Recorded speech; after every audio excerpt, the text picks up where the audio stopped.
thing now, brothers. You got one book or whatever, let's get rid of that. Everybody's attention, please. When everyone is in the hallways or out anywhere, come in and sit down and relax.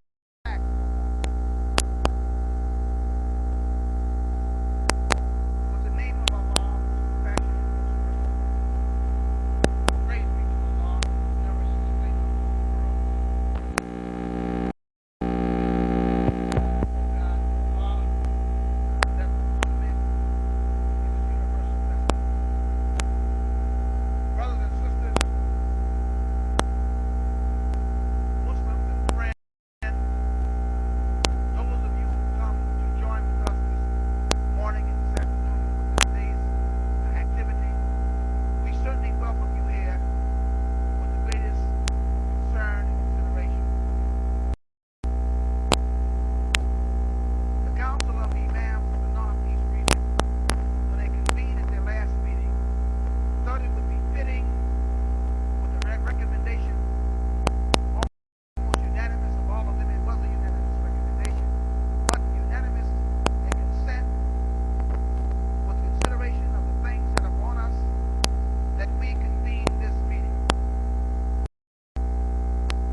But benefit from it.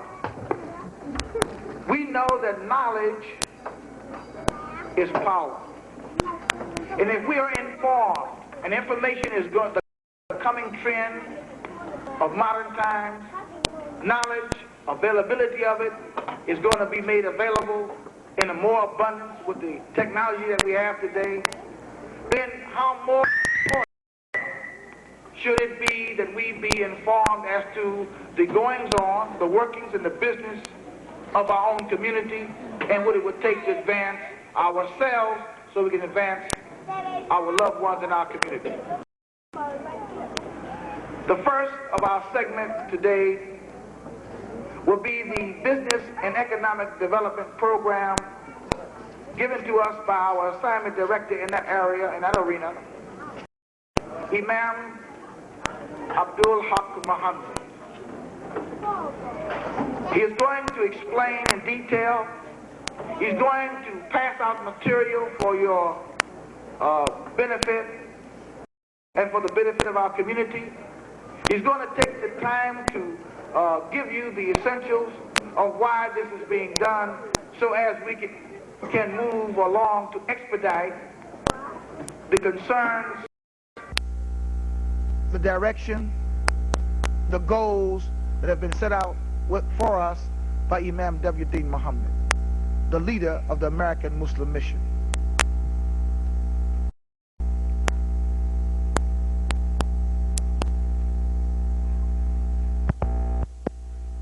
So before we call the Imam to the microphone, it says all cars parked across tickets. It's no parking. Maybe they're going to sweep the streets today on that side across the street. So we don't want you to lose that kind of money for no ticket.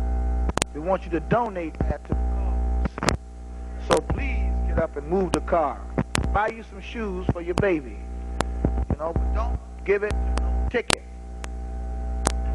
Brothers and sisters, it gives me great pleasure to introduce to you Imam Abdul Haq Muhammad, the director of the Economic and Business Development Program that has been set up by the Imam W. Deen Muhammad. Assalamu alaikum.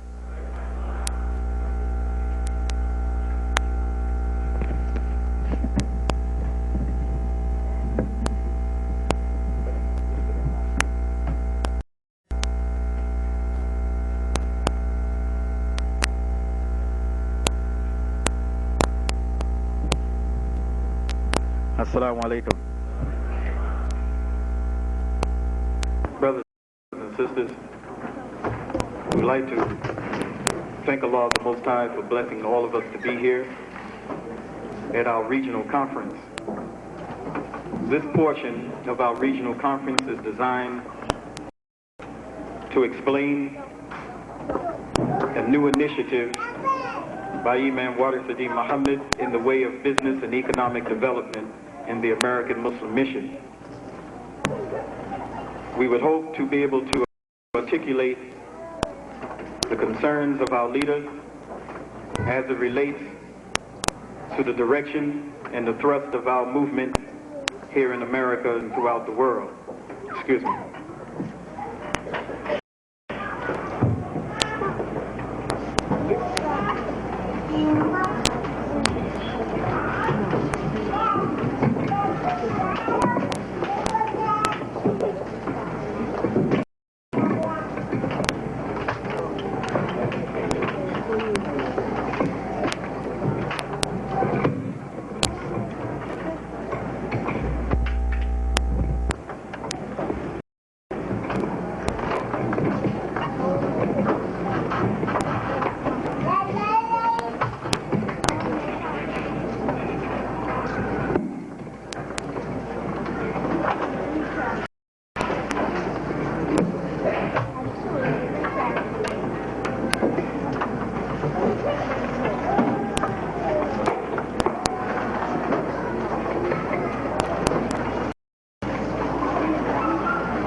I would like to continue by reading from Al-Quran, which will serve as a basis of our presentation today concerning economic development in America.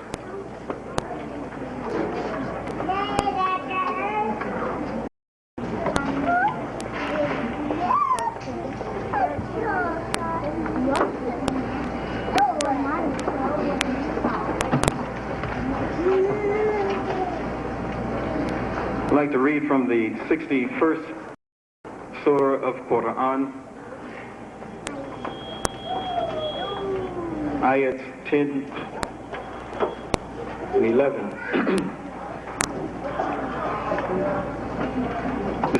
Bismillahir Rahmanir Rahim. Ya ayyuhalladhina amanu hal adullukum ala yujaratin tunjikum min adabin alim. O ye who believe, shall I lead you to a bargain which will deliver you from the painful chastisement?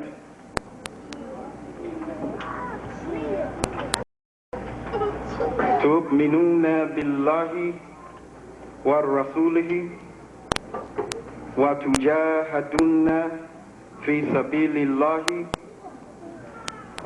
bi amwalikum wa anfusikum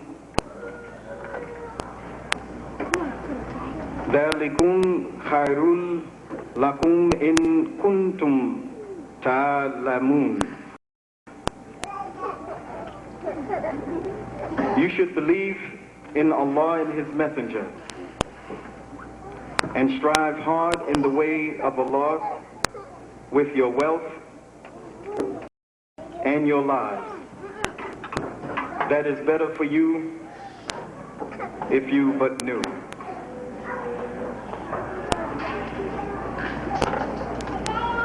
Jannatin tajri min tahtiha anharu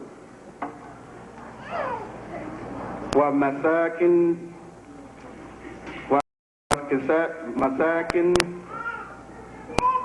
taibatin fi jannatin adnin dhalikal fuzul adhim. He will forgive you your sins and because or cause you to enter the gardens where river flows, and goodly dwellings in the gardens of perpetuity or perpetual blessings. That is the mighty achievement from Allah subhanahu wa ta'ala.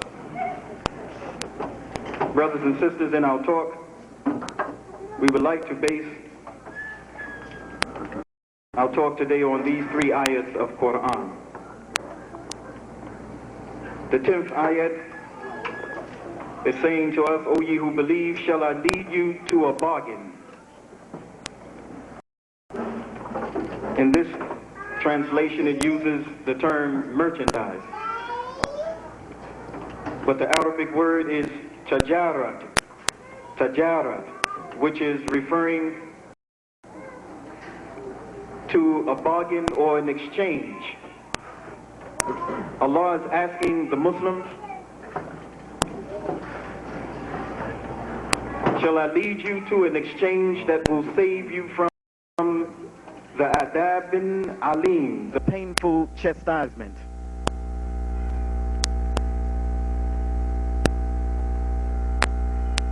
Our relationship in the world involves many tajarat, the exchanging of one thing for another. A tajarat is also a term used in business, transaction, exchanging merchandise or money for some particular product. But Allah is asking us, shall He lead us to the best tajarat? And what is that best tajarat? That best bargain, that best exchange. And Allah defines what He is referring to. في سبيل الله بالأموالكم وأنفسكم ذلكم خير لكم إن كنتم تعلمون.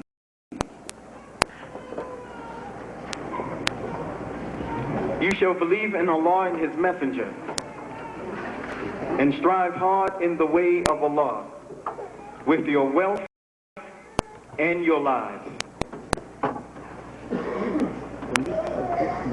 Allah is letting us to know that the best business exchange is the relationship of the Muslim to exchange his person, his property, and in exchange or in return, Allah has promised the believer paradise.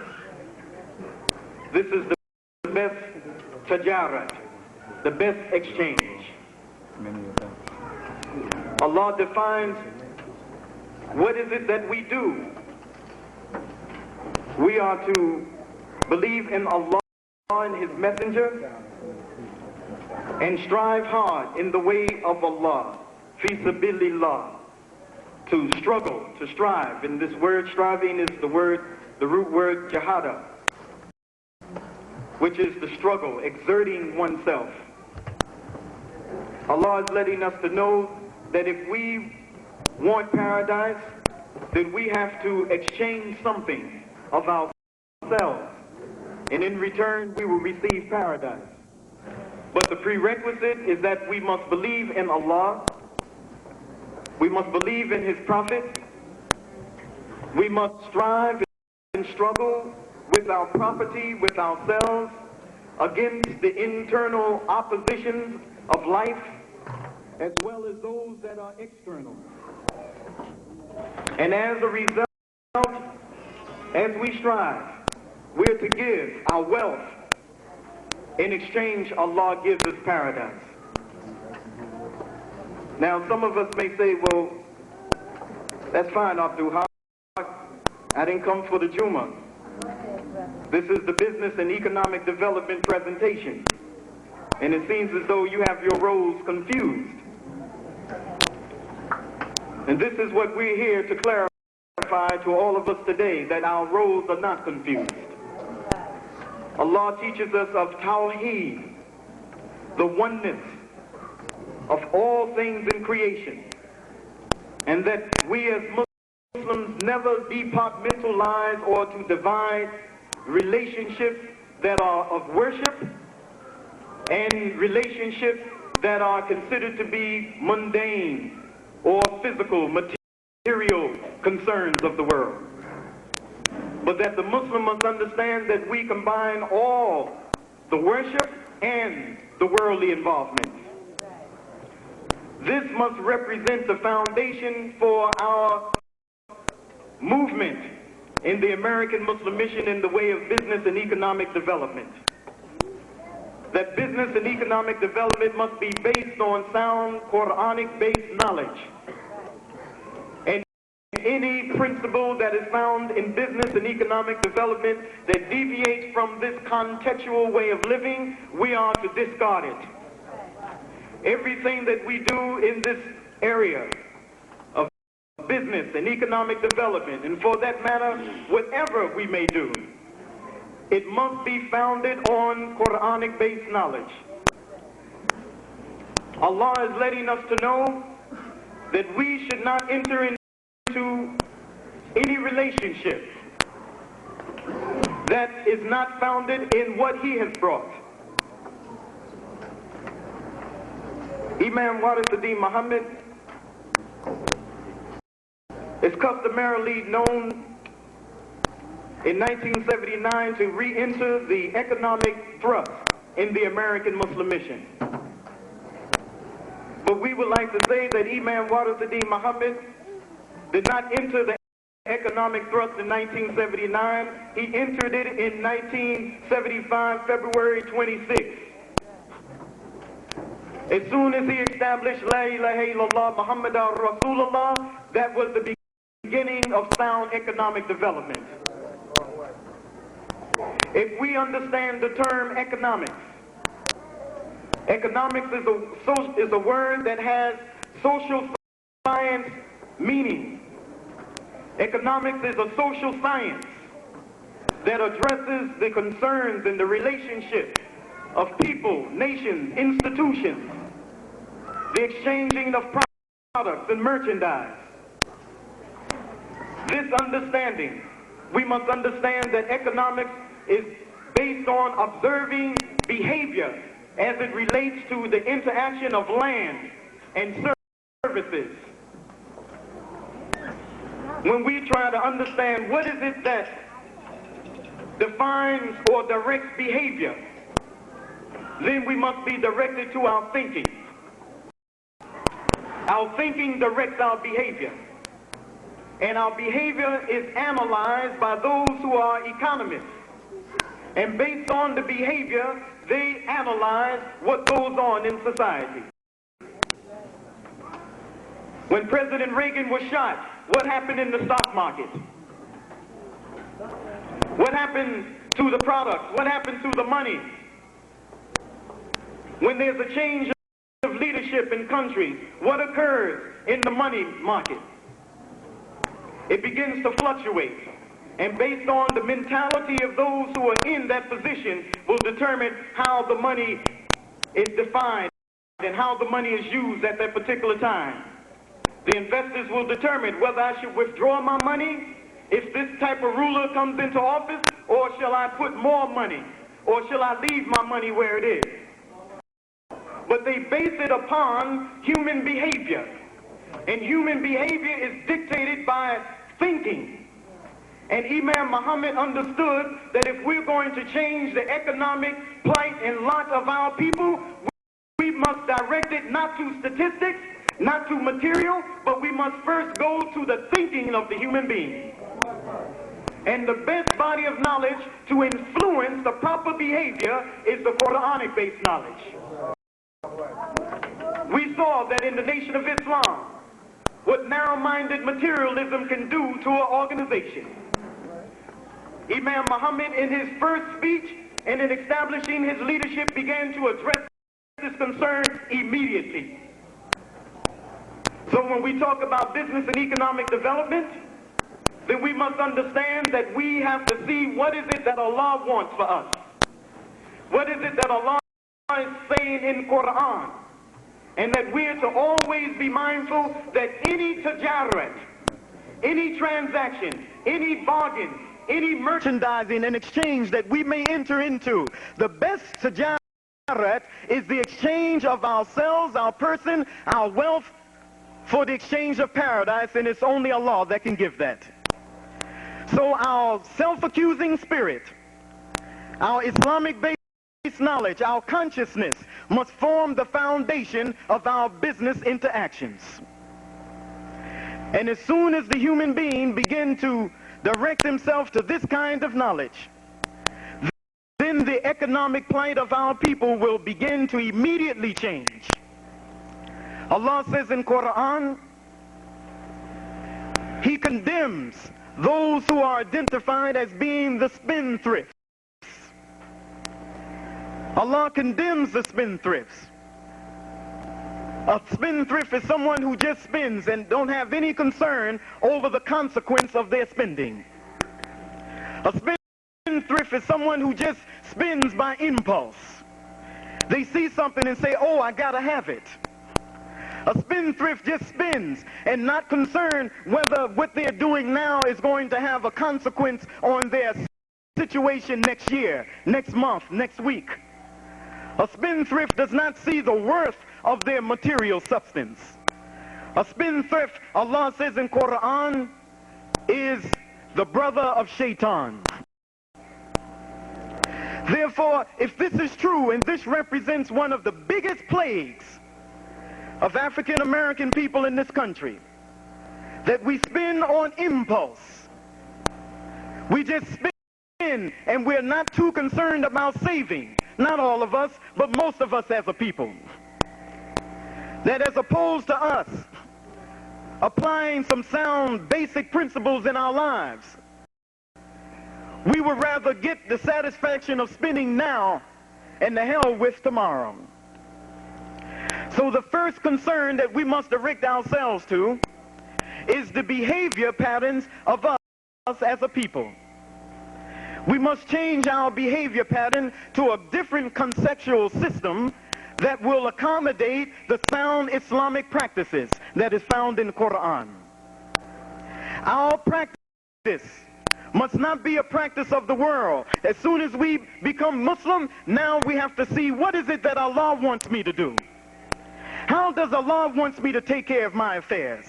How does Allah wants me to spend? And for what shall I spend for? And exactly what is my situation?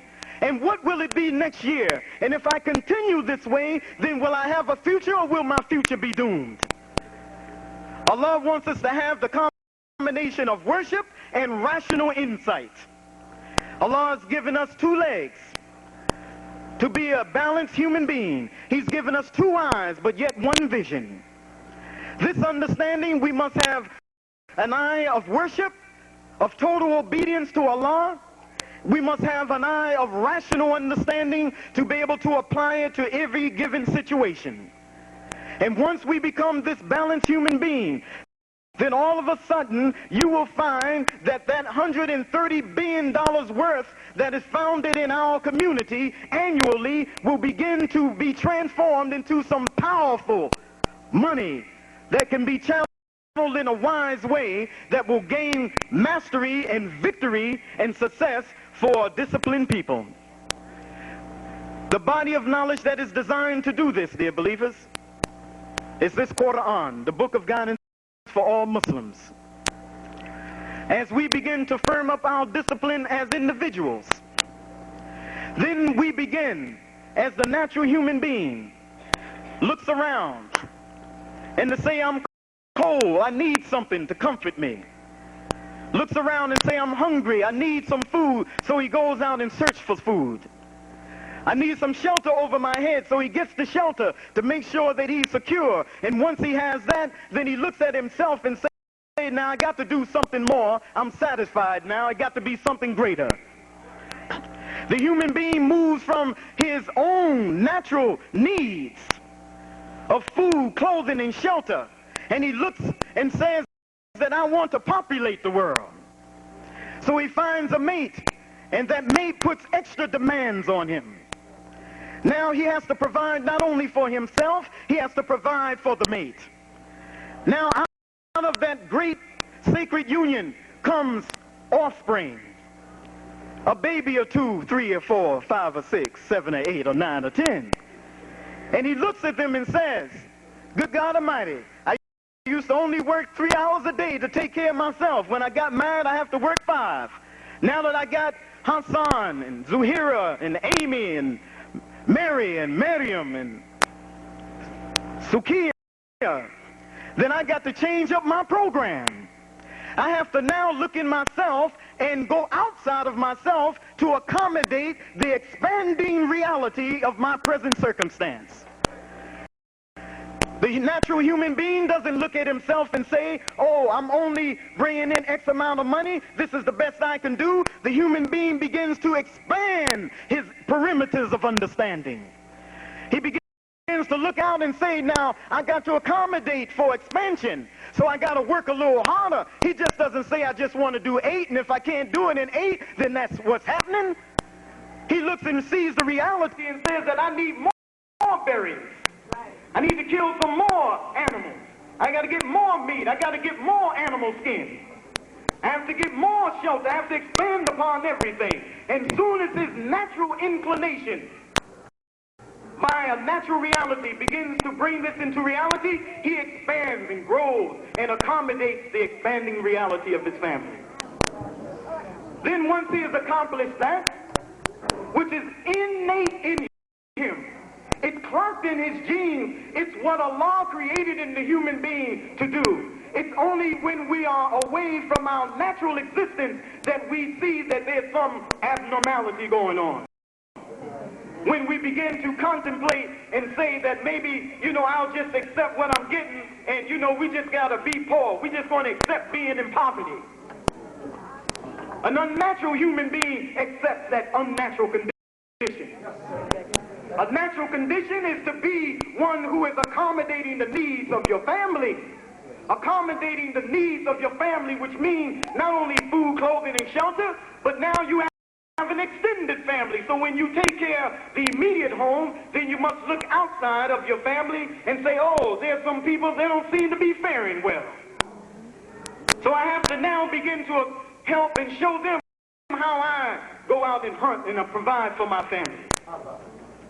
I realized that yesterday we had the oldest one in the village, he died. And all of the knowledge that he had, it died with him. So that means that all new generations have to start as though they are inventing the wheel for the first time. Therefore, I must document my reality. I must begin to develop books. I have to educate people so that I can perpetuate a society. I have to civilize my circumstance. I just don't want a relationship that every new generation, they're at the same level. I want to be able to pierce the wound. I want to be able to stop that old aborted reality. I want to bring a new reality in it. Therefore, I'm going to establish education. So now I got to have a school. You understand what I'm saying? You got where I'm going, right? I don't want to talk too long. There are other speakers. But I want you to see and understand that this development is natural. And if we don't see ourselves moving naturally, then we must understand that we have become very unnatural. Now, when a people have become very unnatural, then there's something that Allah has sent and has guarded and will always guard as long as He desires, and that is the Holy Quran. The Holy Quran represents the contextual life that we must have that reacquaints us, re-educates us, reconnects us back to the nature of ourselves. And I think we all can say that we have been disconnected. And inshallah, we are connected. And we have a leader that have given us great insights, following the universal leader, Prophet Mohammed sallallahu alaihi wasallam, that will move us in a way that we will have true dignity, not just in lives to come, but it can be attained now while we live. Business and economic development. We have expanding needs, brothers and sisters. We have our personal needs, family needs, community needs, educational needs. When I say community, then that covers all of it. We're at a situation now that they are saying that this is the worst period of time for people entering business. Though the interest rates have dropped a little, it's still very high according to what they have identified as being the norm.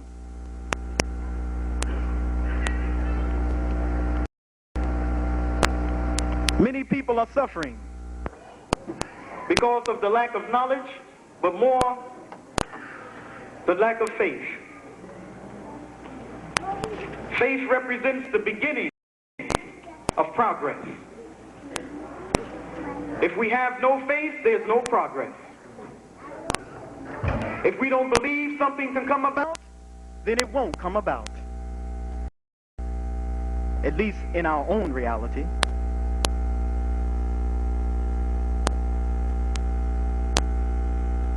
Imam Mohammed has launched the Department of Business and Economic Development, which is designed to reflect the directions, the concerns of his leadership in this community, that will speak to the needs of our community.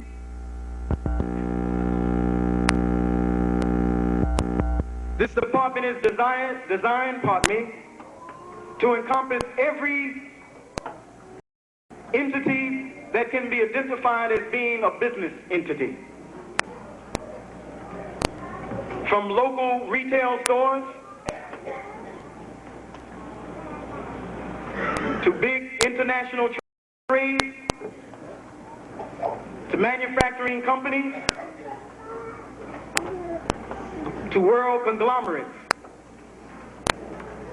The business and economic development is designed to harness the energy, the human resources, the skills, the knowledge, the expertise of members in the American Muslim Mission. Imam Mohammed wants us to come together to identify what we need that will bring about economic dignity in America for ourselves and our people and all humanity. Allah has blessed us to begin to plan. Imam Mohammed has said that he wants a central registry that will identify the skills of all Muslims in the American Muslim Mission.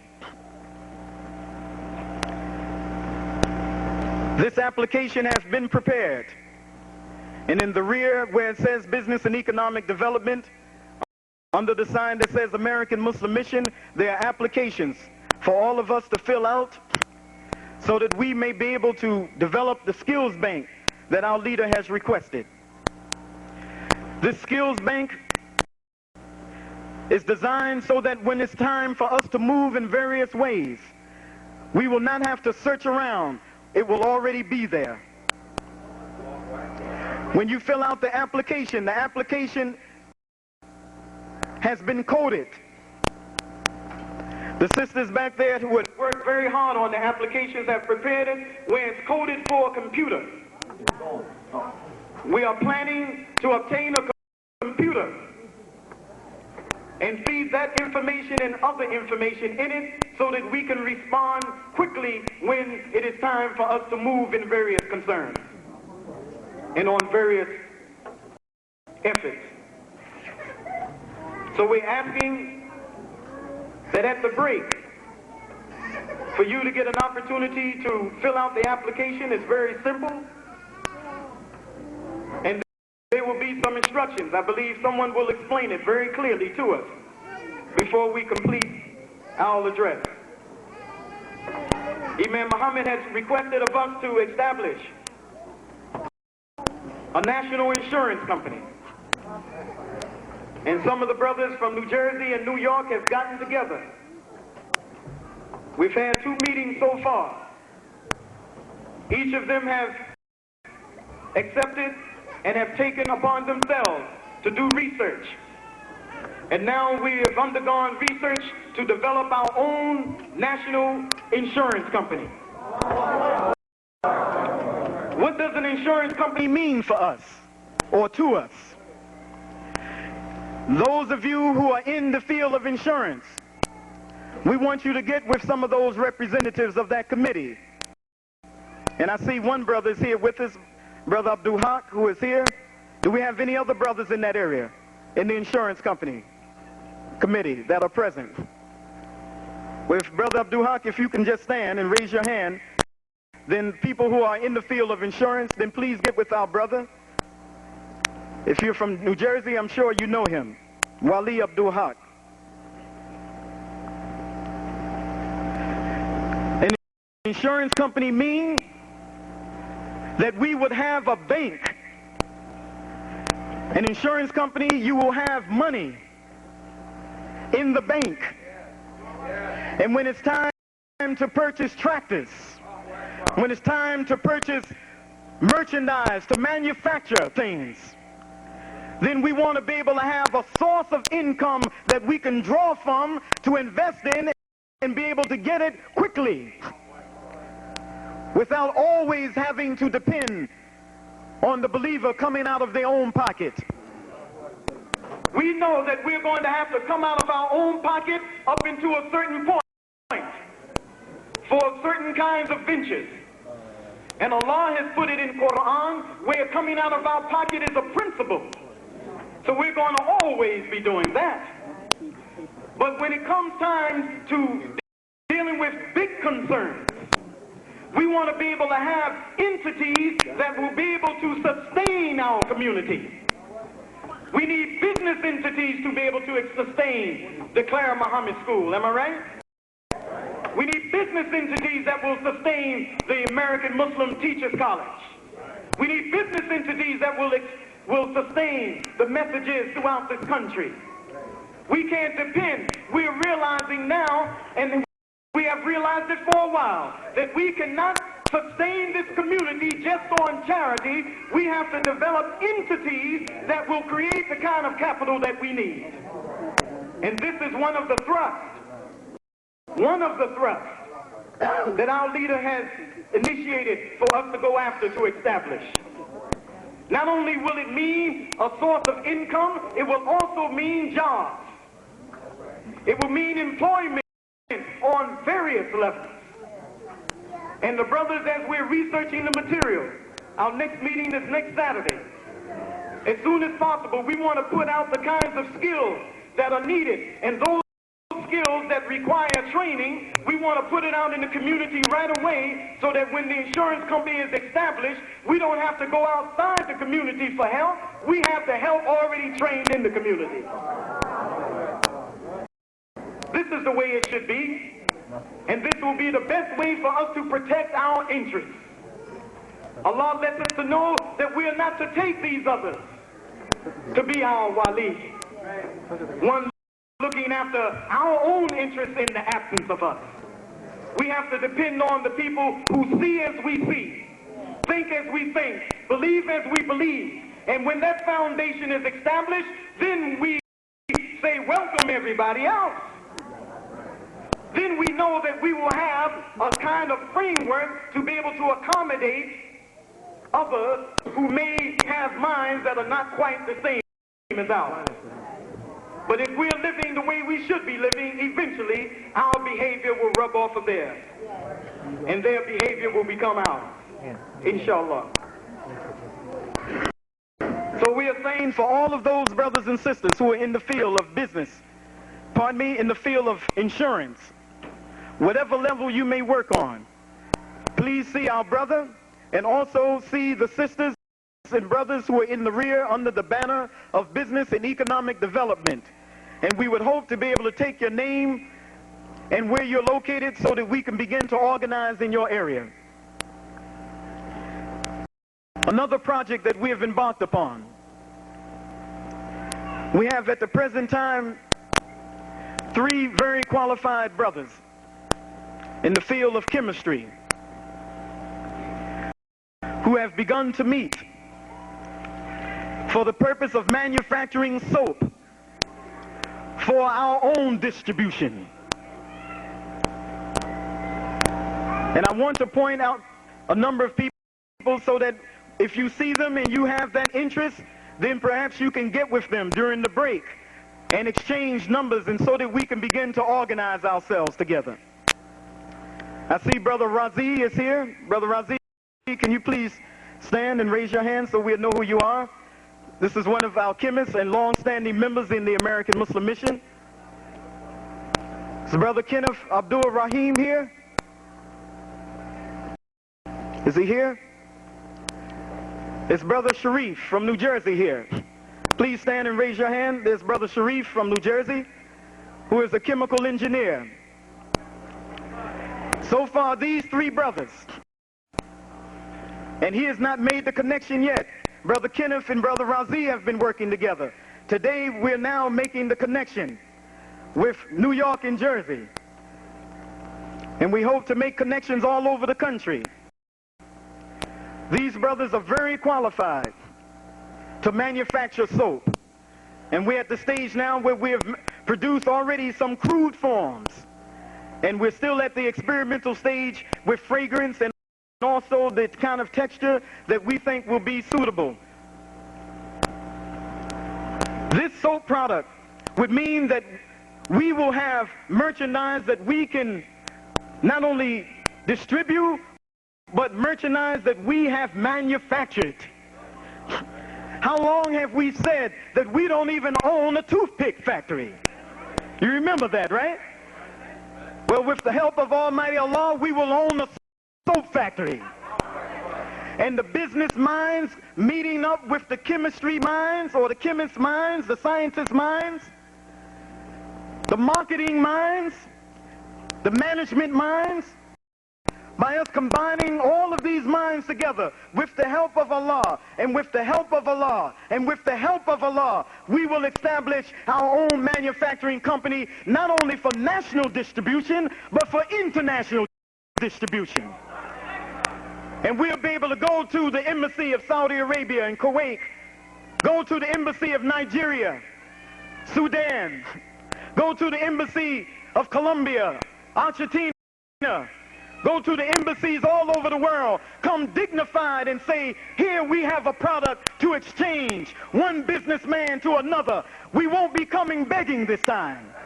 We'll be coming with dignity, with a product that who produced? We produced it. Who produced it? The ex-slave. The one who has been destroyed and wrote off of human worth, who have been able to come out like the phoenix bird out of the ashes, and to look at the world like a giant on an equal level, as Malcolm said, even Stephen now. This is the way we want to be. This is economic dignity. And brothers and sisters, we know at the foundation of this must be our worship. If we lose our worship, then all of this economic accomplishment will not mean anything to us.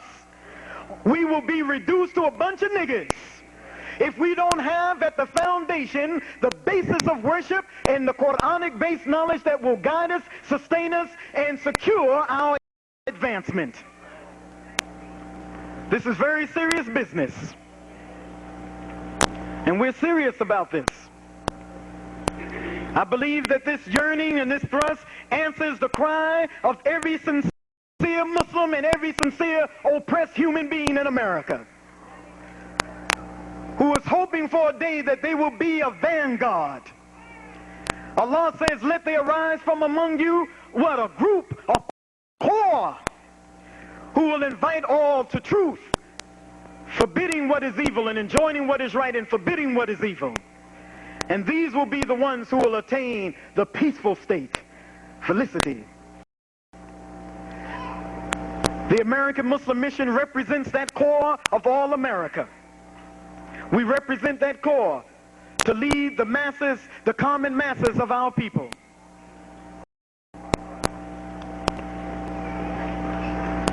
We have another brother. I don't know if he's here with us. Brother Khalid Ahmed. Is he here? Brother Khalid Ahmed, during the year of 1982, was experimenting with chickens. We got together and we bought some fertilized eggs. The brother who initiated that process, Abdul Malik, I believe he's here. Is Abdul Malik here? There he is, our brother. Abdul Malik went and got an incubator and put some eggs in there, fertilized eggs, and turned them over 3 times a day for about 21 days. And what do you think came out? Some chickens. Allahu Akbar. Chickens. Where? On the farm? No, we did that experiment in the Bronx, in the urbanized New York City. Not knowing too much what we're doing, but being moved and motivated by faith to say that, man, we got to do this thing. And after the chickens came, we knew that we just could not keep them there, so we had to sell them to somebody that will put them in the proper environment. Then a brother Khalid, moved from that level. He went and got more eggs and got about 400 to 600 chickens. Got some land upstate, raised them from the chicks, fed them, clocked it, timed it, scientifically wrote down the data, looked at the pros and the cons, with the vision of what? The vision of us owning our own chicken farm, with the vision of owning our own ability, having our own ability to lay eggs for national distribution. You talk about halal, then we need to make it halal from the very beginning. When we turn over the fertilized eggs, Bismillah. When the chicken comes out, Alhamdulillah, Allahu Akbar. As the chicken is being fed, Subhanallah. As we're working with the chickens, Alhamdulillah.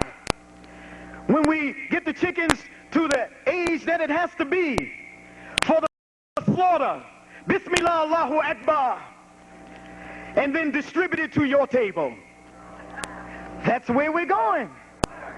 Are you with that, brothers and sisters?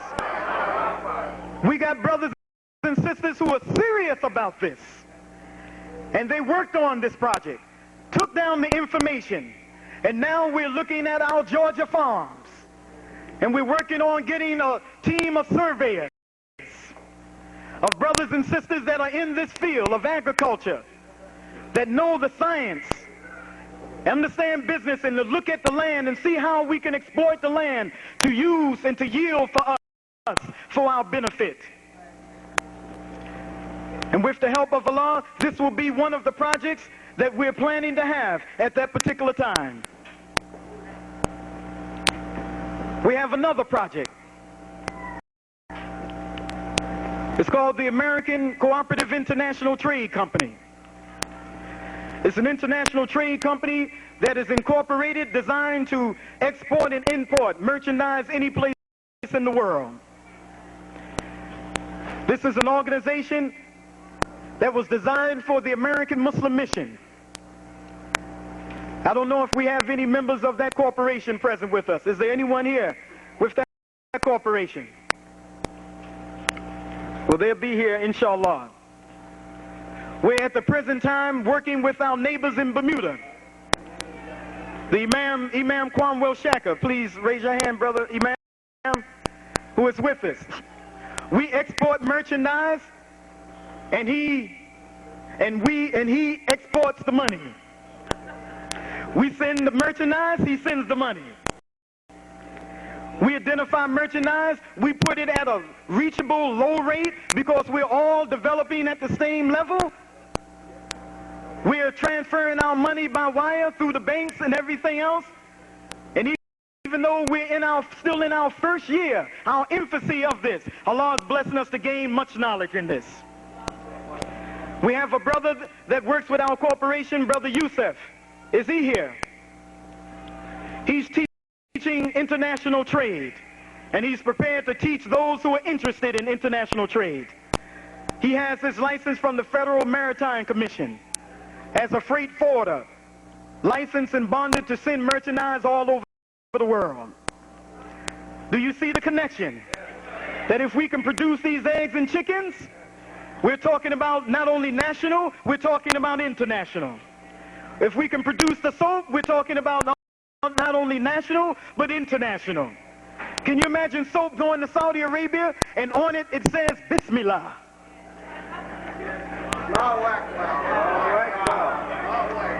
Can you see soap going, and on another box, it may say, Allahu Akbar. Well, just a little something for us, for the imagination. This is where we're going. That's right, that's the reality. This is where we're going, brothers and sisters, with the help of Almighty Allah and right-minded, strong-minded, believing brothers and sisters.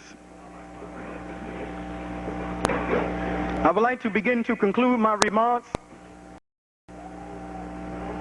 by just saying that our efforts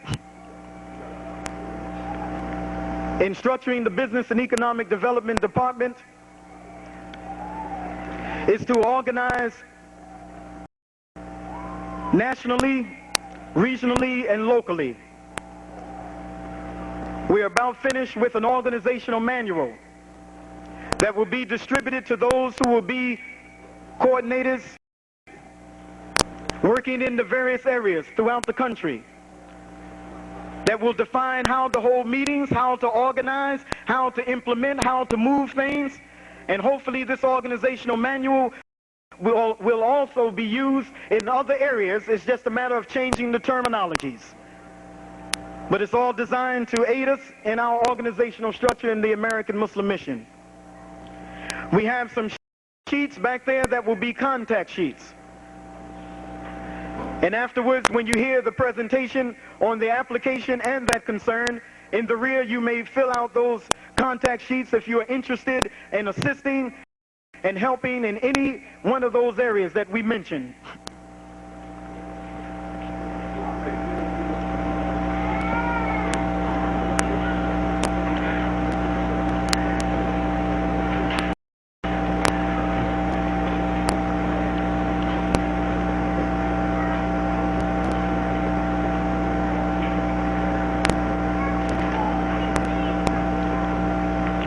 On December 2nd, December 2nd, there's a business group here in New York, or a number of them, but the Collective or Cooperative Buyers Association or Investment Company, the Community Outreach, with Brother Ishmael Shamsuddin, and also Brother Furqan, Abdul Rahman Furqan. These brothers got together and sponsored an evening program that allowed us an opportunity to make a presentation just as we are right now to brothers and sisters in the field of business. This program was a great success, and there we were able to explain the program. We was able to define where we're going and how we would hope to move. At the end of the program, Brother Ishmael, is he here? The brother made an appeal for the business and economic development, asking brothers and sisters in the field of business to contribute. And he requested $150. We were happy to get anything we got. And as a result, this money is designed to prepare our office, purchase supplies and equipment, to get our letterheads, to get the equipment that we need so that we can execute on these programs. Many of these concerns require, not many, all of them, require research. And in order to do this, we need money to work with. And the brothers and sisters responded very beautifully. At that night alone, out of, I think we had about 100 people. That evening alone, we received $500. from the brothers and sisters.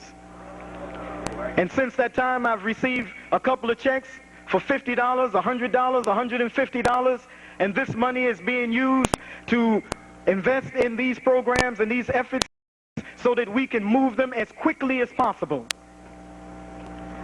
We would hope that we can duplicate something like that in every state or every city and state, that where there's a business community of Muslims in each of the areas, we would like an opportunity to come there and to explain this particular program to you. And with the help of Allah, to be able to organize in that state, in that city, so that we will all be connected all over the country, to be able to disseminate information and to be coordinated in ways that we can do research and move in a coordinated way to establish all of these programs we have talked about. With the help of Allah, we would hope to do that with the cooperation of all of you that are here.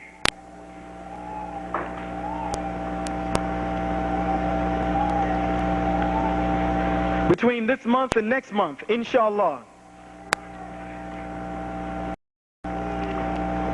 we would hope to begin our tour around the country in the various regions with Imam Warithuddin Muhammad, speaking to the community on the issue of economic development.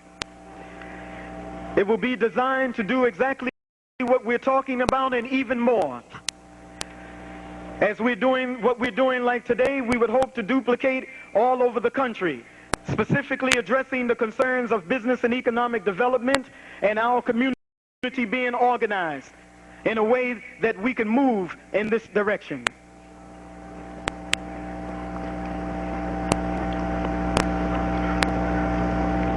We've also formed the Department of Agriculture. At this time, with only 2 people. There's one brother Abdullah Muhammad, who has gained, I'm told recently, his doctorate in agriculture at the Cornell University of Agriculture. And this brother has spoke with the Imam, and he's ready now, he said, to transfer himself down to the farm. What we want to be able to do is put together teams of brothers and sisters like him and go to the farm and make a survey and analyze how we can use that land, make it productive. So if we have brothers and sisters in that field, please give us your name and information.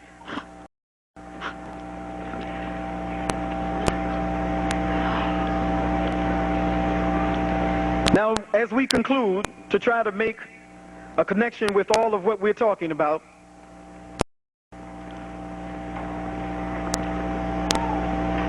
we would hope to see ourselves within a year, within the next 2 years, and hopefully sooner, within the next 2 years, to be able to establish this insurance company. This will play a key role in all of these areas. As soon as we get rational objectives in terms of time for all of these areas, we will convey this in the AM Journal so that you are aware of how we're moving, where we're going, and how might you participate. This is a movement for all of us to participate.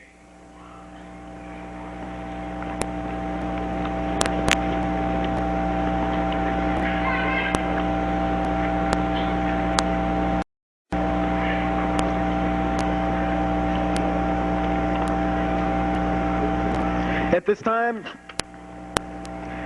I would like to bring forth a representative and staff member of the Business and Economic Development, one who has worked very hard with our application to present to us what our application is all about and how might we utilize this information. After which we will make some concluding remarks and make way for the next speakers. At this time, I'd like to present Sister Halima Shakir, who will speak to us concerning our application for business and economic development, but also you will see that it is not only in that area, it is covering a broad range of fields and concerns for our community. Takbir.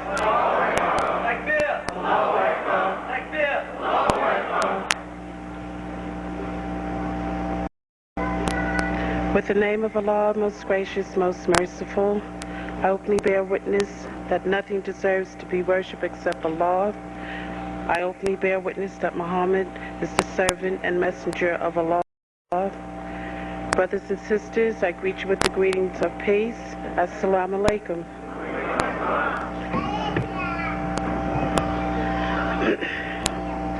I'd like to take a few minutes to go over the resource application.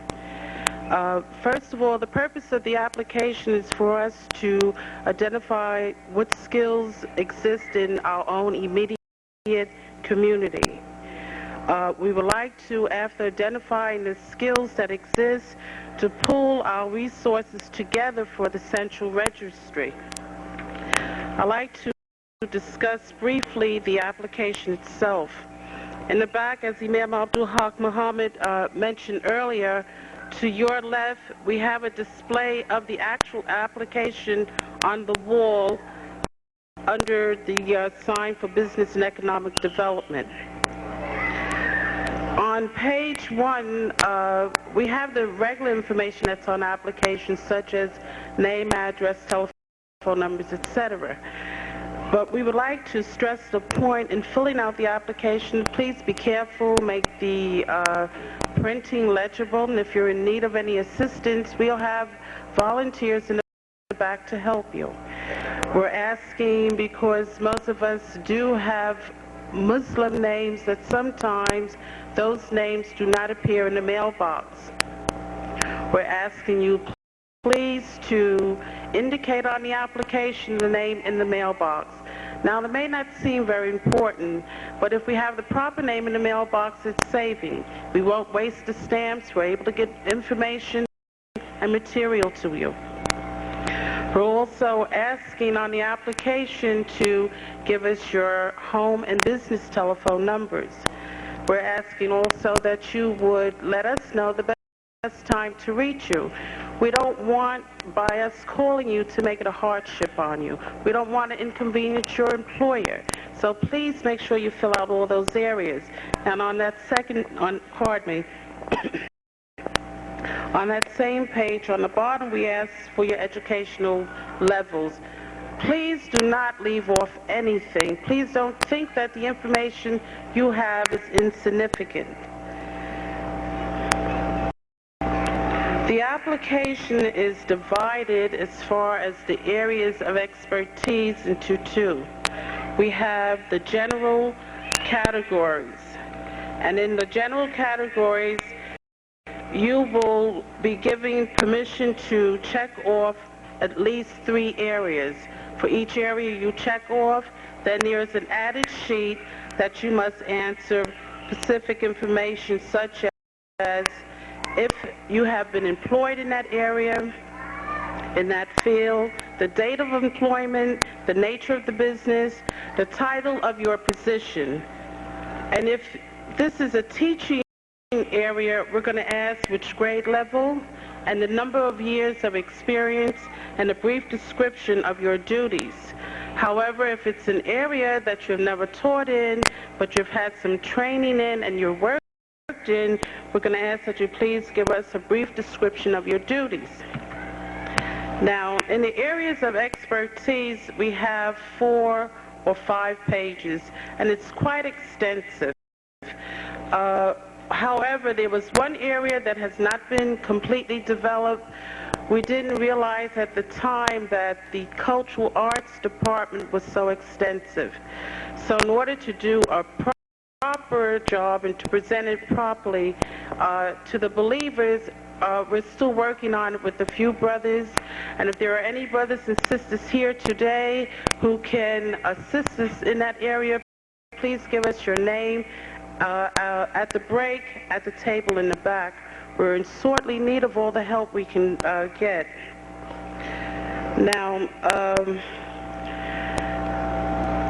on the application, we're going to have what you call identification letters. To give you an example, the Northeast region will be known as Region A. Each person that fills out the application will be given identification numbers. Say the first person that signs out signs up would be number 1. For each skill that the individual checks off in the application, that number 1 would be put under the various categories. Say if you're a mathematician and your application number is 1, your card would be behind math. The purpose of compiling all this information and giving you ID numbers is so that once we have the computer in place, we'll be able to program it for that. Brother Fatih has stated that he would assist us in that area. We're also are in need of identifying anyone who has experience in the computer field. I would like to just speak on one other point. Sometimes when we see an application and it's asking us the amount of education we have, and many of us may not have a high school education or any college experience, we tend to feel that we have nothing to offer. Brothers and sisters, I don't think I could stress enough the importance of you sharing with us your practical years of experience. We need those who have the expertise, the practical experience to assist those who have the college education. The two are interrelated. The practical experience also will assist us in having apprenticeship programs, and that would not only be for the youth, but it would be for us adults also. If there are any questions at the end of the break, you please see us at the end, at the table in the back. All those who would like to work with our department, please fill out the application we have in the back. I thank you for your time, your patience. May Allah continue to bless us with this struggle. Assalamu alaikum.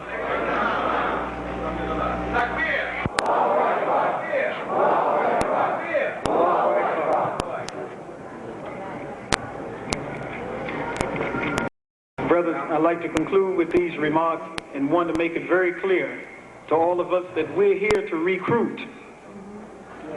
We're here to recruit. And all of these categories that we've mentioned to you, we want it to be understood that if you possess skills in any of these areas, and even areas that may not have been mentioned, please see us at the table. We're here to recruit. I'd like to mention to us, in addition to that concern and that effort, that sometime this year we're planning a national convention of the American Muslim Mission.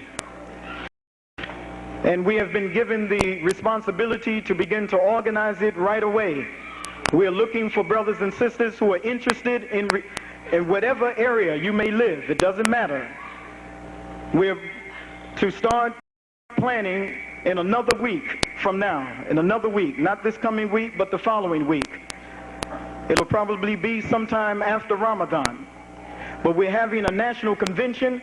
Imam Mohammed had requested that we have once a year a national convention or a conference where he will be able to provide the concerns or directions in the various concerns that we spoke about earlier. And we're not only talking about business and economics, we're talking about every field in the categories of education, business and economics, politics and culture, and all of the areas that come under those 4 basic categories. So what we're talking about is something like a 3-day conference where every believer in the American Muslim Mission will converge once a year. And at that period of time, we will receive a major address the national concerns of our leader, who will give us the directions of where we're going for the next year, 2, 3, 4, 5, 6.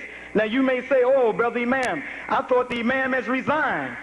Well, he made that clear, but as long as he's teaching, as long as he's writing, then anybody in their right mind will always identify him as being our leader. Our leader is just getting that weight off so that he can go on and take care of the business. Bring those other smaller things to us. Let us deal with them.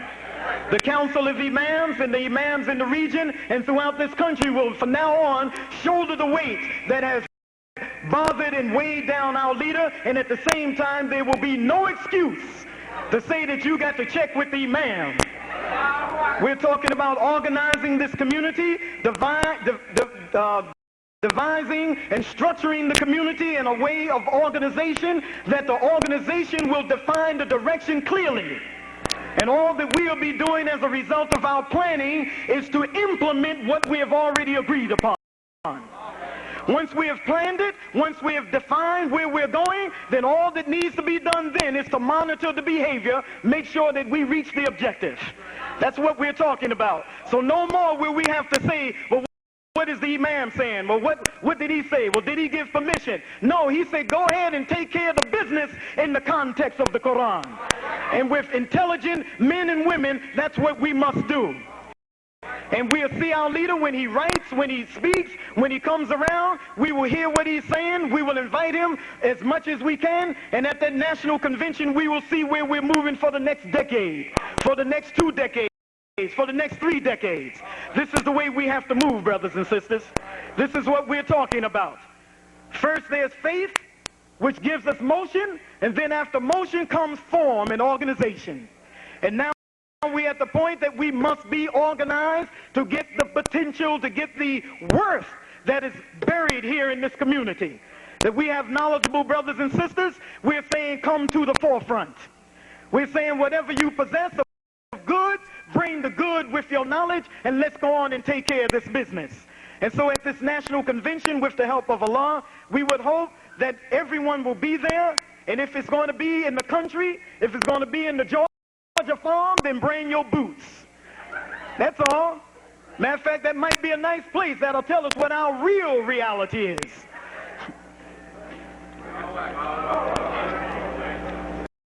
We're talking about moving this community, brothers and sisters.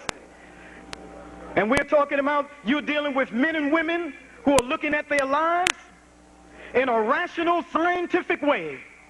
We're looking at our lives like doctors and scientists. And we are examining our behavior, examining our progress, and if we make mistakes, then because we've been moving in a planned context, we will know what the mistakes are, we will correct them, and move ahead. We will not waste around with people that do not understand where we're going. If you don't see it, step to the side and let those who see move. Imam Mohammed wants to deal with right-minded people, and that's where we're moving. If you're not with that, then just step to the side and try to understand where the council, where the imam is going, and that's where we'll be moving to. Every tub's going to stand on its own bottom. So at that national convention, this will allow us an opportunity annually to evaluate our progress, to examine ourselves, to put ourselves under the microscope, to see what we've accomplished, what is it that we're doing. And so we got a media and a communications organization that is now ready to syndicate the films that we've made, and more films to be made all over the country. We're working out of a studio, and now we have the technique, the technology, and the skills to be able to implement this throughout the country. And so what we want to be able to see in this national convention is that all of the medical people will come together in a workshop and discuss where the community is going from a medical perspective. We want the scientists to come together, the chemists, the agriculturists, the business, the international trade people, people in various fields, the culture people, the artists, the scientists, the people who are in politics. We want all of these Muslims to come together and sit down like men and women and plot out the future of this community. This is what we're talking about, brothers and sisters. Can you see this? Yeah, it's no time to fall apart now. If you don't understand what the leader said yesterday, come up and ask one of these imams. They will tutor you.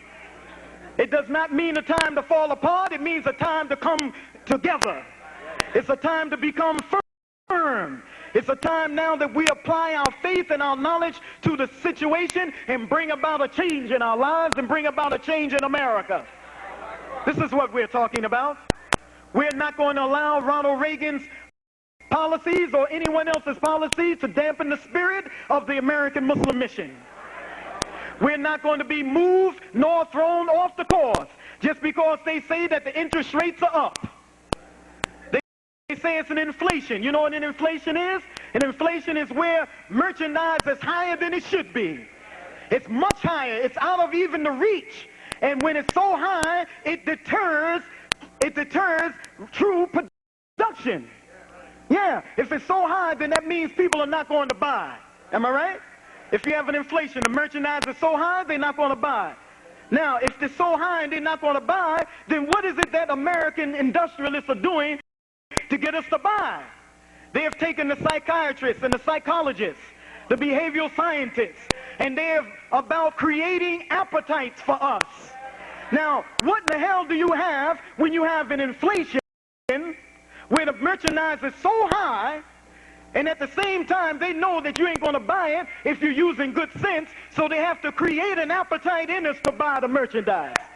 Now, if it's so high and there's an appetite that they create on the TV, that they put in us, then that means that we're already in bad shape. When we try to live up to the standards that they have set for us, then that means that we're triple bad shape. You understand what I'm saying?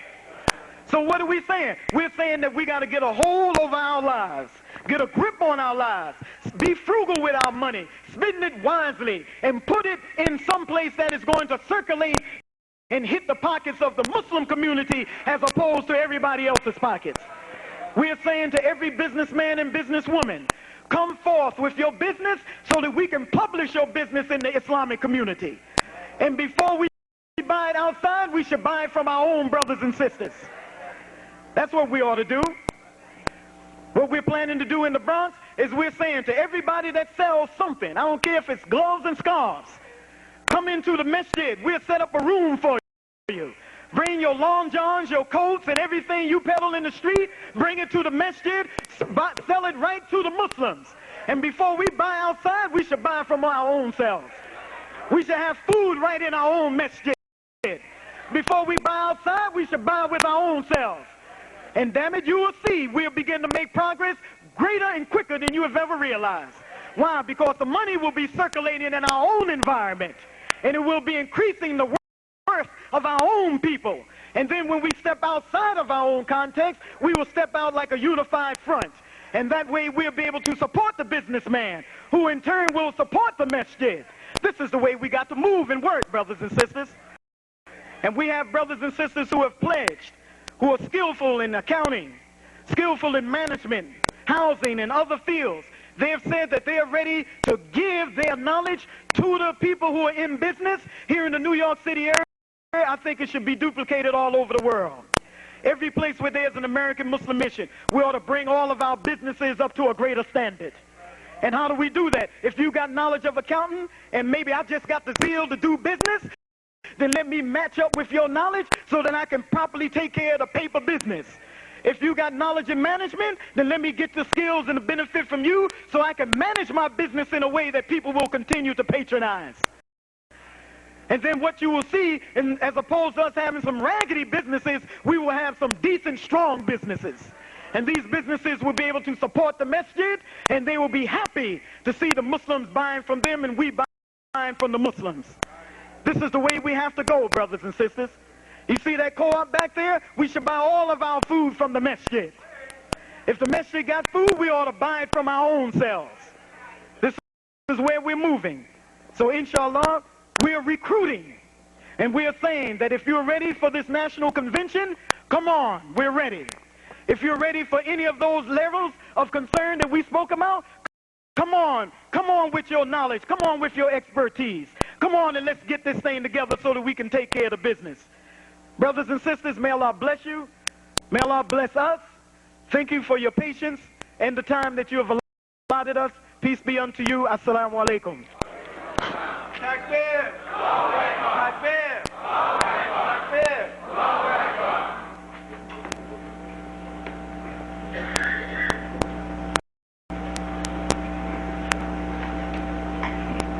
Brothers and sisters, assalamu alaikum. How do you feel? We're going to break at this time. The brother's going to give the adhan, and we want you to patronize the businesses. And right after Salat, at about 1 o'clock, we're going to ask you to come back, inshallah. Brothers and sisters, before you leave, though, let me just say one thing. Be in the moderator, you know, it's a glorious position to be able to moderate such a beautiful conference as this. And I want to let you know that you are blessed because you came out, you sacrificed whatever is happening, as Imam said, the football games, the basketball games, boxing, you came out here and you were part of this wonderful historic conference. But more than that, brothers and sisters, let me just say this. Whatever is happening in education, that is you also. Whatever hands are making advances and progress and success, if you support the progress of Imam Warithuddin Muhammad, you are making that success also. If AMCOP is being successful, you are being successful. If the Economic Development Commission is making great strides towards economic dignity and you are supporting it, then your hands also are in on it. It's not one person, it's not one group, it's all of us together. All we have to do is just tie in and become part of this great historic happening.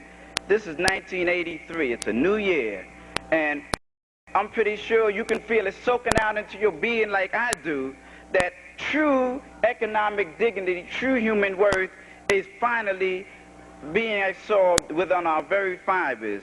So brothers and sisters, feel good about it because you should feel good. But even more than feeling good, you have to participate. Become a part of it. Whatever expertise you have, come on and let's join on and let's make this a whole community venture. Because this concerns us and this is what we're all about. So beloved people, I'm not going to take any more time because prayer has to be called. The brother's going to give the adhan here in the auditorium. From there we're going to proceed in the masjid. Okay, we're going to go to Malcolm Shabazz, make prayer, and then we're going to come right back, and then we're going to patronize the businesses. Thank you very, very much.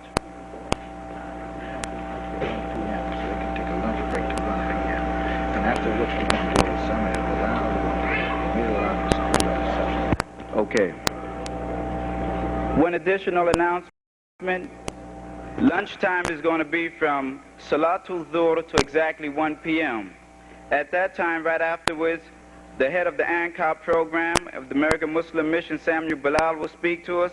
Sister Zakiya, the convener of principals and the assignment director for education, will also speak. And Imam Matthew Hamidullah and Brother Rashid Abdul Shahid, the vice president of the American Muslim Teacher College, will also speak. A slide presentation will also be given as well. And in the wind-up, we're going to have our featured speaker, the keynote speaker, our leader, Imam Warithuddin Muhammad. And inshallah, brothers and sisters, I don't have to tell you what a glorious moment this is. We are very fortunate to be here at this time. So we're going to break at this time, and we hope to see you back at 1 p.m. Assalamu alaikum.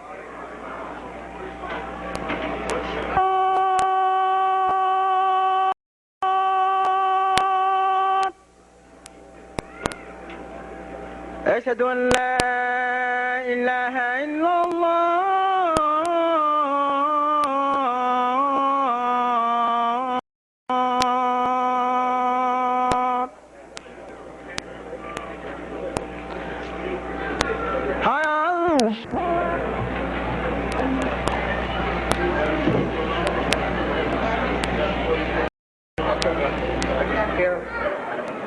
Brothers and sisters, we are about to begin the second portion of the seminar for today. We'd like very much for those of you who are standing in the back to end your purchase and to have a seat, and let's get ourselves contained. Alhamdulillah. With the name of Allah, most compassionate, most merciful, praise be to Allah, the nourisher, sustainer of all the worlds. We openly bear witness that there is no God but Allah, and Muhammad is a universal messenger. Brothers and sisters, I greet you with the greeting words of peace. Assalamu alaikum. We're going to move rapidly along to try to conclude the festivities for the day. We've already had an excellent presentation by Imam Abdul Haq on the Business and Economic Development Department and the dissemination of the sheets to get information of those who would like to contribute their expertise to this great endeavor. It is now indeed a pleasure, and with the impetus of importance that is necessary for all of us to understand today, is that the reality of what the next speakers are going to bring to us, in keeping with the directives, the programs, the initiatives, and the realities that we will achieve in present time. We'd like at this time to bring forth the portion that deals with the AMCOP purchasing program. The committee of 100,000 for the purpose of purchasing goods, to establish businesses, to establish dignity and credibility to a work culture and a work mentality, and to gain the dignity and self-respect that we must have as a people here in this great United States of America. We would like to, at this time, to introduce the ambassador to the National Committee of AMCOP, Sister Samia Safa, who will begin this portion and will introduce to you the guest speaker of AMCOP. Assalamu alaikum.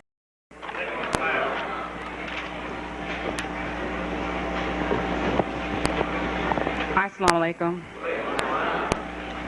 With the name of Allah, most gracious, most merciful, I openly bear witness there is no God but Allah. Muhammad Ibn Abdullah 1400 years ago is and was a slave servant. I also openly bear witness that Imam Warfadin Muhammad is our Mujaddid and our leader for today. I would like to begin reading from his latest book, Something About the Women. For I find in talking around the country, there's a big problem with sisters speaking out. And I'm going to read what our leader said. It said, Allah revealed to Prophet Muhammad a law that forbid the denial of inheritance to women. Prophet Muhammad also proclaimed the rights of women to receive religious instruction, to participate in Islamic businesses and in education, to vote and to express their ideas in public, and to participate in the political affairs of the community. He called his society's attention to the fact that men and women are equal in biological nature, but Allah created both from a single being. He also taught that men and women are equal in their potential for doing good or bad, and for achieving intellectual and spiritual excellence. Prophet Muhammad praised the role of motherhood and gave women a liberty and a status which befit their noble nature. As a result, the Muslim community has benefited greatly from the substantial contributions made by women in al-Islam. Whenever we see women relegated to an inferior status in a Muslim society, we should be aware that it is practicing unenlightened traditions rather than the religion of al-Islam. Now, I bring that in hopes that those who have closed hearts and closed minds will hear me, because what we have to say is very important to the survival of us as a people, to our economic dignity. This AMCOP committee has had a lot of problems in getting started. We've been labeled a lot of things. People didn't understand. But all we were doing was following the directives that we were given from our leader. I don't know how many of you have been here since the first resurrection, but in the first resurrection, you used to have drill teams. And the drill team had to respond to the drill master. Somebody called and cadence over in the corner, couldn't tell the drill team what to do. The drill team had to respond to the drill master. Now, in the traditional army, when they march, the whole body, if they say right face, left face, the whole body would turn. But Master Elijah Muhammad told us the head turns first, then the body. That's the way we drill. Now, we have a head. His name is Brother Samuel Bilal. We get our directions from the head because he's listening to the drill master. Now, we've had problems because people come in our committees and they want to tell us what to do. We say, I'm sorry, we didn't get our directives like that. They say, but you're slowing up the progress. Look, a great drill master who has control over their team, they get them to mark time marching first. Make sure everybody's together. Hut, hut, march, march, mark time, march. Then they might make them do face movements.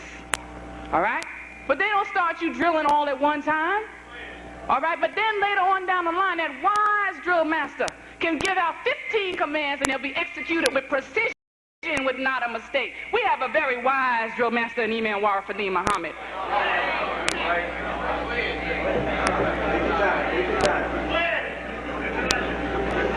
If this AMCOP committee doesn't teach the American Muslim Mission anything but how to follow directives, we have done our job.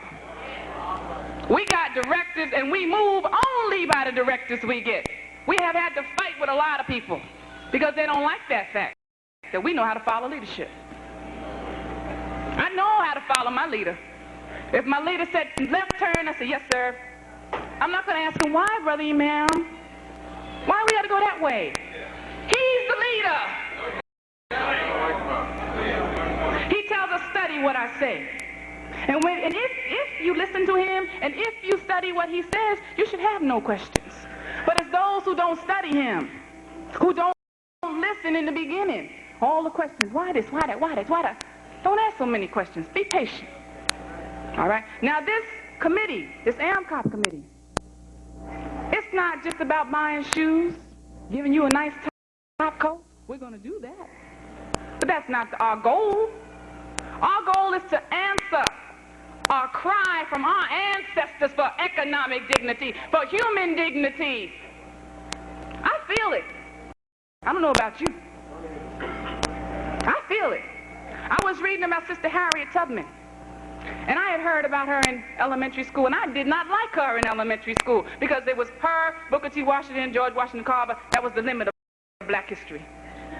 I said, I'm tired of hearing about them. But I read her biography, which she dictated to Sarah Bradford just recently. I read this biography. And what motivated this woman, what gave her courage, was she had an unshakable faith in her Lord. She went into the South 19 times and brought over 300 slaves to freedom.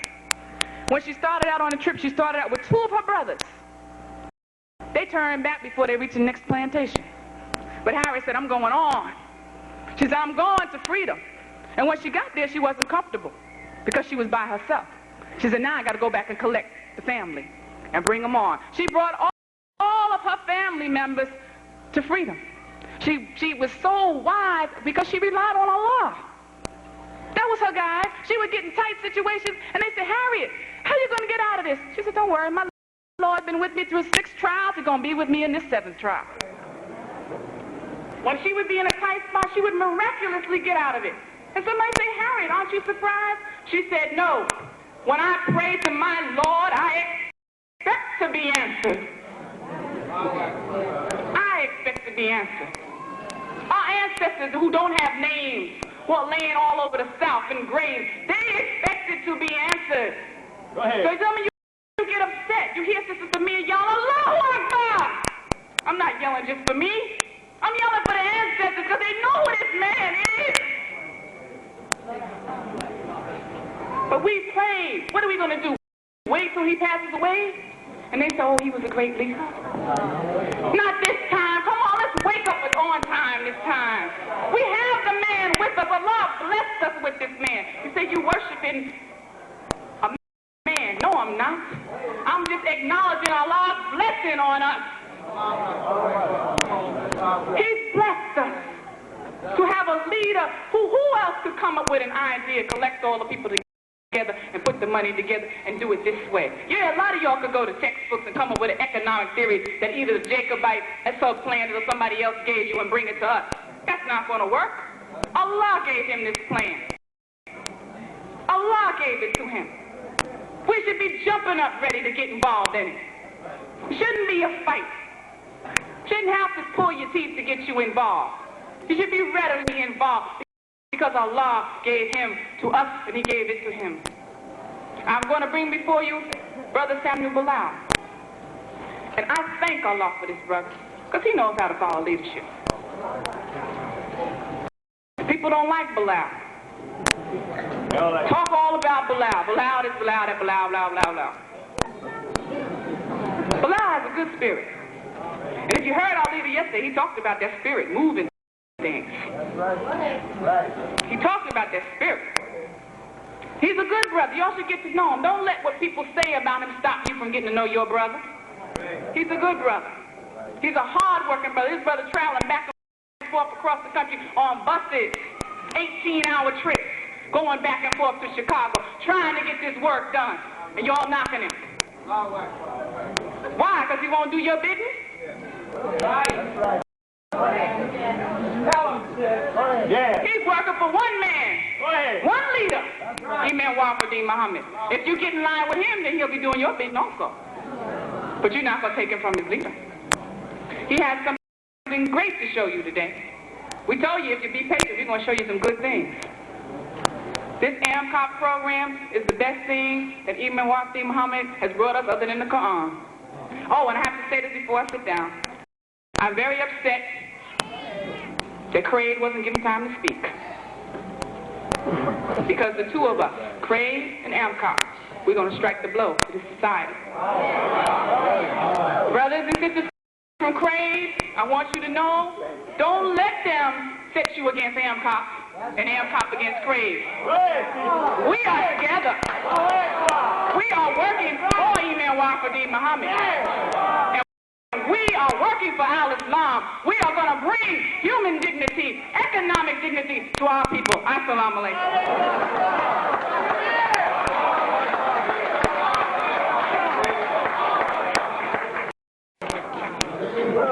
Bismillah ar-Rahman ar-Rahim. Ashhadu an la ilaha illallah. Ashhadu anna Muhammadan Rasulullah. Brothers and sisters, you can understand that I don't have to do too much talking today to interested in this program because she's already done it. So what I'm going to do is go into the mechanics of how this thing operates, and maybe if I get finished in time, we might have time for a couple of questions.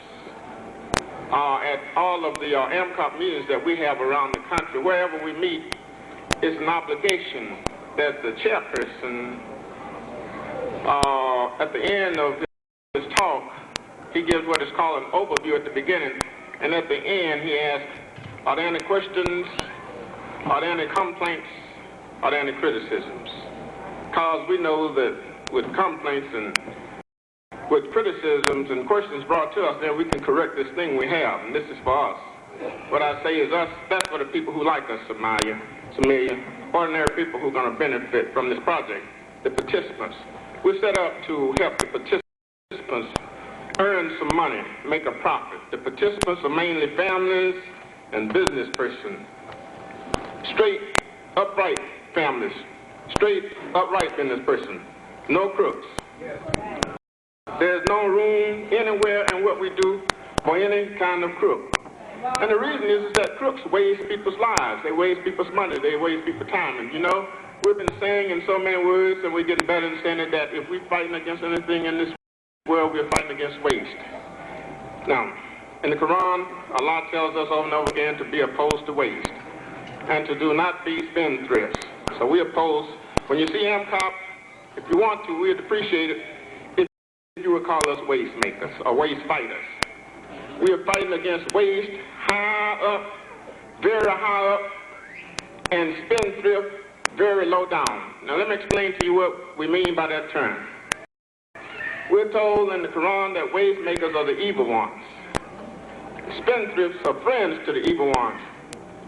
Now we don't think that most of y'all, most of us, are waste makers. We don't know enough to be waste makers. The waste makers are those people, say, down on Madison Avenue, who create waste by stimulating our appetites and our urge to do unnecessary and foolish consumption. The spendthrifts are us. We just happy spend or spend happy, so much so that we throw away most of our lives. We don't just misspend our money, but we misspend of all of the provisions that Allah has given us, He tells us to spend of His provisions, and whatever we do by Allah's direction, we do it in the right way. We could talk about how we misspend our energies, our minds, our hearts, and most of all our numbers and our leadership. We misspend our numbers. 300,000 Muslims around this country, American Muslims, and we are misspending that by not taking advantage of it. We are spendthrifts. The best leader that this country has ever known, the best leader that this earth has ever known since Prophet Muhammad, and we misspend his leadership. Now, let me show you what kind of leadership we have. Now, I'm not just saying this, like we used to in the old days, after we had stopped seeing Honorable Elijah Muhammad's leadership, we would still get up and we would make big, long talks about the greatness of his leadership. This is not one of those talks. This is a talk that we can back up. Now listen, up until 1975, the common people in this country, Hispanics, Malawians, Italians, and so forth, none of us were told en masse that there were some people who were manipulating our unconscious mind, creating in us all kind of spending habits, wasteful spending habits. And then there came a man before us in 1975, and he said, look, he said, there's a book called Subliminal Seduction, to read it. He said, it talks to you about how you're being manipulated, how artificial consumption habits and tastes are being created in you. You can go through the churches in this country, you can go to the colleges and universities in this country, and they were not good enough to think that way. There was only one person who came down the pike and told us to fight waste, told us who was creating waste. Indeed, that was a friend of Allah. If you can call any man a friend of Allah, indeed a man who comes and tells us that one of our big problems is that people are going into our subconscious mind and making us common, ordinary people very wasteful, then that is a friend to Allah. No other group of people came and told us that. No preacher in the Nation of Islam days came and told us how we were being made and showed us where to go and get the information and so forth. So for just that information, that kind of information coming from Imam W.D. Muhammad, that helped a whole lot of us to start pulling our lives into order.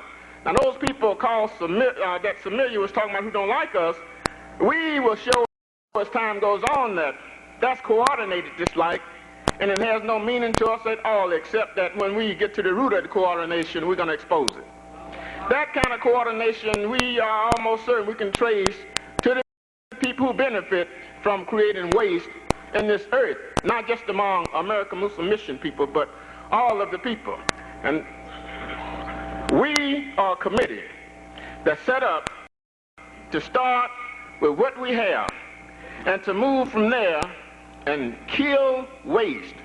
And you say, what does that mean when you try to fight to kill waste? In a sense, if you listen to the fight that our people have conducted in this country for the last 20, 30 years, you hear Dr. King, you hear the SCLC people, you hear the people who are fighting for civil rights in the Nation of Islam. One of the things that they were telling America is this: listen, you're wasting me.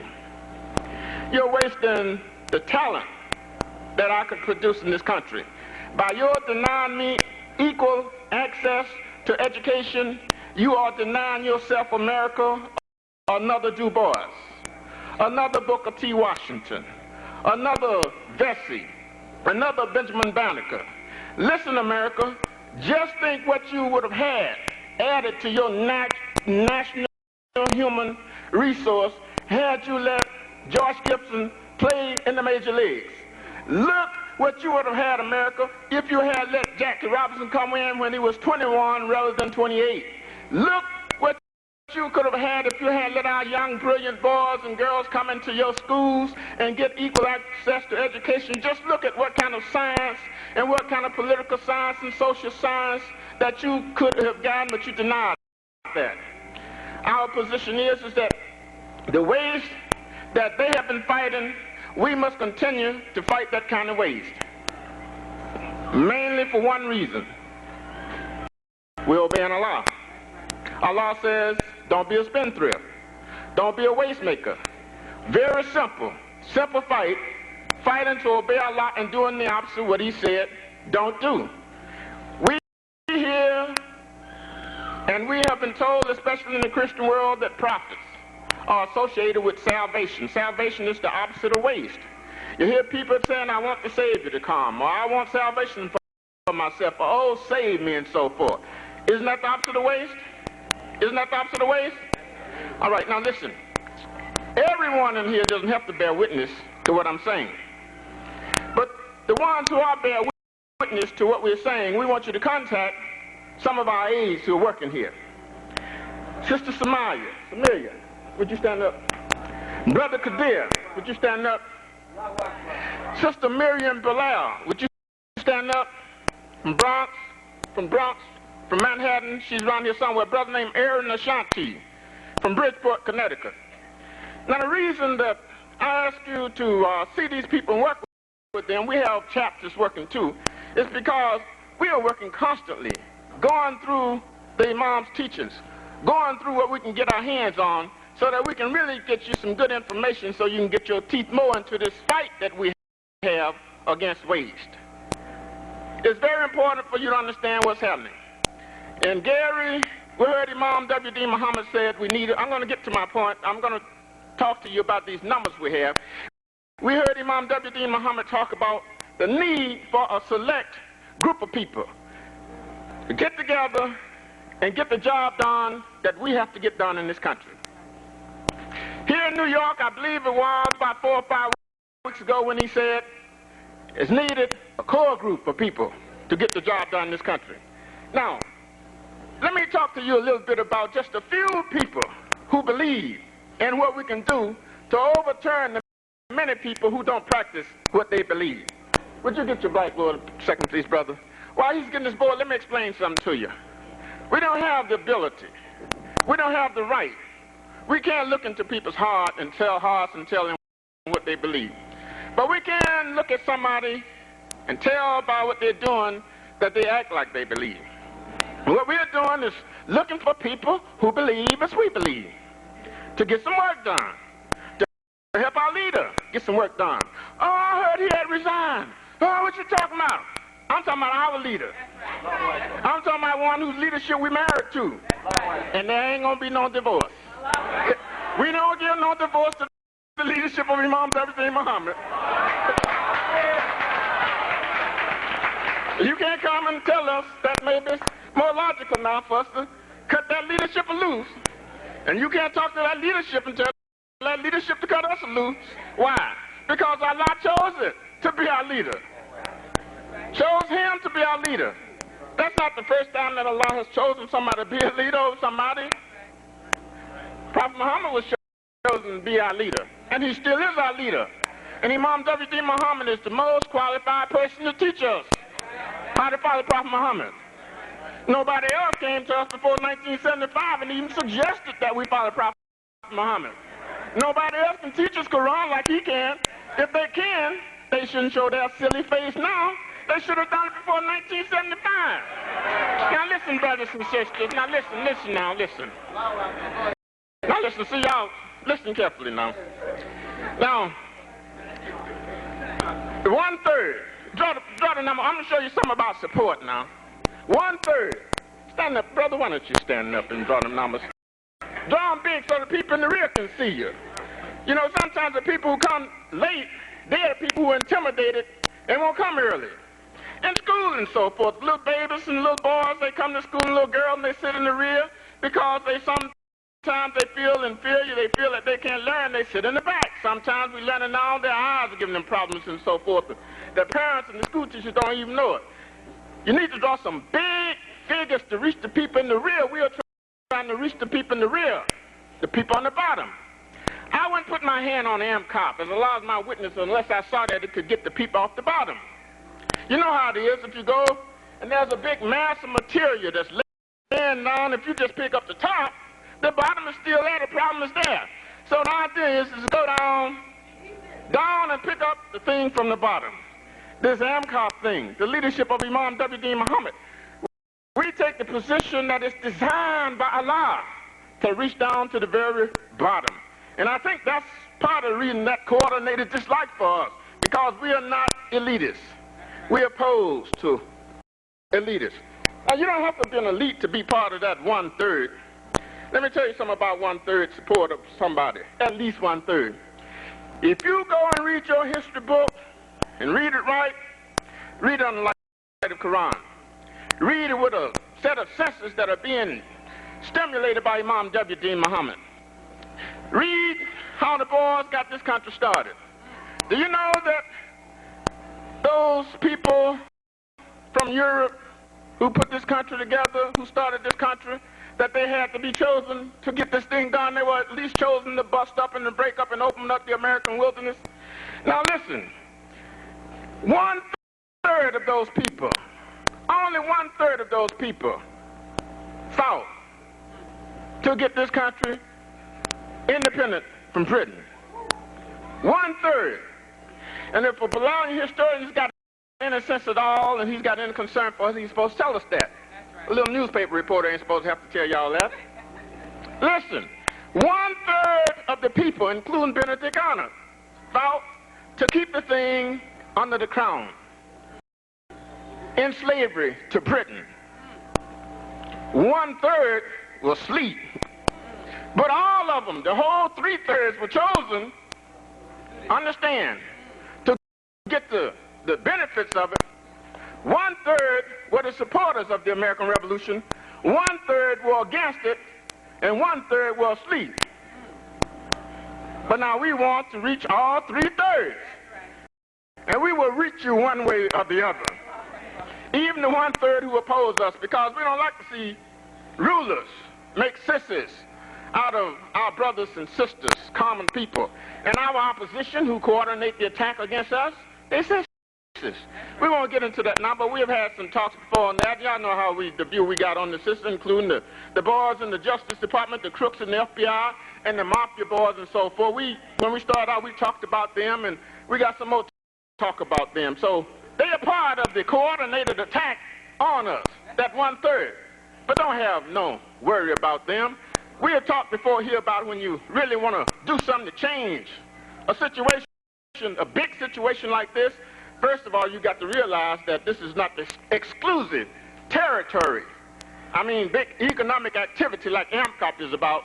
It's not the exclusive territory of somebody who you have been told in your unconsciousness and told in the Christian language or in the Christian talk that God is a jealous God. Now understand, you've already been thinking that God is a Caucasian man.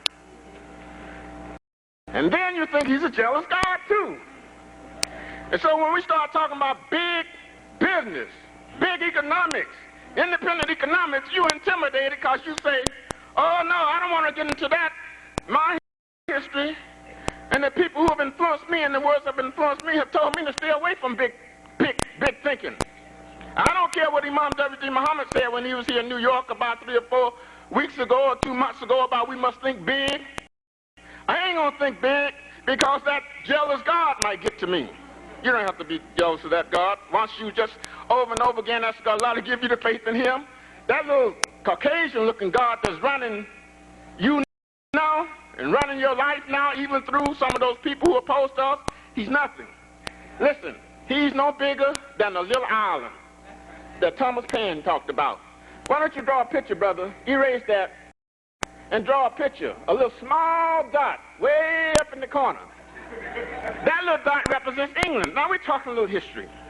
Now the imams, they will talk to you about Islamic history, and we train ourselves to do that too, because you can't be a good AMCOP man or woman unless you study Islamic history, African American history, the teachings of Imam W.D. Muhammad, certainly Quran and the life of Prophet Muhammad.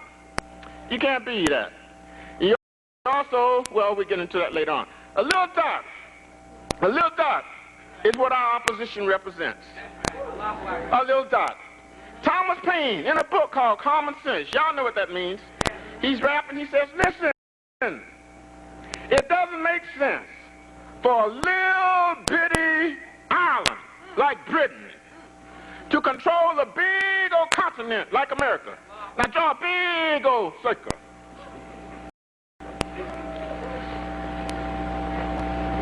He says, listen, he says, we got to get together. He wrote a pamphlet called Common Sense. and stop them. They are killing us with tax policies and trade policies. And they said, God didn't put it in our nature for this to happen. Then they quoted some philosophers later on, like John Stuart Mill and so forth. And I only say that because I understand that there's a couple of people who say we ain't too smart. We ain't too smart, but we got a teacher who's making us very smart, and we know how to read history books too. Now listen, understand. That big dot, that little dot also represents the people in this world who would keep us in slavery, including economic slavery. It represents the mind and the thinking of the people who brought us to this country. They didn't bring us here to make us good Muslims or good Christians, or to make us some Jews or something else. They brought us here for economic reasons. And we're still doing what they brought us over here to do. But no matter. They are just about as significant as that dot. And the great common people in this world, that circle represents us. And that's who AMCOP is trying to reach. And we start off with a few people in the American Muslim Mission, and then just like a whirlwind, we start moving out through the cities, through the Bilalian community, and in time, we're going to sweep out of existence, out of meaningful existence, everything that stands in the way of one word. And what is that? Complete obedience to Allah. You ain't got to be no completely obedient person now in order to stand for that. But that's what AMCOP stands for. And in time, we're going to make it popular to obey Allah completely. The Honorable Elijah Muhammad, you say, we want entire submission to the will of Allah. Well, we want complete obedience to Allah. And we got one person who can teach us how to be completely obedient. So we go back to this thing called fight and waste. Now we take the position and we will argue with the people, and when I say argue, you know, I mean argue like lawyers argue in courtroom without evidence and so forth. We ain't gonna argue with nobody who just come up to hassle us. We got some kind of exposure for you. But I'm talking about the people who think they smart and think they heavy. We'll argue with them about these figures we're gonna give you.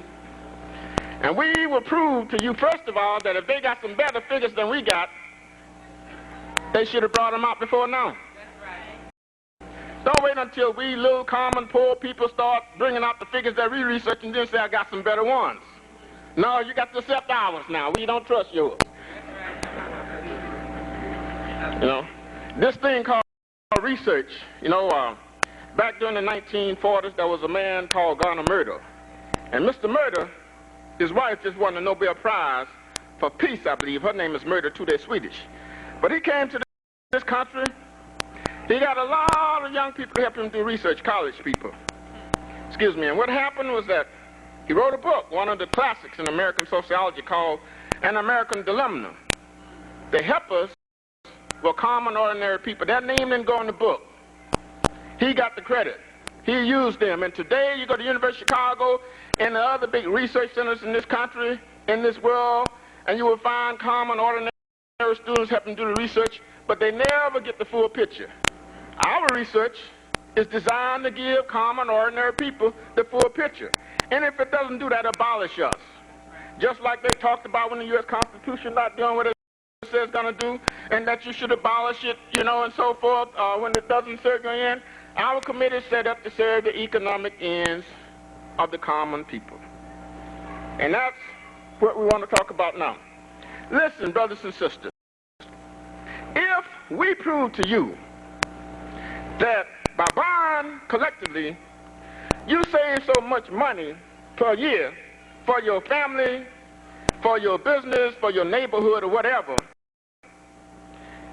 once we show you that evidence and show you how to do it, we feel that if you refuse to do it, you're going to graduate from being a spendthrift and become a wastemaker. Because then you will be consciously cooperating with the forces that keep us down. Sears Roebuck use collective economics. They collect our money and then go to the manufacturer or become a manufacturer. and then resales it, just like one of those 2 Bavarian banks in Chicago. You hear somebody from Chicago telling you that we got 2 big black banks in Chicago, you tell them that we said, they tell them a lie. How is a bank yours when you go into that bank? The interest rate goes down, and you can get you some, you figure now's the time I can buy me a house. So all the Bavarians in Chicago run to this particular bank and see a Caucasian loan officer and say, I want me a loan to get me a $50,000 or $40,000 home.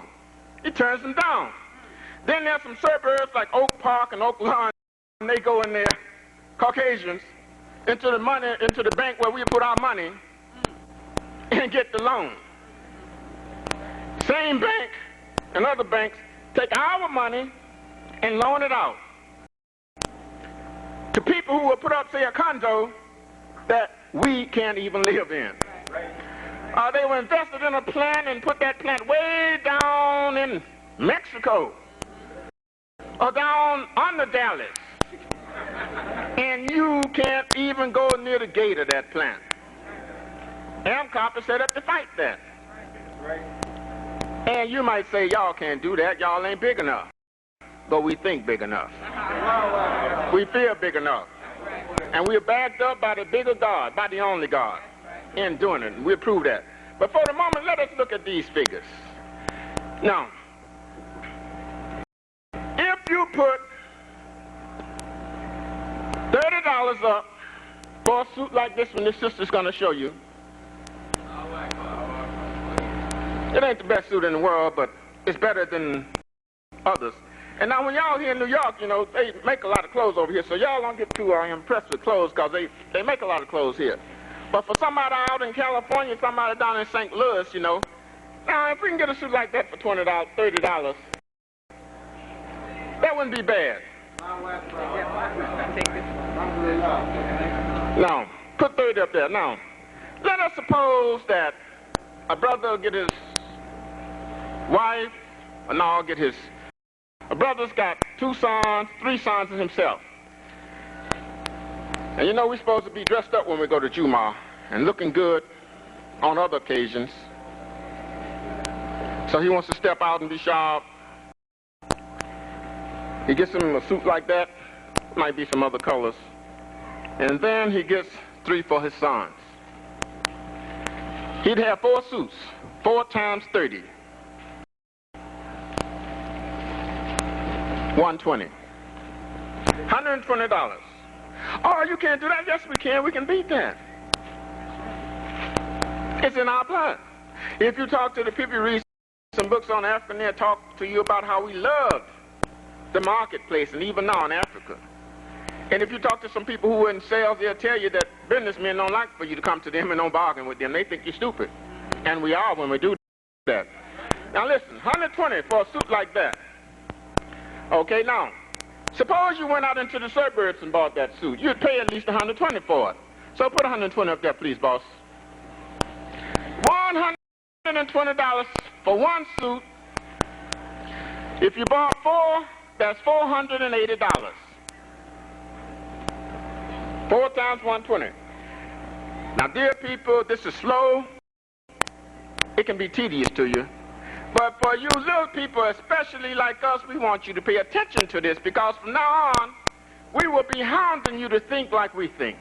If we think we got the best way of thinking about this thing, then we are obligated and we are justified in trying to get you to think like we think. And we know when we start thinking to you, the big people will listen in and eavesdrop. So listen, $480 for a suit, 4 suits, if you buy them as an isolated man. But when you buy them as a collector man, you only pay $120. Now, once we show you how to get those suits for $120 rather than for $480, aren't you wasting? That's right. Whose money are you wasting? You're wasting more than your own money. You're wasting your granddaddy's money. You're wasting your grandson's money.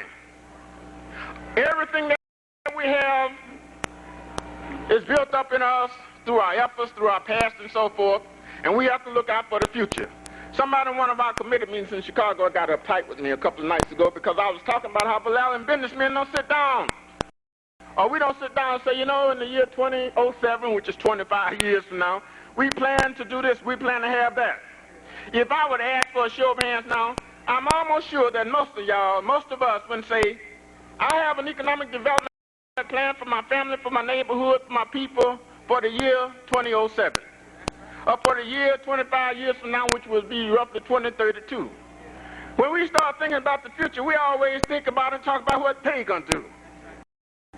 What they're going to have. They're going to have robots out doing this. They're going to be doing this. They're going to be doing that. They're going to have houses in the sky.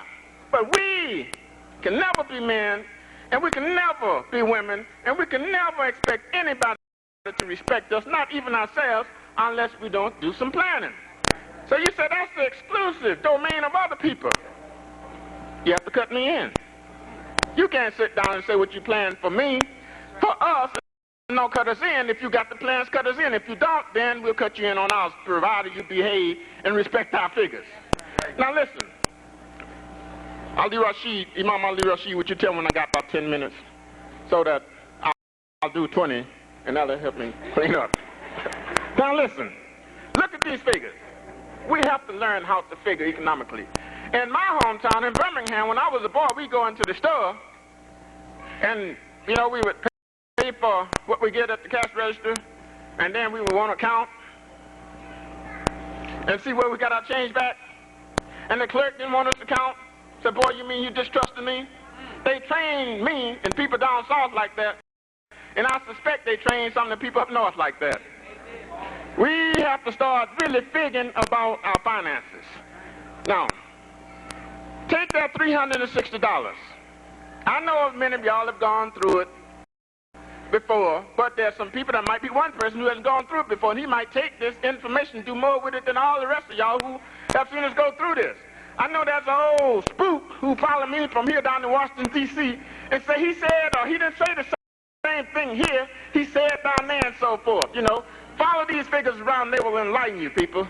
Listen, this is what we want you to see. Take this $360, and you start figuring how much money you save on buying your shoes collectively, buying your suits collectively, buying your hot plates collectively, buying your washers and dryers and everything you do, and figure it up and see, don't you be able to save at least $3,600 a year. That's what our figures say. $3,600 a year. And if we don't save $3,600 a year, then we have to fight hard to make sure that we do. Because we do spend, even on welfare, more than $3,600 a year. We want to spend it right. AMCOP's job is to help the Imam make y'all see the foolish way that we are spending. Back in 1977, 78, 79, the Imam told us over at Clare Muhammad School in Chicago that we must start living sensibly. And he told the people who should be intellectuals, you know, to start putting budgets out and talking to the people about sensible living. And I'm so spaced out, I'm thinking that the educators are supposed to do it, but I'm just as guilty because I didn't crusade on it either. You understand?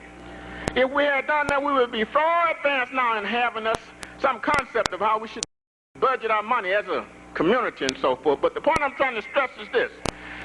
This $3,600 is going into somebody's pocketbook other than yours and ours.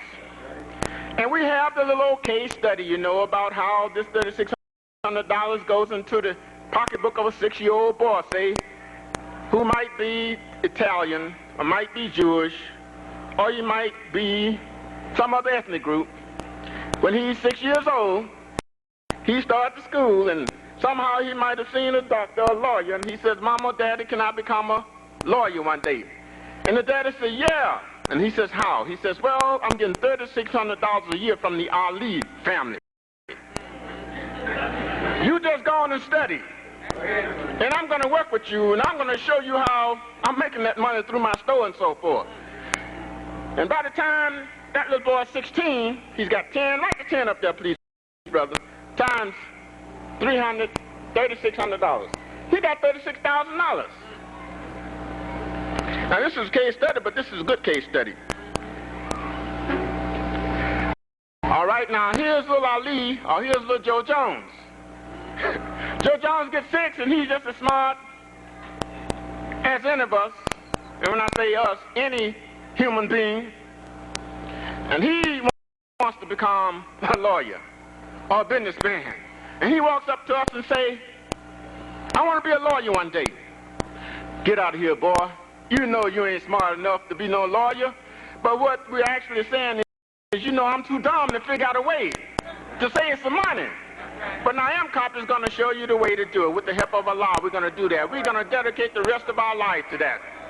Brother told me, he said, Bilal, so you might get busted. I might get busted from doing this with this MCOP thing, but I won't get busted from following the good thinking of Imam W.D. Muhammad.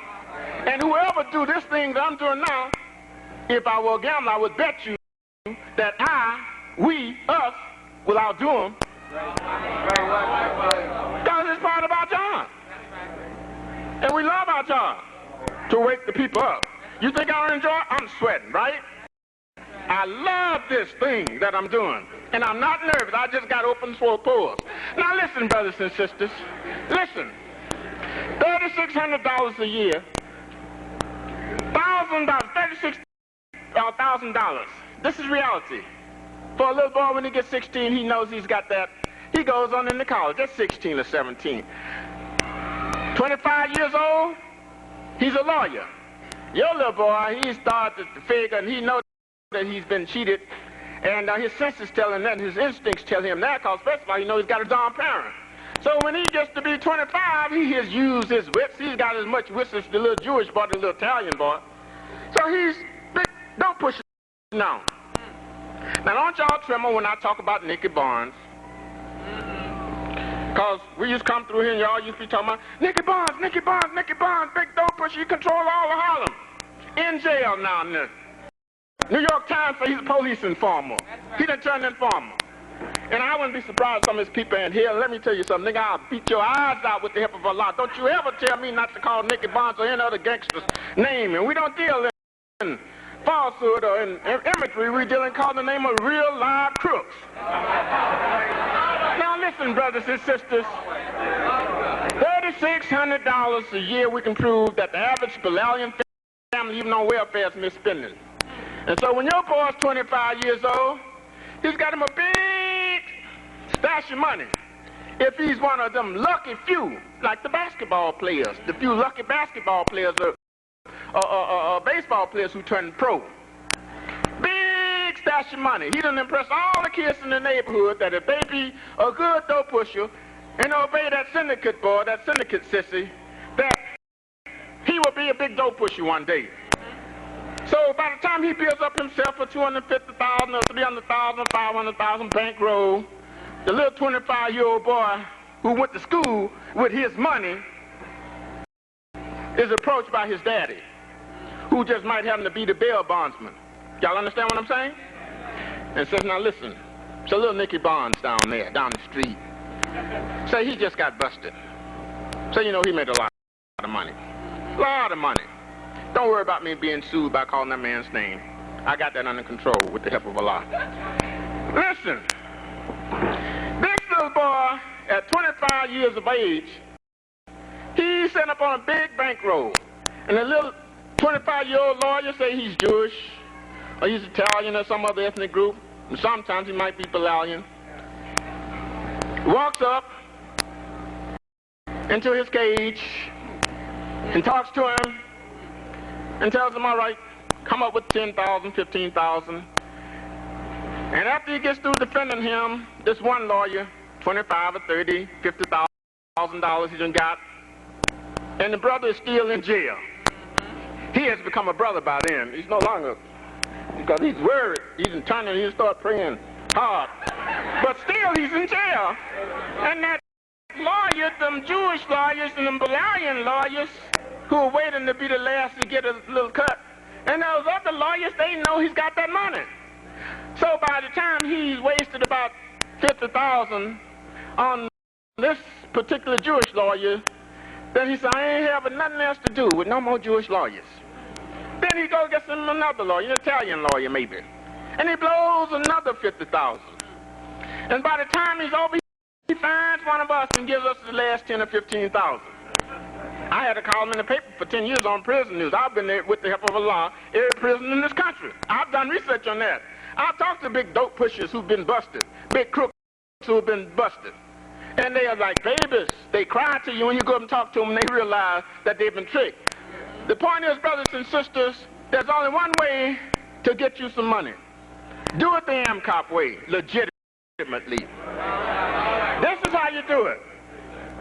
Listen, be a businessman, like the AMCOP businessman. I could call the names of some people now who are putting money together and they're sending it to Chicago to be business people. But if I tell y'all, y'all would try to make it hard for them. Then we would have to spend all our time making it hard for you. And that's a trick that, you know, the rulers have put us into. We're always making it hard for one another rather than making it hard for the enemy. And the enemy is isolated spending. Now, take that same suit. Put up, you know, buy you 1,000 of them. Get you some money. I'm talking about for the one who wanna, you know, who's got enough money.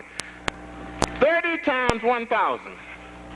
If you want to now, you can buy you 100 of them. Buy you 30,000 suits. Am I taking too long? Okay. I'm taking time.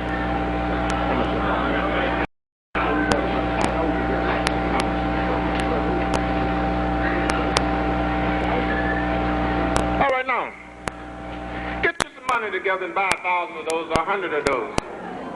Or buy you about 10 like I'm going to do. I'm going to buy about 10 and, you know, make me some money, start building up from that, reselling those. Now listen, put you down $30,000, resell those suits for $120. That's 30 times 120. And when you're working with this project, brothers and sisters, put your figures down on paper, get together, get your notebook, and talk to yourselves and to other people like this. We have to work with figures. 30 times 120 is $120,000. Sell them for $120,000. That's a lot of money for a small businessman, a small straight businessman. Just make 30 times 120. Okay, so what you do, you subtract that 30 from the 120,000, you got yourself $90,000. Now you might have to change your styles, and we're going to talk about that in a few seconds, how we're going to work, how we're working to get you the styles that you need to appeal to the people who are still style conscious. Now listen, this is what we do. No, we're talking about the $30 for a suit, and buy 1,000 suits, and that's $30,000, and then resell them for $120, and that's $120,000. Okay, go over again. Put the 30 up there. 30 times 1,000 equals 30,000. All right. Now, put 30 down under that. Now, 30 times $120. 30 times $120. Wait a minute, excuse me. 30 times, why don't y'all figure it out? Tell him, give it to him. Yeah, the preacher here ain't got to be the best figure, he just got to stimulate the people to figure. Work it out, figure it out. Tell him how to do it. 120 times 1,000.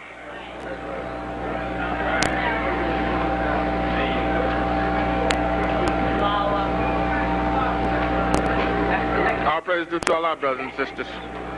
We want to be doing this in our houses. We want to be doing this in our schools. We want to take over the streets and do this. We want to take over Harvard and Yale and do this. We want to get downtown and do this. And don't let nobody tell you these figures ain't reliable. These are our figures. They come out of our census. Listen, so you subtract the 30,000 that you paid down. So $90,000 is your profit. And then you tell another brother to go and buy himself or sister. Show a couple of these little articles here, Sister Samaria.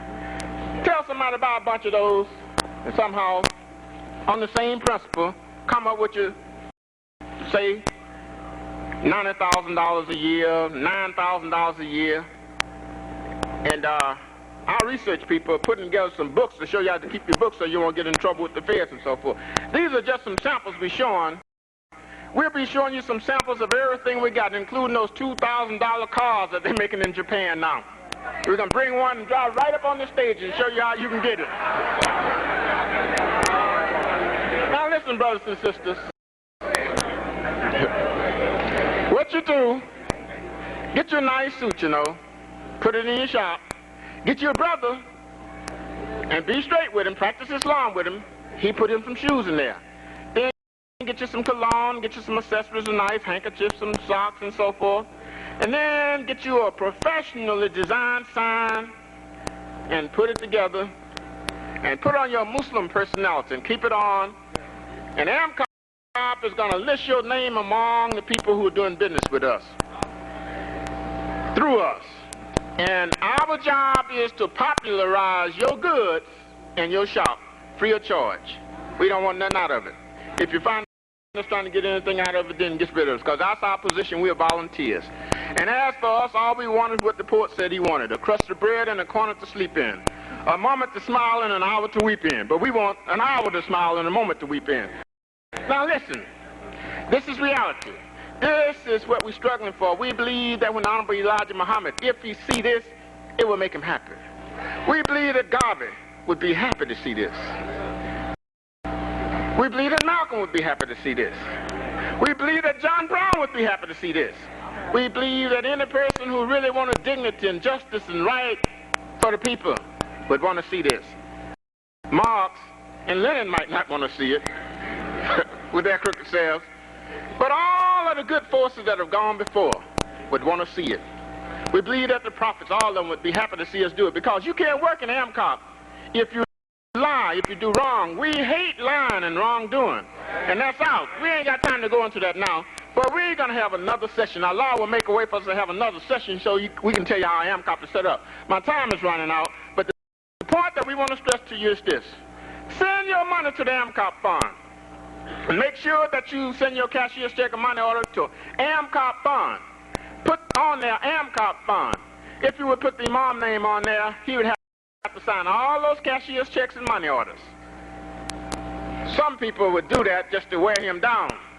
But now for us, who like the direction that we get from him, that we get from the Quran, send $30. Send $30. At least $30 to a basic fund for us to work with, so that when we go to the manufacturer, as we've been doing, and tell him to make up us an order or sell us some stock, then what that manufacturer would do, he would know that we represent some strength and some power, and this is prestige for the leader, this is prestige for the community, this is recognition of Prophet Muhammad in the West. Now listen, brothers and sisters, if there are 300,000 of us, I'm closing out now, we got 10 minutes. I'm imposing 10 minutes on myself. We put up $30 apiece. We have 300,000 members. And if we don't have 300,000 members, then we have to dawah to get 300,000 members. Allah tells us to dawah. So that 30 times 300,000 is $9 million. Now, our figures say that if we really drive that manufacturer like we should, that $9 million is how much? Borrowing power.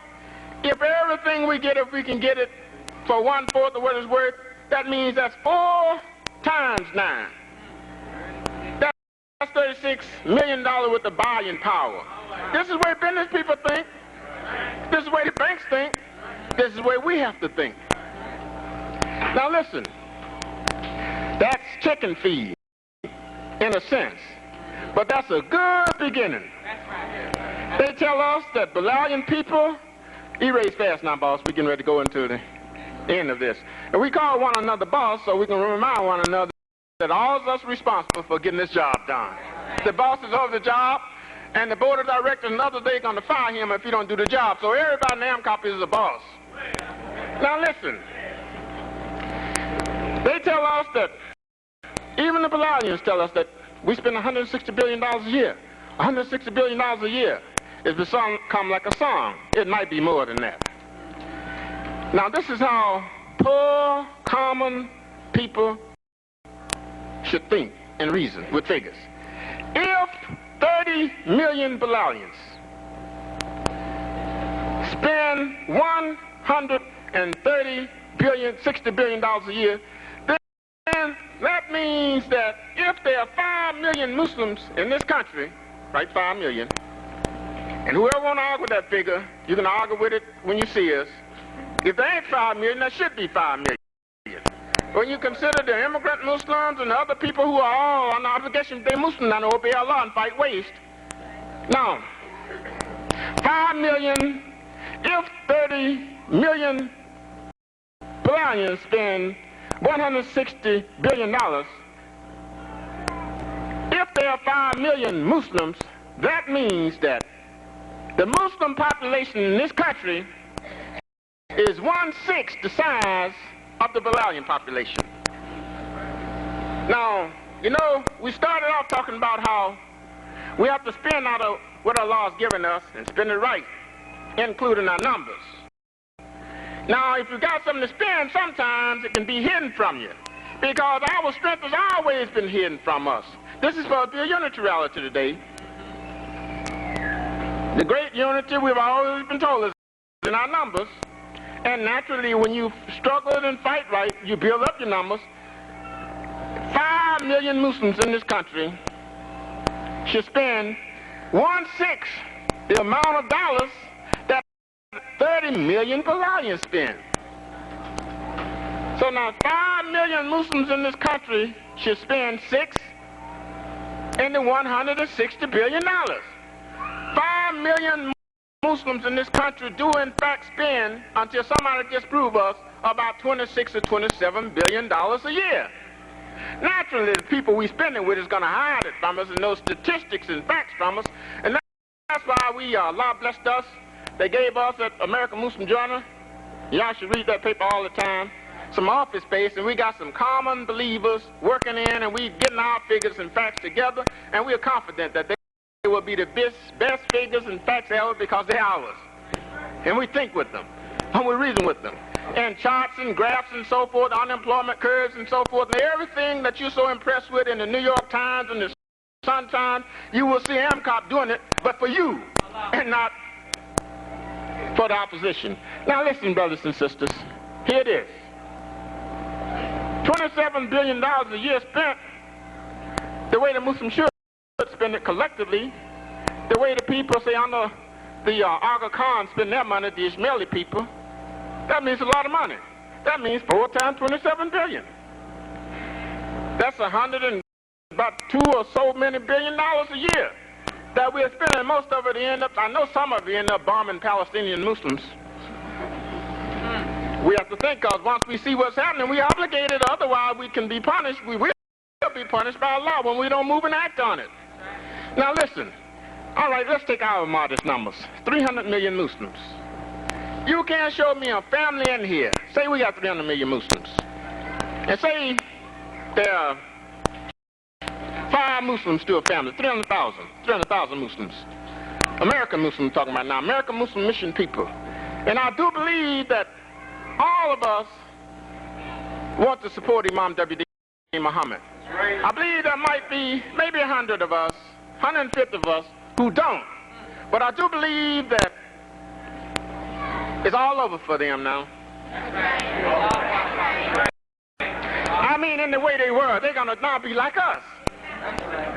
300,000, if you got 5 families, an average of 5 families, put 5 in the 300,000 and you got 60,000.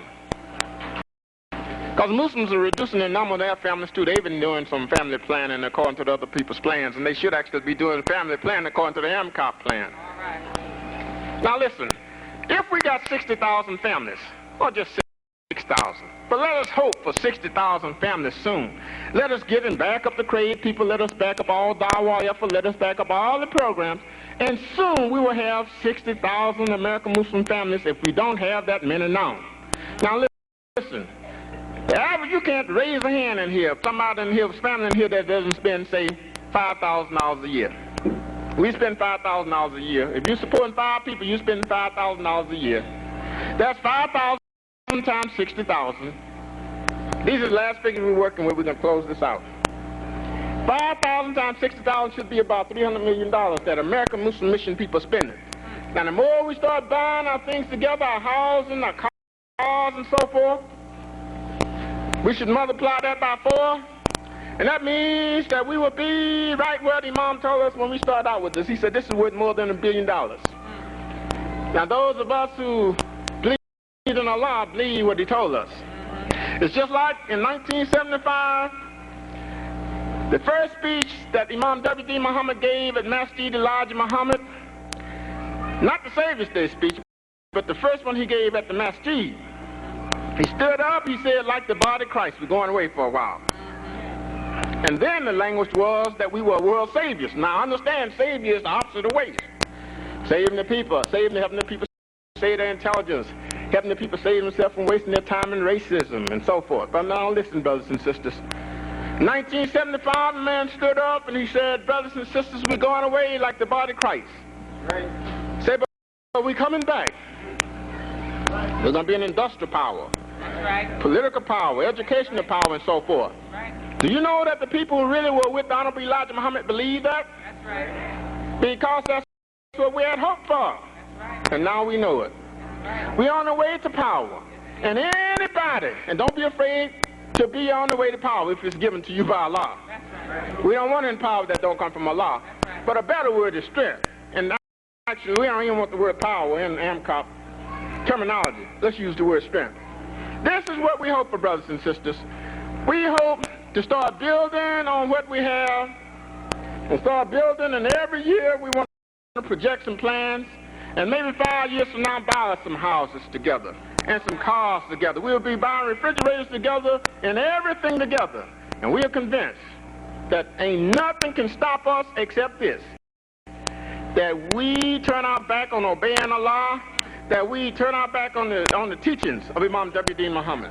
And you have to understand what we were learning when he first came in office. Ain't nothing outside of you can harm you. Nothing. Allah, I argue with a crook who want to be a bully about this point. And I kept saying what Allah said, no harm can come to you except what you bring on yourself, on your soul. And all of the good comes from Allah. We believe that. You have to believe that. When you believe that, the programs that we're given by Imam W.D. Muhammad can't fail. They can never fail. We're convinced of that. And we want to start arguing. It's funny how the people who, when we enter around, they argue without fix, they say figures and facts, and they say this and that. And then when we face them, they're like little babies. Humble little babies. Y'all ought to cut that out. Listen. Get together and start buying together. Start buying together, go to our AMCOP meetings, read everything that you hear from AMCOP, and what you find that ain't right, correct it. If you want to know what's right or not, it's simple. Do like the people in our great New York chapter do. Read and listen to the Imam. And if what we say don't tally with what he say, then correct us or get rid of us. But if it tally, then you come to us and deal with us. Y'all scared to go to him and try to correct him anyway. But y'all want to come to us and try to make us think that we ain't doing what we're supposed to be doing. The point is, in closing, brothers and sisters, is this. Let's start working, putting our money together, trusting in what we're doing, and knowing that nothing can touch us, no death can touch us. As we move and get bigger and better, people will threaten us, and some people might already have tried to threaten us a little bit. No death, no graveyard.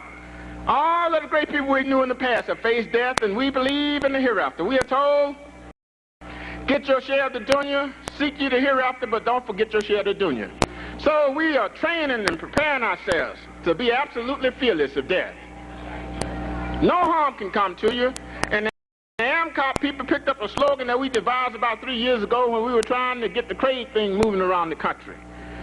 We say, well, if we fight for Islam, fight to establish Imam W.D. Muhammad in America, fight to establish the Quran, fight to establish the Sunnah Prophet Muhammad. When we do that, when we win that, that's victory for us. If we die physically in the process, that's victory paradise. The boy back there during the time they were getting America together said, give me liberty or give me death. AMCOP people must say, Give me victory or give me paradise. We want nothing less than that. Now listen, and anybody can try us and see whether we're for real or not. You got to be prepared to go through entry. You know, the street urchins, they call them urchins, but street gangs. They threw bricks at Prophet Muhammad when he started winning the people. He was entered, but we don't play it up because then people will start trying to think that, you know, it's like the Jesus suffering. Now listen, face entry. If an eye is pulled out, a leg is pulled out, the only thing that we can promise you is that Allah can grant you and will grant you the pleasure of saying, I lost my eye in the service of Allah. I lost my leg, I lost my son's leg in that way. You go to the Veterans Hospital, you find veterans who ain't got a leg or arm, and they will smile and say, I lost this in defense of my country. Now, if a veteran will give up his life and his limb in defense of his country, what should we do in defense of Al-Islam? Not only that, but we are realistic people. And whoever touch any of our people, we want them to know this, that we have a name for you. Your name is Tat, and our name is Tit. So it has to be tit for tat. Now I'm talking to the little people who don't like us, that little dot up there. And I have to talk this way because it's good to warn people. We don't want anybody playing with what we do.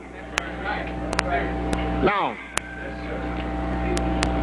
prison, jail, you can be set up. Anybody can set you up. The crooks in the government, people can come into what we're doing and set us up. Malcolm was in prison, got heavy in there. The Honorable Elijah Muhammad was in prison. The Honorable W.T. Muhammad was in prison. Dr. King wrote a beautiful letter from prison, the Birmingham jail. In prison, you can get in your room and do what you ain't been doing, studying the Quran in Arabic like you should. If you're an AMCOP person, you can't be with us and don't study Quran in Arabic. It's going to be an obligation for all of us to study Quran in Arabic. You can be peaceful. I know once I, was in jail a little while, and I don't want to tell about the experience now, but when I made up my mind to do something, well, what it was I was thinking, now, if these little gangbangers out here at Cook County Jail, if they say something about the Honorable Elijah Muhammad, I'm going to have to thought with them. And then something came to me, said Samuel 17X, that's what I was there, and said, listen, so now if you start fighting, you're going to end up down there at Statesville Prison. So I'm in a dilemma. Now, if I fight to defend the Honorable Elijah Muhammad's name, I might end up getting a long time rather than 10 or 12 days, for some misdemeanor. And then some came back and said, well, if you do it, you're doing it for Allah. And then peace and calm came over me. I had no more fear, and the little street gang bangers respected us tremendously after that. Allah is always with you, and in the prison cell, you can get you some Quran and some Hadith and some science and so forth, and that time will go by like nothing. So don't worry about going to prison. Lastly, social ostracism.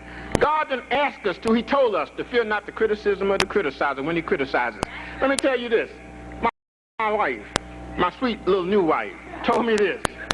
Says, you don't care what people think about you. I said, yes, I do. We have to. We care what the good people think about us. But the bad people, I feel bad if a bad person thinks something good of me. Brothers and sisters, look at our... The second time. And what I liked about it more than anything else is that he put Allah and his messenger and the unrivaled leadership of Imam Warathy Muhammad behind every major thought that he wrote. That you could sense his determination and his firmness, and complete dedication. And I told him that I really enjoyed it because that's a person that you can trust entirely. And we pray Allah that, he's very successful in that role. Before I introduce our next speaker, brothers and sisters, there's something in the air that I'd like to clear up, and that is, to let you know, I helped in formulating the agenda of this conference, and I'd like to let Sister Samia know, as well as everyone out in the audience, that CRADE was not intentionally neglected for being put on the agenda. That's the first thing I want to let you know. I'd be absolutely crazy not to include CRADE on any agenda or to give my full support, because everyone knows in Brooklyn I support CRADE 100%. And as a matter of fact, I know myself personally that there can be no program of any lasting duration if La ilaha illallah is not behind it. Whether we're talking about AMCOP, whether we're talking about the business development, or whether any program that the Imam has given us, trade has to be a functioning part of our mentalities, otherwise that program will not last. So I want to let you know that myself and Sister Kia was speaking as we came back from Sedalia, and we came to the understanding that we saw a need to praise the community of what we observed in Sedalia. So what I wanted to do is to push the Sedalia experience, to keep you informed of what you may have missed, and together with that to underscore the fact that economics has to be behind any sort of educational program, that you can't have education without economics. So it really wasn't an intentional thing that was done, and I don't want anyone to go home with that thought in their minds in the least. We're having a trade regional walk in Brooklyn on the 22nd, and we had one last month on 5th Avenue, 42nd Street, which was very, very successful. And we invite all of you out to Brooklyn on the 22nd, and we want to just jam-pack the streets and let the people know that there's no racial divinities in religion. So, you know, that's something I had to clear up. And it's a little delicate point, but it bothered me, because really I know that I made the agenda. Many of you probably know it, and I don't want anyone to go away thinking that I don't support trade. You can't be an imam at the American Muslim Mission, don't support trade, or you shouldn't be an imam, and if the people see it, they should get rid of you immediately. Anytime, and I told my community this, that I don't support trade, then you got to stand up, apprise me of the situation, that you're not supporting trade, and if I don't change my behavior, I don't belong in that post. And it's as simple as that. The cause is too great. So I wanted that to be known, so that everyone can be sure that the agenda was worked out in a manner so that the Sedalia conference can be of uppermost in our concern, and also AMCOP and the business development that we're underlining. A final thing, there's a trade workshop Saturday, January 8th at 6 p.m. at Miller Branch Library, and that's going to be at 489 Bergen Avenue in Jersey City. And there'll be a question and answer period afterwards. So if you want more information, you can go in the back and gain more information.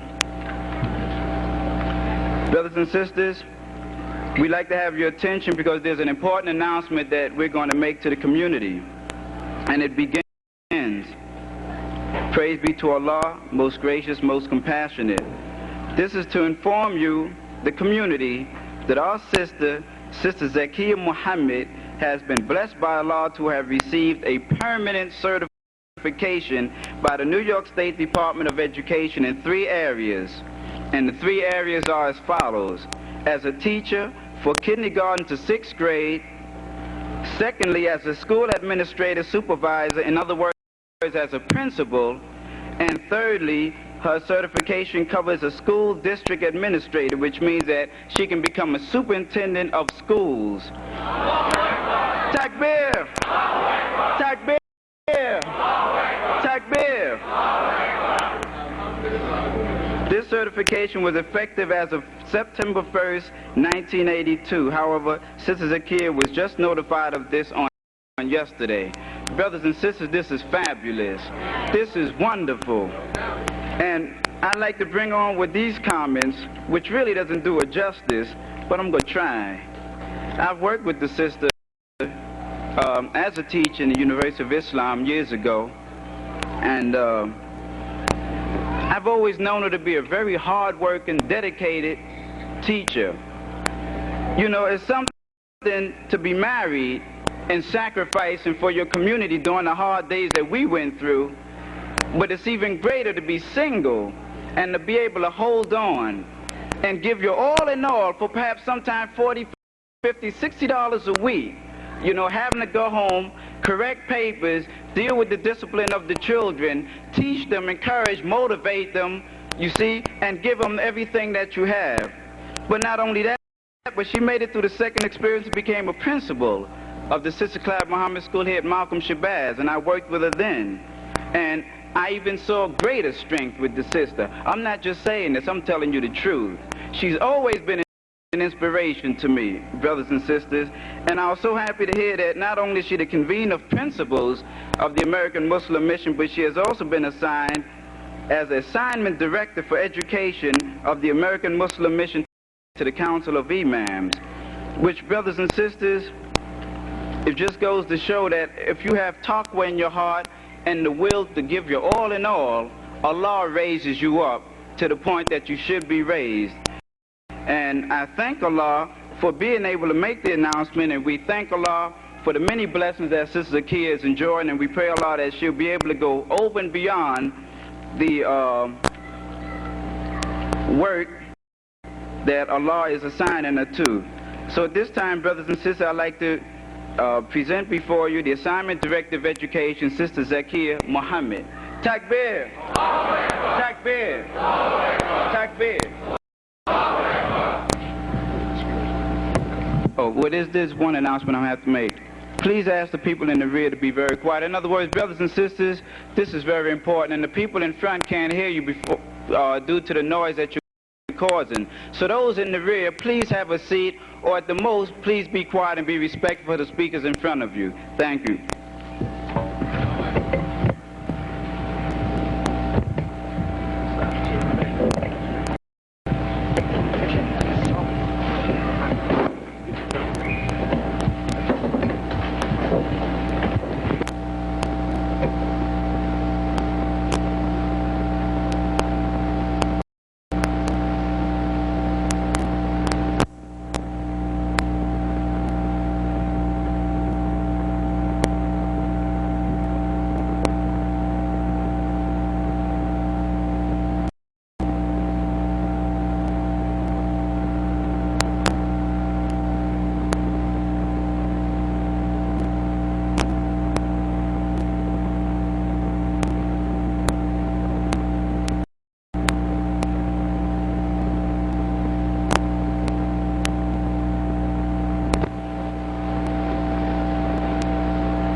Testing, 1, 2.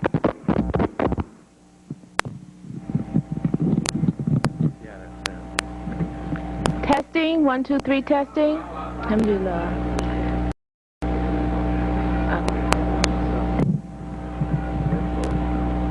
Testing, 1, 2, 3, alhamdulillah.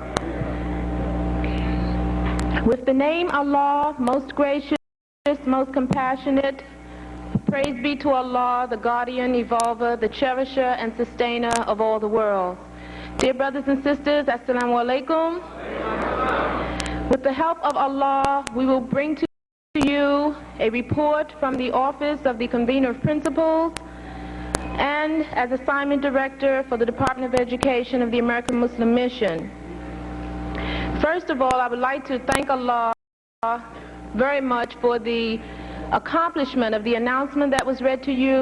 We thank Allah very much for having achieved this, but we need to understand that this is an accomplishment for the American Muslim Mission, because my name is Mohammed and it represents all of us, and we thank Allah very much.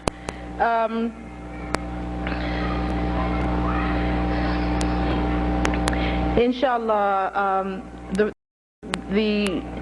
there's so much more to accomplish, there's so much more to achieve, and inshallah, when we get our doctorate degree from the American Muslim Teacher College, then that is the greatest accomplishment, inshallah.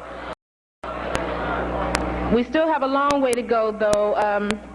My husband has informed me that I haven't been permanently certified as a wife yet, so we're still in candidacy for that. So with Allah's help, it's a constant struggle, and inshallah, we appreciate his patience for permitting me to work in this way and to be tolerant of all the things that he knows of. So we thank Allah very much for him as well. I would like to briefly bring you up to date, those of you who are not, and if there's anyone in the back who can't hear me, please indicate by raising your hand, that in our first National Educational Conference, which was held in April in Sedalia, North Carolina, at the American Muslim Teacher College, we had our first meeting of principals of Sister Clara Muhammad schools. And those principals represented the concerns of teachers, parents from their areas regarding the progress and development of our schools. As a result of that meeting, and as a result of striving to implement the directives that Imam Warthadeem Muhammad has given us for so many years regarding Sister Clara Muhammad schools and the unification of our school system, we were able to conclude some initial kinds of steps for unification. And the Council of Imams indicated a directive to the effect of these initial unification measures.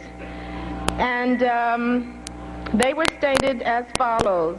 I will just briefly paraphrase them. One, as a result of analyzing, really observing our various Sister Clara Muhammad schools, which total more than 43 at present,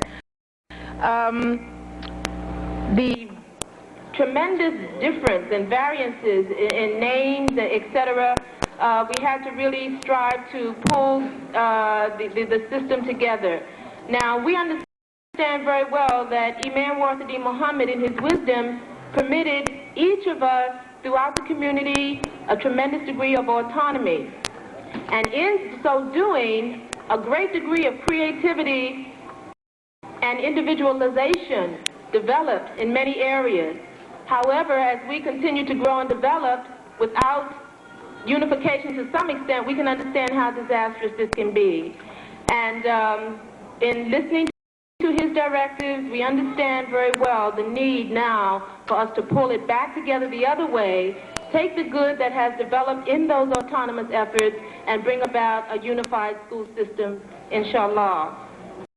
Therefore, in this regard, with the different names on our schools and different guidelines and directives, etc., the Council of Imams issued this declaration that whereas there is a pressing need to bring Sister Clara Muhammad schools into a unified school system, and whereas the principals of the various schools met in sessions held in conjunction with the National Educational Conference and developed specific recommendations to aid the process of unification, Now, therefore, the Council of Imams issue the following directives and make them binding upon the American Muslim Mission.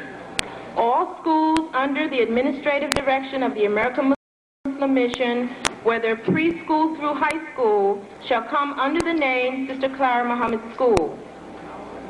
No more Sister Clara Muhammad Preparatory School, elementary or secondary, high school, preschool, Sister Clara Muhammad School. That all heads of the schools will be referred to as principals and the assistants as assistant principals. That the resident imam is the director of education in his own locality. That the council recognizes Sister Zakiya Mohammed as convener of principals for Sister Clara Muhammad School for the first year. And that any subsequent opening of Sister Clara Muhammad schools beyond the date of this document, which is July 14, 1982, must have approval and authorization for opening issued by the Council of Imams. Also at that conference, we concluded our basic agreement that we will follow the structure that Imam Mohammed had already initiated regarding the masajid, and that is that we will have representatives in each region who will coordinate and assist the development of Sister Clara Muhammad schools in that particular region. Now, some changes have been made since the recent council meeting, which I will get into in a few moments. But nevertheless, the process of having local meetings still holds. It has been recommended and accepted by the council and by the majority of the principals and of course the council that we have local meetings at least every 2 months, at least once a month in our local masjid regarding the progress of education in our community. That we have state meetings at least every 2 months so that everyone in that particular state is in sync, is moving in the same spirit, in the same direction for the development of our schools. And that we have regional meetings every 3 months so that everyone in that particular region will be in harmony, will be in agreement, that we will all be aware and moving in the same direction for Sister Clara Muhammad schools. The agendas for these meetings were included in the AM Journal article. I'm not going to go through it extensively now, and I would advise you to get the back edition and to read the article which lists the organizational structure and the components that each local area should have regarding Sister Clara Muhammad schools. I will mention, though, the concept of the Department of Education, which is the overall committee in each masjid, the Consultative Committee for Planning Education, which is what Imam Warthadi Muhammad recommended we be called, because we know that in Islamic education, the concept of board of director, etc., is not consistent with our religion. So it is a consultative committee where people with various expertise make recommendations to the imam for the direction of the school. And then we should have either a full-time operating Sister Clara Muhammad school or a weekend school, Saturday or Sunday or both day weekend school. But definitely some type of educational program that will give our children what is needed. And if we study most of the full-time schools, those that we all started with, most of us started with a weekend effort. It's almost impossible to initiate a full-time school without the funds in a one-thrust basis. So it's an incremental type of thing. And if we start with the weekend school and support that, inshallah, we will find the type of success that we want will be realized. Now, brothers and sisters, we have some very, so that you will be clear and understand what our responsibility is in the Office of Convener of Principals. Our duties are as follows. Number one, to implement the educational concerns of Imam Warthadi Muhammad, the American Muslim Mission. To implement those concerns that have been defined by him. To work for a unified Sister Clara Muhammad school system. To define the responsibilities of teachers, principals for Sister Clara Muhammad schools. to articulate the needs of Sister Clara Muhammad schools to the Council of Imams, to the community, and to recommend procedures to service those needs. To convene a minimum of 2 national meetings per year for principals and teachers, and to keep the general membership of the American Muslim Mission up to date with the development of our schools. Recently, in Sedalia at the American Muslim Teacher College, we had, during the week of the 25th to the 28th of November, we had our 2nd National Educational Conference for Sister Clara Muhammad Schools. And in my opinion, and in the opinion of many others that I have spoken with, this was the most inspirational and unifying conference we have had to date for our schools. With more than 600 people in attendance, teachers, principals, and imams, there were a variety of challenging workshops, and they were developed under the theme,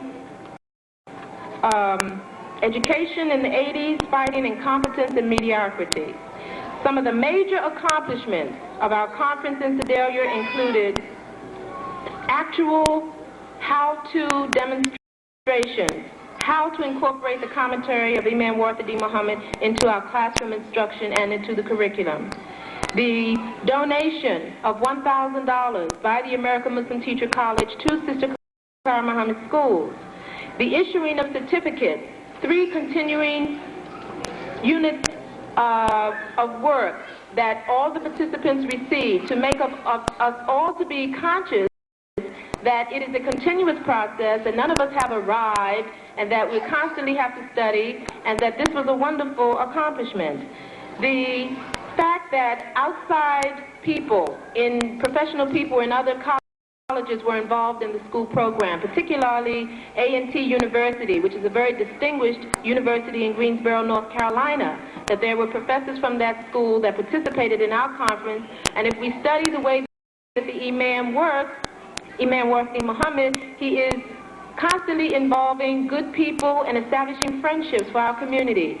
And when people have expertise and the good heart to assist us, we should always strive to involve them in our work. And this was a wonderful accomplishment. Also, there was an award given to the Sister Clara Muhammad School in Oakland for having the best display of the progress of their school, and the establishment of task force for each regional area in order for us to accomplish the unfinished business that has been hanging over us for quite a long time.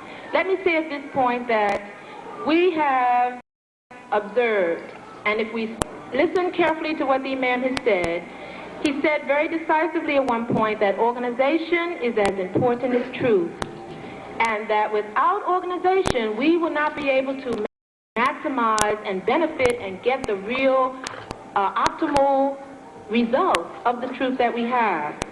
Therefore, we were able to realize at our conference in Sedalia that one of the key areas we had to focus on was organizing all of the wonderful resources that we have in the community, and especially the concept of the national curriculum is an endeavor that we have been embarking upon for quite a number of years.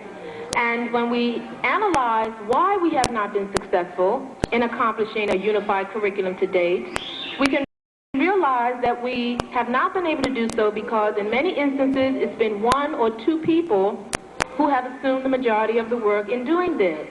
Brother Clyde El-Amin, for example, our national curriculum coordinator, is very skilled and has assumed a tremendous amount of weight for a number of years in developing the unified curriculum. Well, we realize that there are other people who could assist. There are other areas that can do a number of things with his technical expertise, and we can accomplish the objective in a shorter period of time.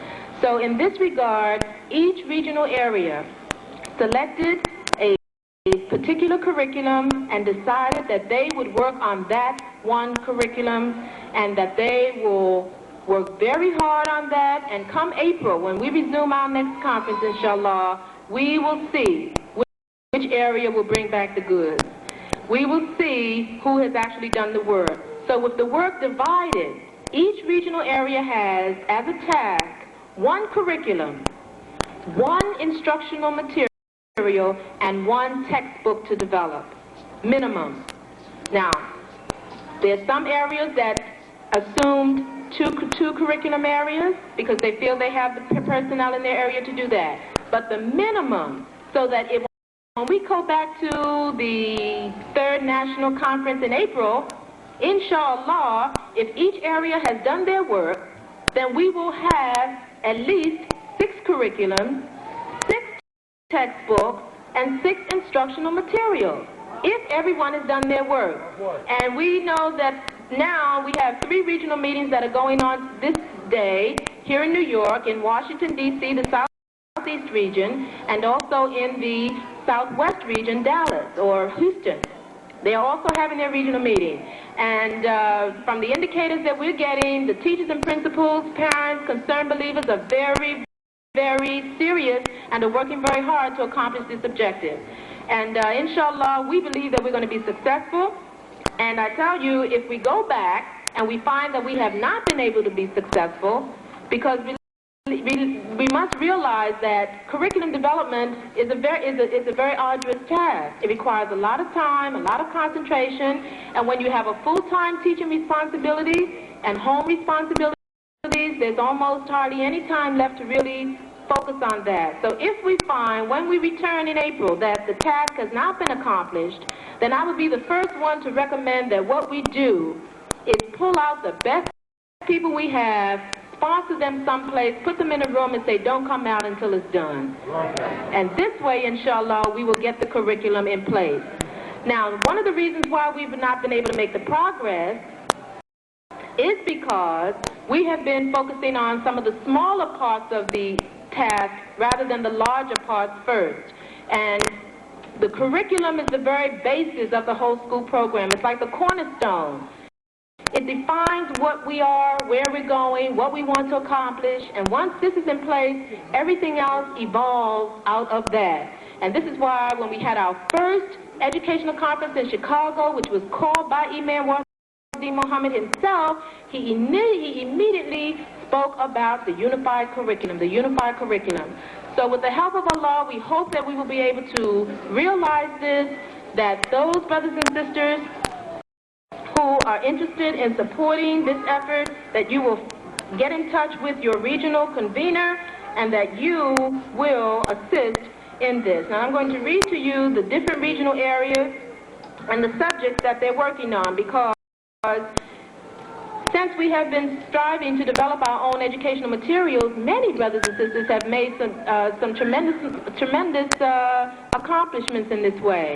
However, we're at a point now where we have to ask ourselves, was the intention behind developing these materials for individual gain, or is it for collective good?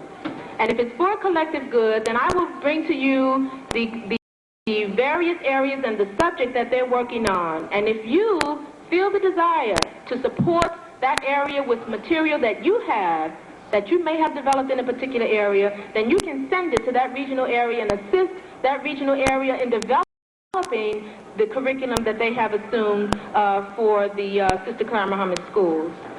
The Western region is developing social science and music. The Southwest region, the Western region, which is California, the Southwest region is developing Islamic studies. The Midwest region is developing Arabic and art. The Southern region is science and mathematics. The Southeast region is language arts and physical education. And here, which I assume the majority of our audience here is, the Northeast region is developing the reading curriculum. Now, the regional convener here, the acting regional convener here for the Northeast region is Sister Aliyah Sharif, and I spoke with several of the Sister Sajda Faiz, who is a specialist in reading and languages, and Sister Zakia Sharif and others here have asked me to ask of you, at the conclusion of this meeting, those of you who have the time and the desire to assist, to come together and to at least touch base so that you can plan for further meetings. All regional members here in the Northeast region will will stay behind or either meet in the masjid. Will stay behind here in this meeting to get some instructions from the regional convener, Sister Aliyah Sharif, for future regional meetings, the direction that she will be moving you regarding the Northeast region accomplishing the reading curriculum. The spirit and unity, brothers and sisters, that was exemplified at the Sedalia conference was really overwhelming. I found that what we need to realize is that when Imam Warthadean Mohammed first set in motion the plans for the establishment of the American Muslim Teacher College, he realized that Sister Clara Muhammad schools will only be dignified, that we will only realize dignity, true dignity and independence, when we begin to train our own teachers and administrators. Only in this regard. Therefore, the American Muslim Teacher College represents we are one school system. It's not separate. That the purpose of the college is to train teachers for our schools. And those of who are teachers and principals in particular, we should be the ones foremost out front, supporting the effort, because when you have our own school that will give us a baccalaureate degree in Islamic studies or Arabic or teacher certification, that is indeed a blessing from Allah. But when we also have a school that has 40 acres of land and a library and dormitories and science buildings and office buildings, that is more than a blessing. That's a responsibility. And we have to really realize that the success of Sister Clara Muhammad schools is a part of the success of the American Muslim Teacher College. And that the more we work to support that effort, the more we're strengthening, because we have a facility where all of our teachers and principals who are presently in the schools, and that is more than the number of the students we have enrolled in the college. We have a place where we can assemble, where we can have our national conferences, where we can receive the certification and upgrading that we need in order to get back in our schools and bring our schools up. Now, I think that once we realize this and realize that this is success that all of us desire, inshallah, for Sister Clara Muhammad schools can be realized once we really see that it just takes a very concerted, concentrated effort, because everything has really been defined for us. It's just a matter of organizing and implementing, applying what we've been given. Then we can realize that what we hope to accomplish can be done realistically. It's nothing outside of our reach. Now, recently we attended the meeting of the Council of Imams, and at the Council of Imam meeting we presented our report to the Council on behalf of Sister Clara Muhammad Schools, the Department of Education. And I will at this time give you an overview of that report, the recommendations we propose to the Council, and the decision of the Council on these recommendations. First of all, let me say that our report to the Council consisted of the following. We reiterated the responsibilities of the Office of Convener Principal. We gave a report on the Second National Educational Conference. We listed the major accomplishments of the conference. We spoke on the areas of concern to teachers and principals of Sister Clara Muhammad schools.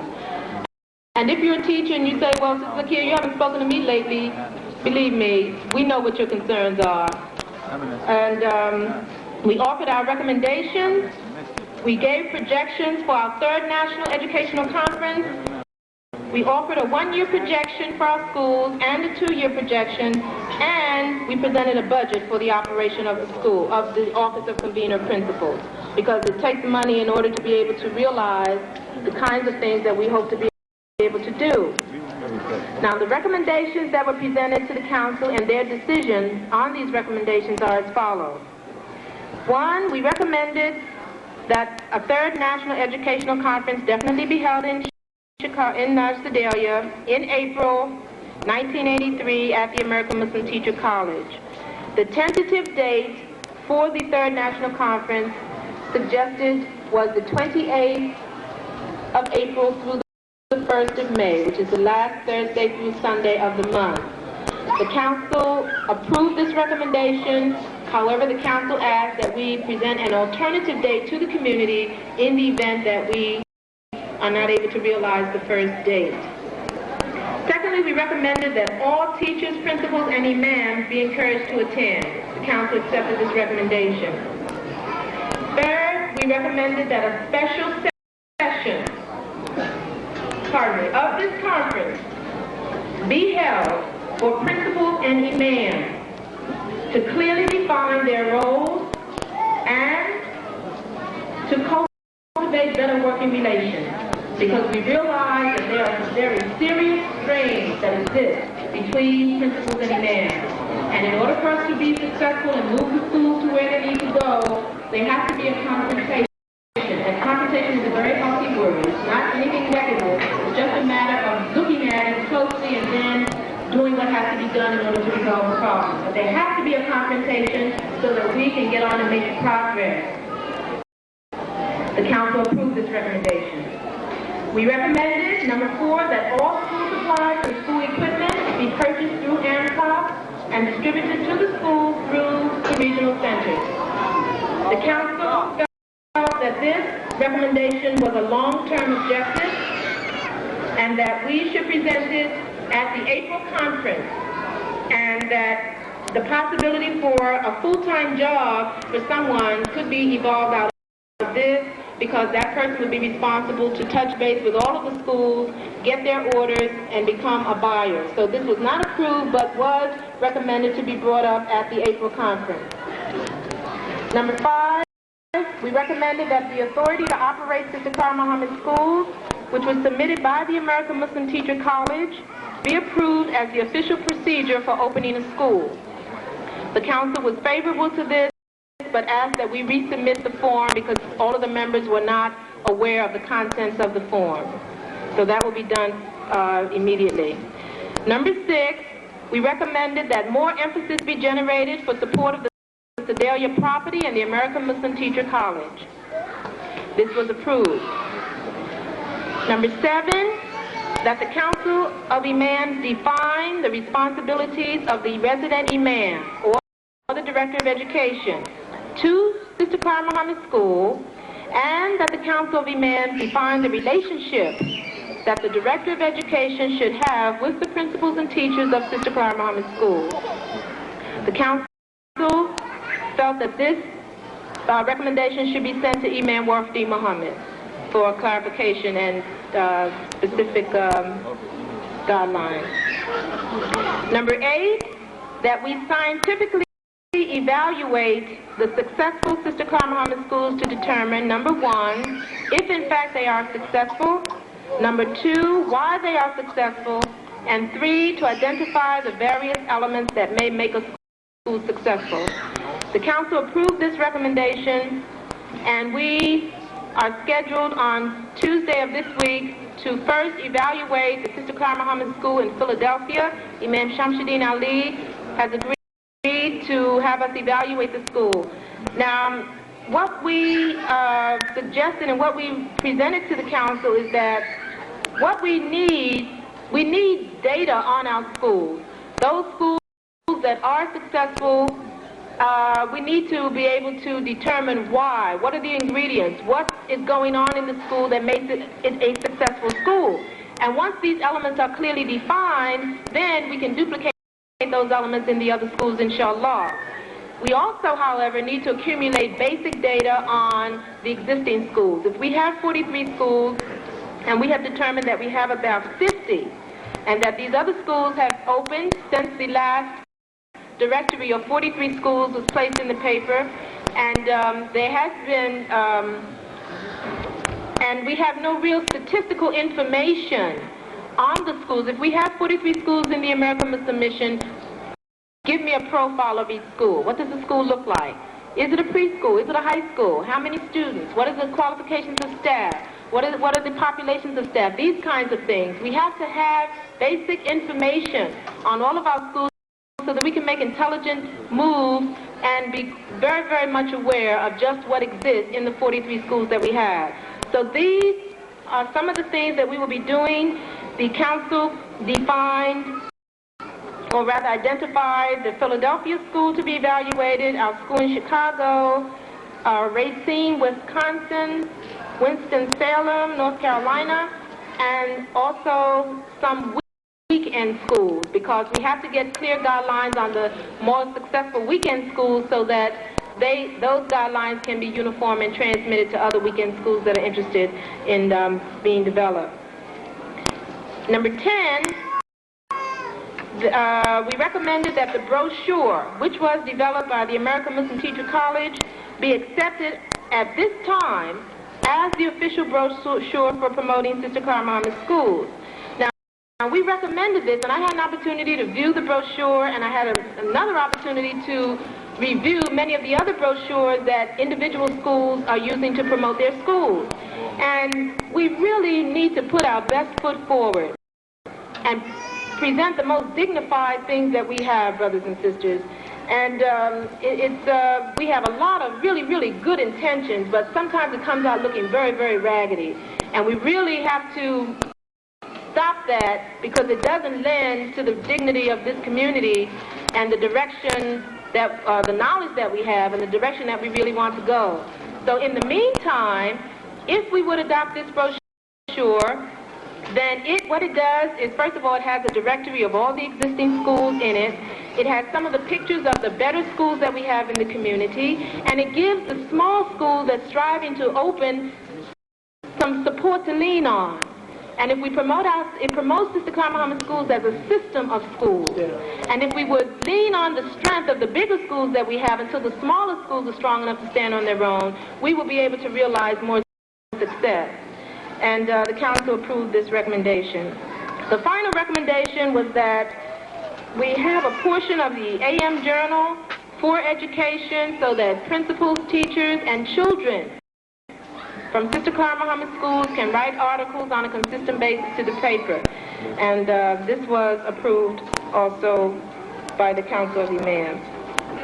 Now, I want to clarify something, because this seems to creep up every now and then, and it's really quite unfortunate, but it warrants some attention here. And that is, we really clearly understand that Sister Clara Muhammad schools, our goal, our objective is an al-Islamic educational system with Quranic-based program, Quranic-based curriculum. We understand that. That is clear. But we all, or not but on the other hand, we also understand that in order to implement Quranic-based curriculum, in order to teach children how to read, in order to teach children how to effectively write and express themselves, there has to be some basic skills in place. And that we can have, and I have observed that we do have two extremes in the school. We have on one hand teachers who are very knowledgeable in the Quranic recitation, in the Hadith, but they can't teach the children how to read or write. And on the other hand, we have teachers who have been consumed by Western educational thought, who feel that it is superior to our Quranic knowledge, and therefore there are problems in that regard. And inshallah, we really pray that with this in-service training program that Brother Rashid from the American Muslim Teacher College and myself and others, those of you there's much input from all of us, are developing, following the guidelines of what Imam Muhammad has identified that we need to have to teach all of us, that we will be able to bring about the balance that is needed. But we have to understand, and I don't want those brothers and sisters who have degrees from Western schools to really feel intimidated, because you shouldn't. I don't feel intimidated because I have a degree. I work very, very hard and struggle, but I thank Allah that I have al-Islam, because that has been my saving grace. If I didn't have that as my saving power, I would not have been able to survive, and I feel very confident that I have survived. But we don't want brothers and sisters who have developed certain skills to feel intimidated that you have a skill because you have a degree from a Western school. But if we have sense enough to realize that that's not sufficient and that we all have to be re-educated into our Quranic base knowledge, then we're all right. But the skills are needed to transmit, and this is where we're deficient in our schools. The skills are needed. The children need to learn how to read, how to write, how to intelligently present themselves. Inshallah, we hope to be able to reach that balance. And this was the purpose of our conference. We felt that it was effectively delivered. We feel that every conference we have, our base is to establish a Quranic-based curriculum for our schools. That is always the goal. But we also have to realize that hand in hand with that are basic skills that are needed in order to transmit, in order to effectively implement a Quranic-based curriculum. And this is where our teachers and principals need upgrading. Now, we have for you some basic projections for the third National Educational Conference, which is scheduled for April. These projections are not conclusive, and inshallah, every school will receive very soon in the mail a basic outline that I'm presenting to you, and you will have an opportunity to give your input. We've already gotten a lot of input, which was presented at the end of the conference in November. But everyone has an input, and we must understand that the Office of Convener of Principals is not making policy for Sister Clara Muhammad schools. We are following the directives that Imam Wafdi Muhammad has given us.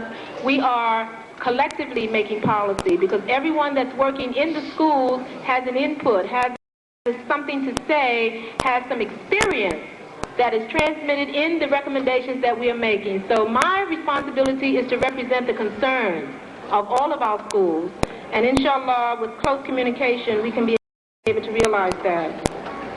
Therefore, the process of unification goes on, and once we have the unified curriculum, textbooks, and instructional materials, this very big chunk of the work in place will help us to realize the standardized tests and the report cards and the grading system. Everything will develop out of that.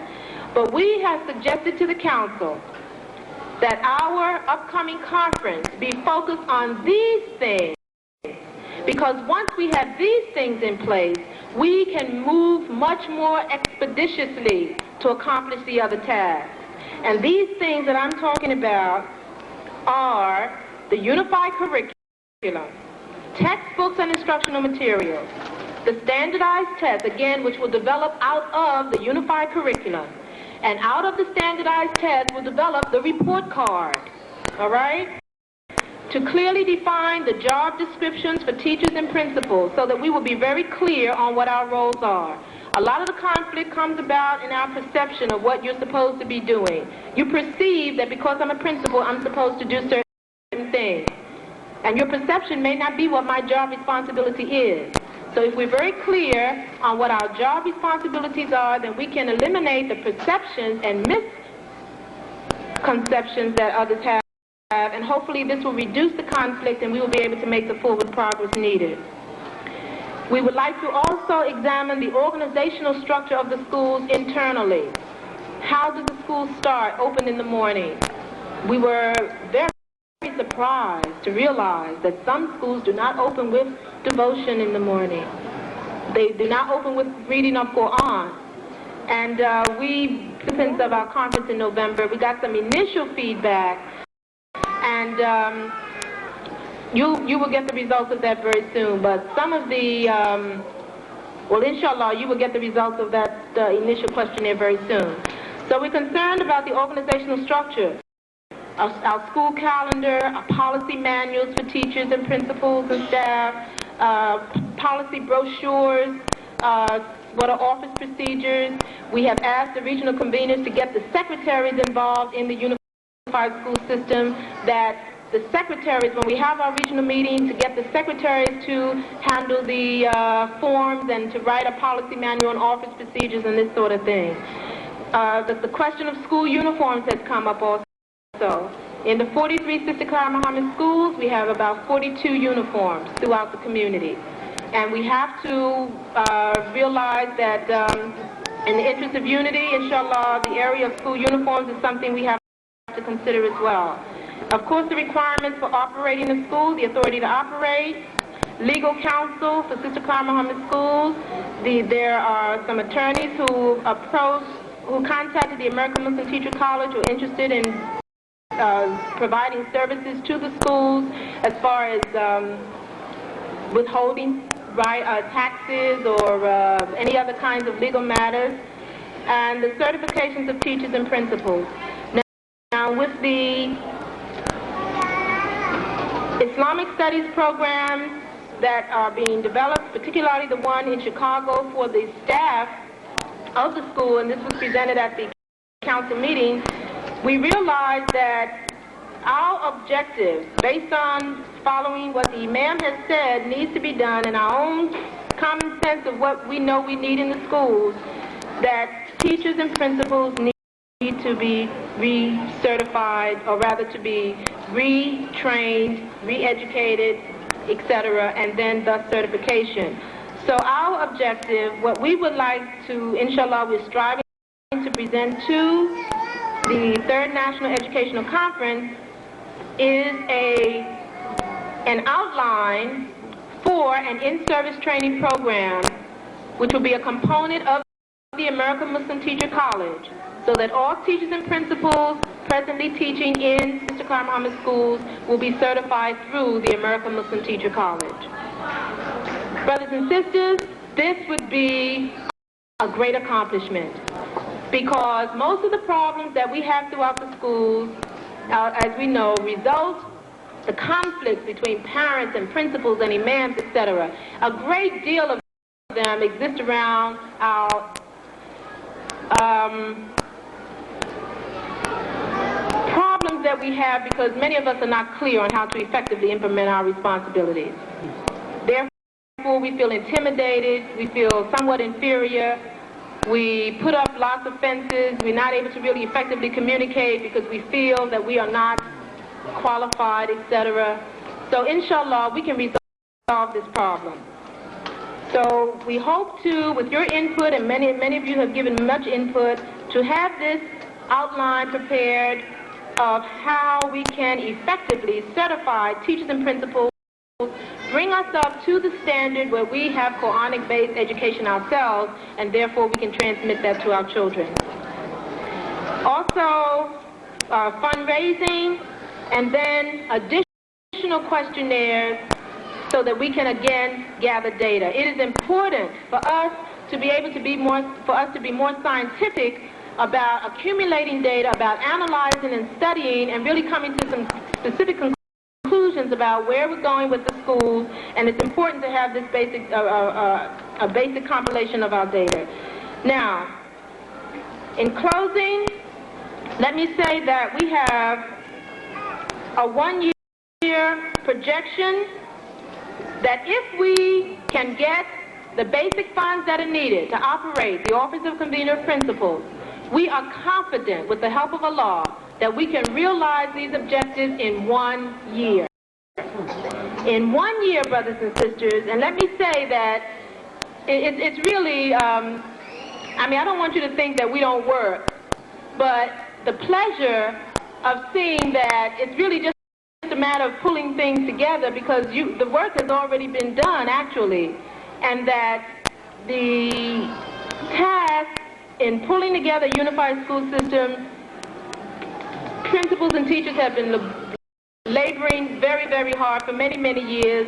The work is there, the results are there, and we should not feel that although our schools are not where we want them to be, that we have not realized progress. We have realized great progress.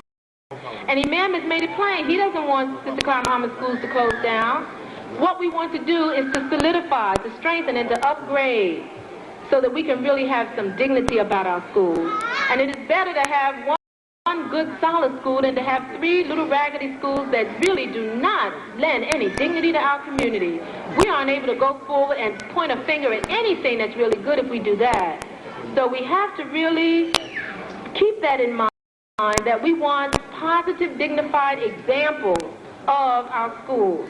but we are confident that within 1 year, we can realize a unified school system regarding our curriculum, our grading system, our report cards, policies and procedures, job descriptions, uniforms. We can do this in 1 year if we are able to get the funds needed in order to operate the Office of Convener Principal. If, with the help of Allah, we're able to do that, then we can project that in 2 years we can realize another objective, and that is to have the majority of our teachers and principals in our schools certified. If we would have a beginning date as of September '83 as our start date, because it will take us from now through the summer to effectively get our in-service training program in place. But if we would start as of September 1983, and I say this with much confidence in Allah and in the time frame to realize this, if we would start September '83, within 2 years, we can have our principals and teachers certified, upgraded, effectively operating in Sister Clara Muhammad schools. But we need the funds in order to do so. Now, in the way of money, we presented to the council, well, first of all, at our conference in Sedalia, the principals of Sister Clara Muhammad schools overwhelmingly said to me, we need funds in order to realize this. Therefore, they were willing, each school, if the Office of Convener Principal is responsible to service Sister Clara Muhammad schools, then they felt that it was the responsibility of the schools to support the office and make the office functional. Therefore, the principal said that they would be willing to donate to the Office of Convener Principals so that we can realize the pencils and paper and stamps and postage and telephone and all the other kinds of things needed to operate the office.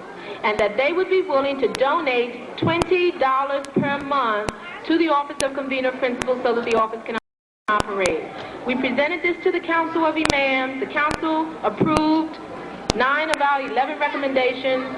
We presented the proposal regarding the funds to the Council. However, that portion was not approved. The Council chose to present that to Imam Warthadi Mohammed for final determination. And we have not yet heard from the Council to this regard. So although the recommendations have been passed, we still do not have the funds to really give us the mobility to really do the kinds of things that we are confident we will be able to do within 1 year's time, or if I'm not the convener principals, whoever here is here to move forward and do the job needed for Sister Clara Muhammad schools. So the financial aspect is very important because we really are practically immobile until we're able to really get funds to do that. In closing, I would like to say that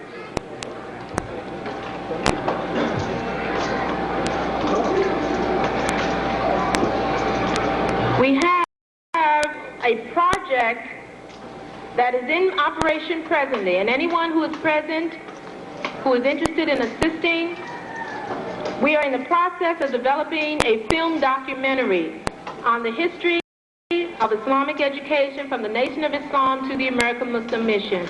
And this will be from the perspective of Sister Clara Muhammad schools, the growth and development of our school system. So anyone who is interested in assisting in this production, we ask of you to make of it known so that you can be apprised of how you can really assist in the development of this film.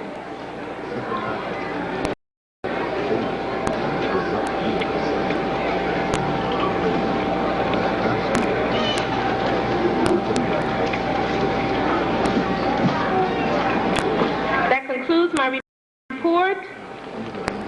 Again,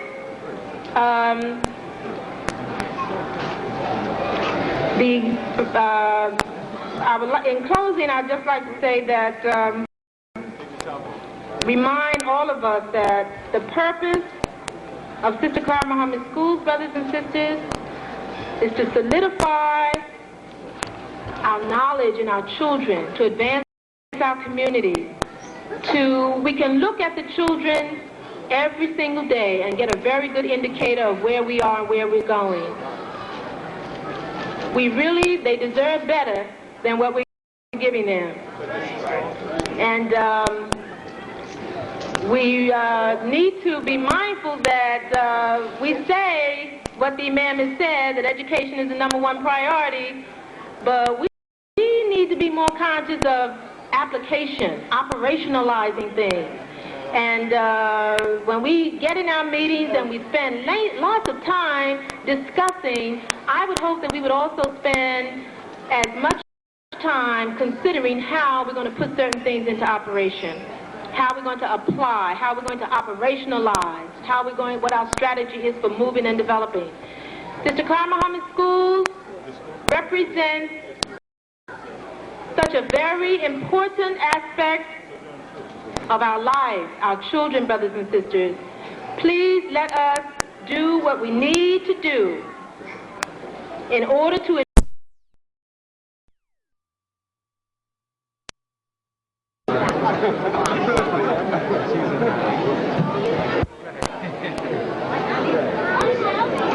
Brothers and sisters in the back, you're making too much noise, and no one in the front can hear. Now, this is very valuable information that we're giving, and you're really being very disrespectful.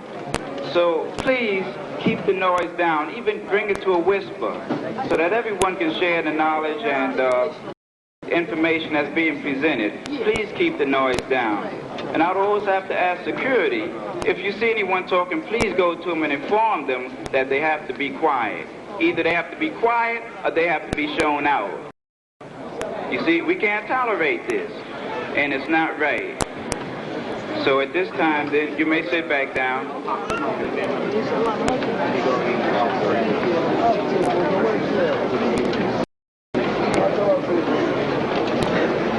We would ask everyone to stop selling at this moment because we're going to turn out the lights and we're going to slow the slide presentation.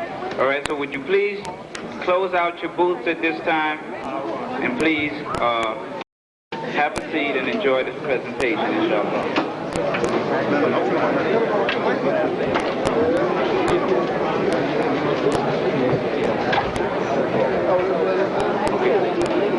Brothers and sisters, we're going to present to you at this time the Vice President of the American Muslim Teacher College, Brother Rashid Abdul Shaheed.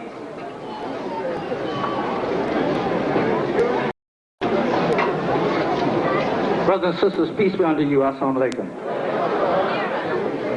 Indeed, brothers and sisters, it is an honor to us, and on behalf of the college in Sedalia, or the project in Sedalia, Imam Hamidullah and the staff there, we'd like to thank Imam Ali Rashid, the regional imam here in this region, Imam Zaki, Imam Haq, Sister Zakia Muhammad, and all those responsible for this particular meeting here today.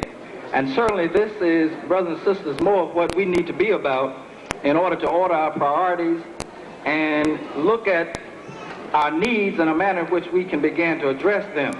I really do appreciate and understand why this state of New York, or the city of New York, has decided to endow Sister Zakia Muhammad with the certifications that she's acquired, because she's a very deep and broad sister. Matter of fact, she's so deep and broad that she said everything that I wasn't supposed to get up here and talk about. So what I decided I'll do, I'll just take a minute to tell you about my struggle trying to get out of North Carolina to get the mud off my shoes, so that when I walk down the street in New York, the city fellows wouldn't recognize me from the country and hit me upside my head. But we are thankful to Allah to be here, and on a very serious note, because our time has really run out. Imam Ali Rashid has informed us. We'd just like for one moment to just reiterate in a very short way and follow up on some statements that Sister Muhammad made, and just speak for a second on the role of the American Muslim Teacher College and in relationship to the process of education. This that I really will say is applicable to the Sister Clara Muhammad schools on every level.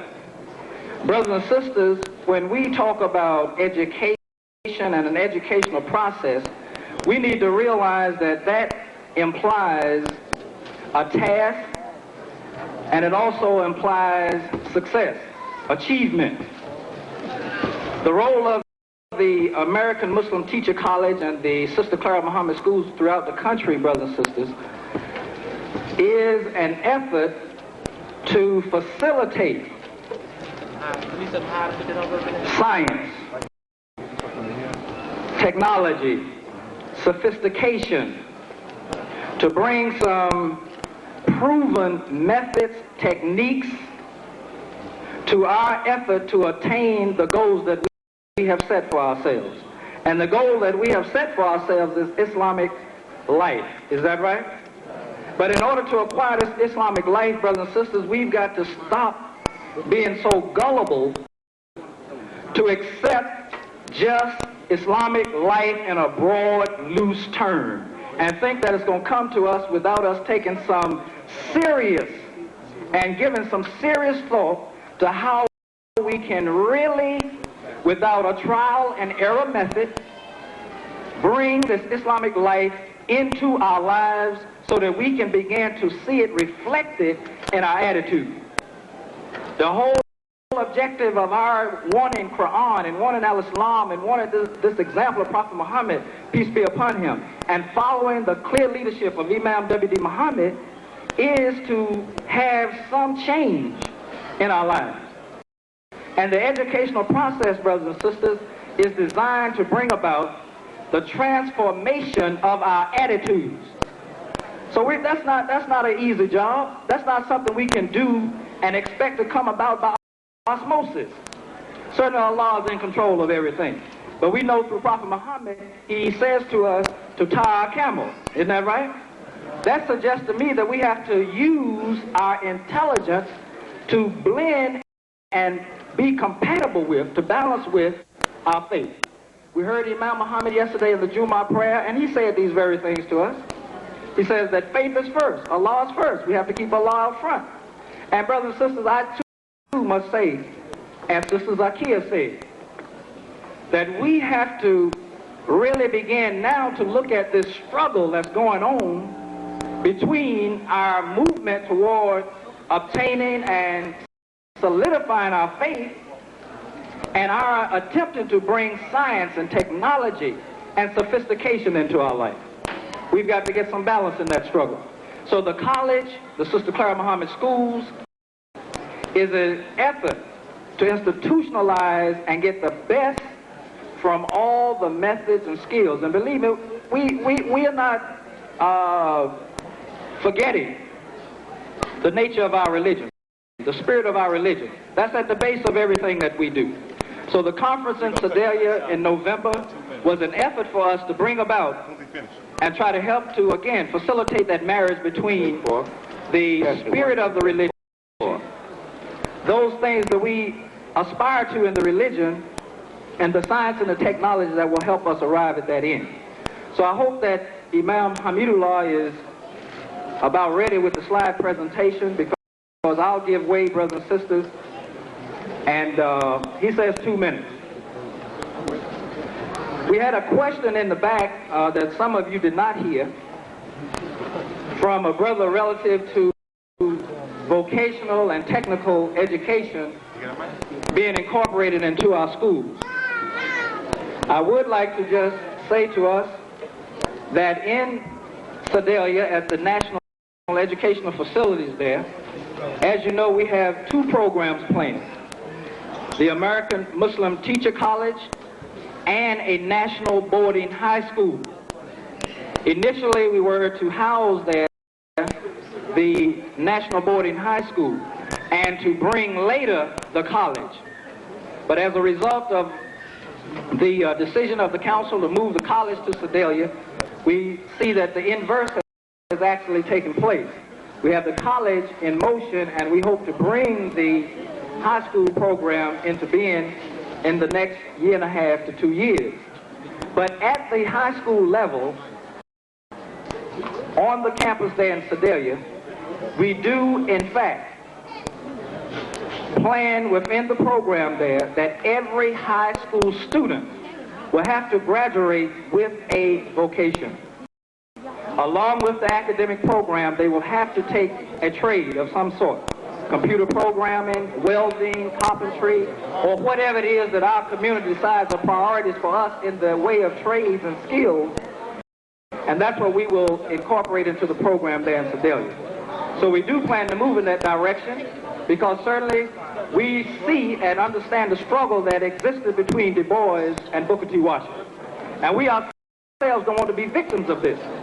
We want to, brothers and sisters, see the need and America. I mean, if we are serious about moving into the mainstream and addressing the needs of America, big problem with America is we're losing the trades.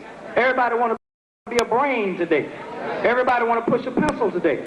And consequently, we're losing our edge in the technical fields, and Japan is just beating the you-know-what out of us. So, brothers and sisters, we can ourselves, as Bilalian people that have come into a very clear understanding of the requirements that Allah places on the human being, must not neglect the area of the trades and the vocations. So in the Sedalia program, we do intend to incorporate that there.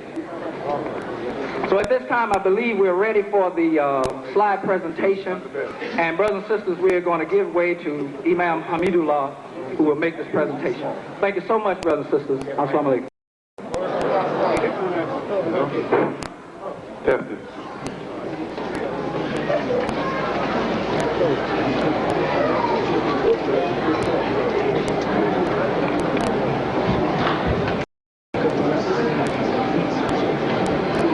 Brothers and sisters, assalamu alaikum. Bismillah ar-Rahman ar-Rahim. Ashhadu an la ilaha illallah wa ashhadu anna Muhammad abduhu wa rasuluh. So brothers and sisters, we have a tape presentation here that we're going to go through fairly quickly in an effort to familiarize you with the campus in Sedalia. We would ask that anyone in the front of the projector, that you see your head, your image of your head, could you please just get up and move to the side, and then you can come back once the slides are over. Okay, so you can sit, okay. So brothers and sisters,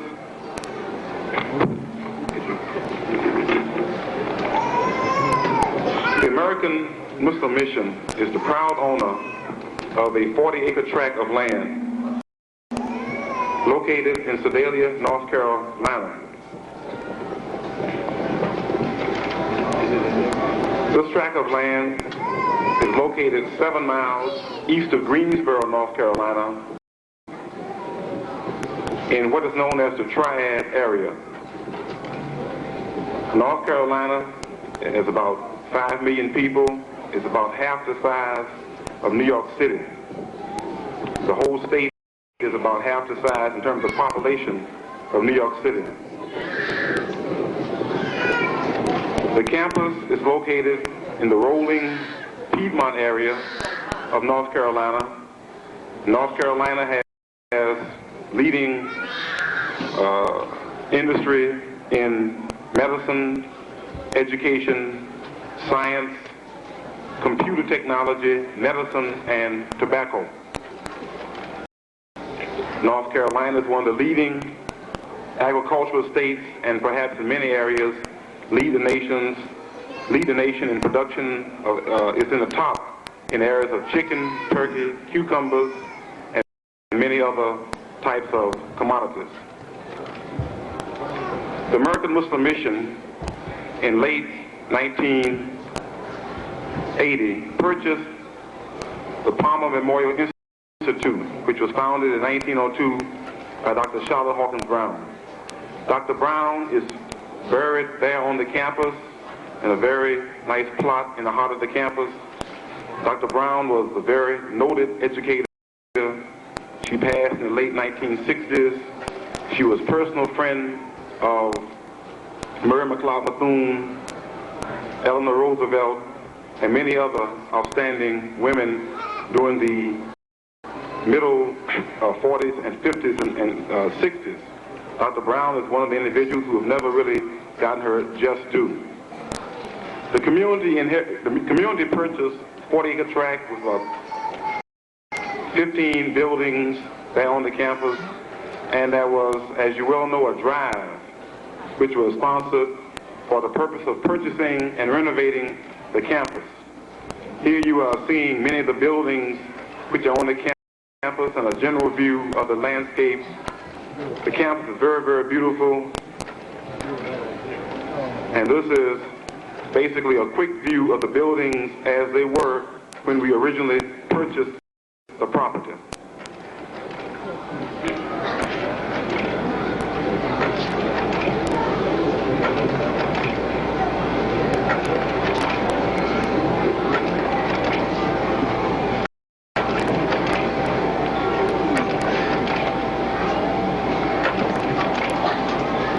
The previous owners, Bennett College, allowed a drug rehab program entitled Teen Challenge to use the property.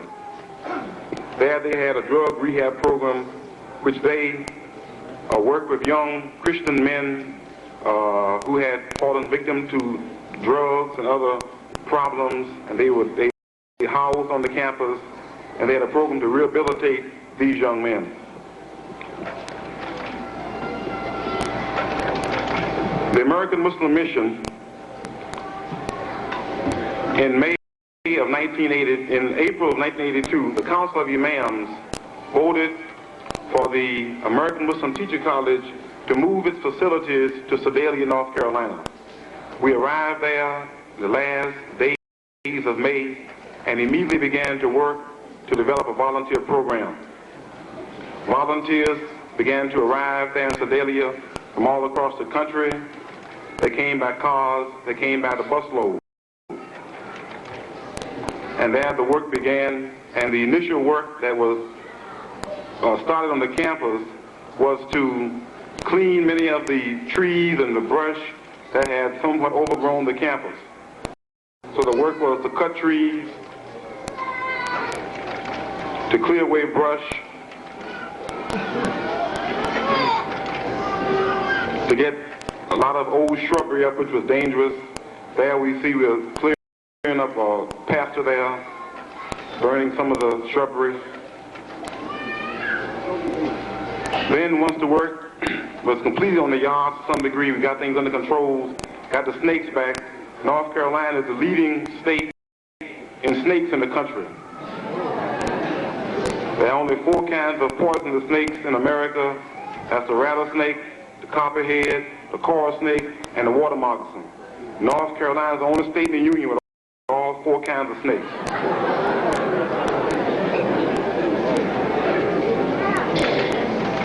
So we put that slide in to let you know that I was really there. So here we are discussing, you see brothers discussing problems with electrical aspects of the campus. Brothers came from all across the country to respond. Here we have brothers working on brazing some radiators. The brother on the left, Brother Shatter, the brother who came down, and for the first 15 weeks, or weekends that is, came every weekend to help get the program started. And the brother on the right is Brother Salahuddin Hassan, who is the inventor of the Hassan wood stove that you will see later on in the slides. Here we have some brothers from Baltimore working on the yard. We allowed 1 pose. We don't have any poses down there. Here we have Brother Abdul Kareem, brother who came from Rochester, New York, and was responsible with another brother from Rochester, Brother Ansari, for soliciting 500 gallons of paint for the campus. Here we have Brother Harold Zink, very hard working young man who's been with us since right after the Craig program in Dallas. And here we are taking a minute to eat. So when we first arrived, brothers and sisters, we started to work on the administration building. This is the building before we did any work on it. You see the brush around it. You see the very bad condition it was in. That's a rear view. And this is a view of the building after we had primed the building, put on an initial coat of paint.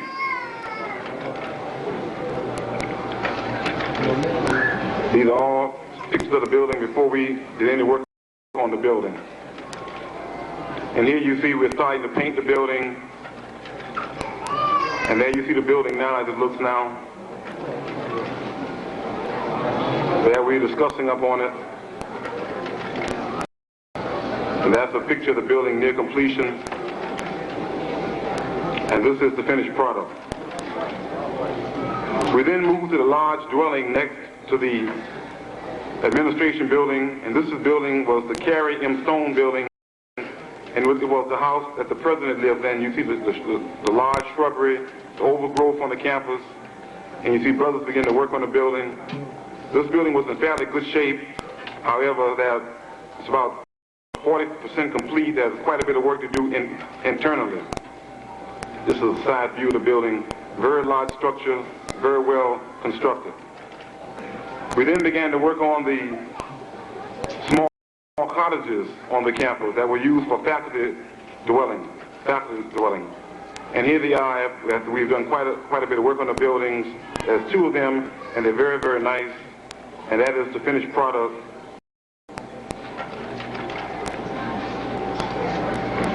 This building is a large faculty dwelling next to the ballpark. This is the front and back view. This building is very similar to the one that was designated the President's house. And this building has been since brought under control. However, we have not completed the work on this building. This is a picture of the classroom building as it is before we did any work on it. And this is how the building looks basically now. You see, we took the sidewalks of the building, we took the sidewalks up. The sidewalks are in very bad shape. We totally transformed the building inside, new floors, new walls, new light fixtures, new roof on the building. There you see the brothers getting ready to grade out the sidewalk area so we can put the concrete in. The brother from Cincinnati who came down to put the concrete in, but we were not able to get the concrete before he had to leave. And there we see we're finally working on the concrete. The man on the left, right by the steps, Mr. James Rudd, he's been with the campus since 1950. And he's with us, and he really helped us in our transition there. And he's a very, very hard working man, and we're really blessed to have Mr. Rudd there on the staff. The brother squatting with the shovel in his hand, pointing, is Dr. Douglas Diaz. He's a medical dentist. He's a dentist who has assisted in setting up a dental lab in the basement of the new dormitory. There you see us working on the concrete. We ordered 11 yards of concrete that day, and the old man, Mr. Rudd, told me don't ever order that much concrete again.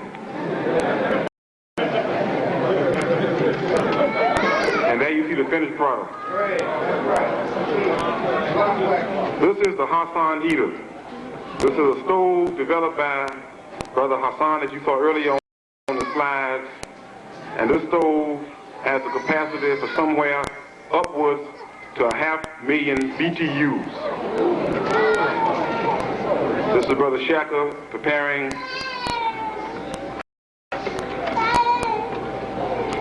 the mortar for the bricks there. You see Brother Ahmed who came down from Washington, D.C., and he was able that weekend to construct this little shed protection, this outhouse for the Hassan heater. You didn't know outhouses were used for more than just going to the bathroom.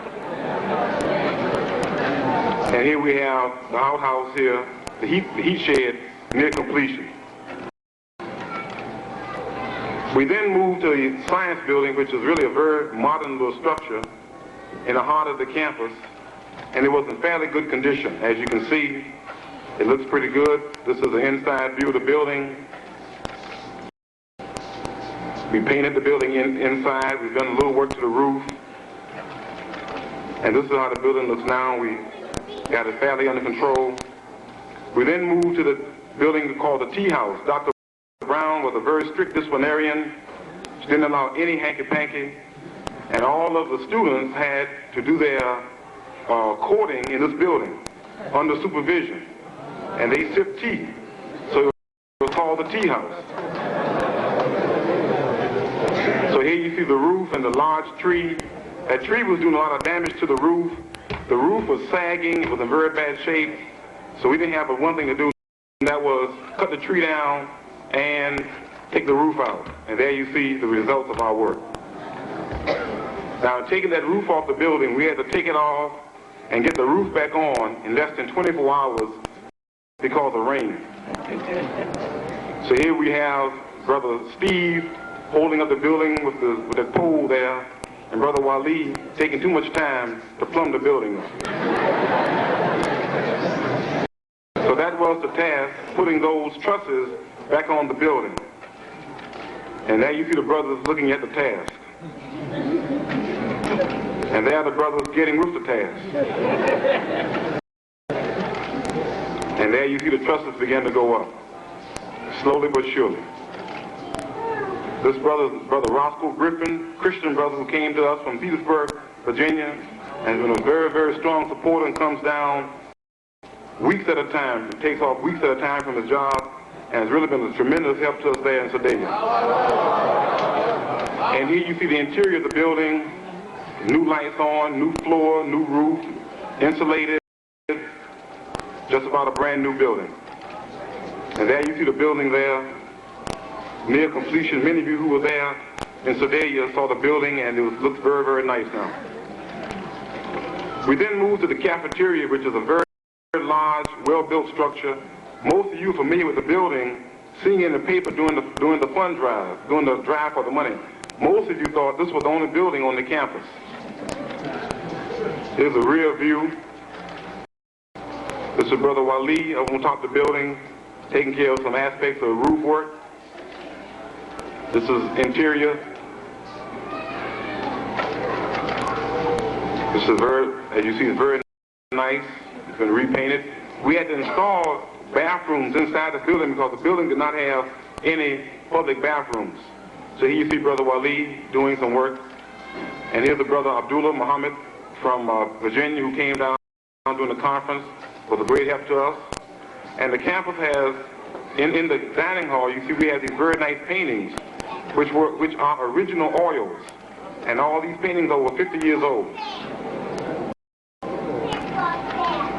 So here's basically the condition the building is in now. We have a lot more work to do, but we're making progress.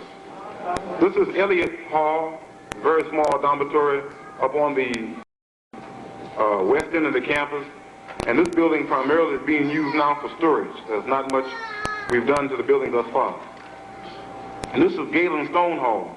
This is a very large old dorm that we set up a very good wood shop in the basement of the building, as well as a metal shop.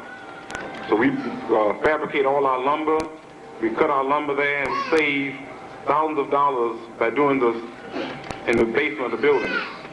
These trees have been cut down from around the building, and now we're getting rid of the pigeons in the building. A very bad pigeon problem. Pigeons are only desirable in the city. In the country, we don't desire pigeons. We like chickens. So here you see these trees will cover the buildings. Now I want you to notice on the front of the building, you see 3 columns. You see 2 on the north side of the building here, but you see 1 column missing on the left side. And this is about the most serious problem with this building in terms of a single cost getting this column back. And that column was going to cost about $2,000, and that's getting the column fabricated with us installing the column. So many things. We've taken the attitude, as the Imam Muhammad told us many, many years ago, to act as if the Caucasian was not there. So many things we do, we don't call the man in, we get right there, sign up on it, look at it, and do it ourselves. So here you see Brother Hassan with the wrought iron that he made in the basement of Galen Stone. And that wrought iron, it saved us about $500 by him making it himself. Here you see 2 young sisters dragging across a branch in front of the new dormitory. So we've had men, women, and children coming there to help do the work in Sedalia.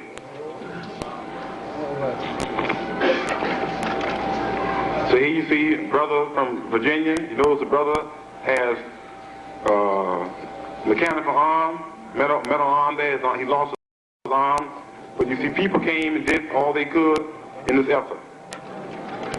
And here you see the brothers on stilts. These are drywallers. And here we have brothers tearing out, or digging out the foundation rather, to put in a handicap ramp. And here we have a picture of the blocks before the handicap ramp was installed. And here we have a very famous water tower now. It was reported in the paper this water tower was 500 feet tall. That's not quite accurate. It's about 100 feet tall.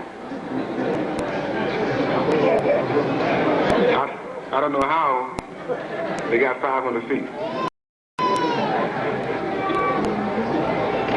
Here you see the water tower in the distance.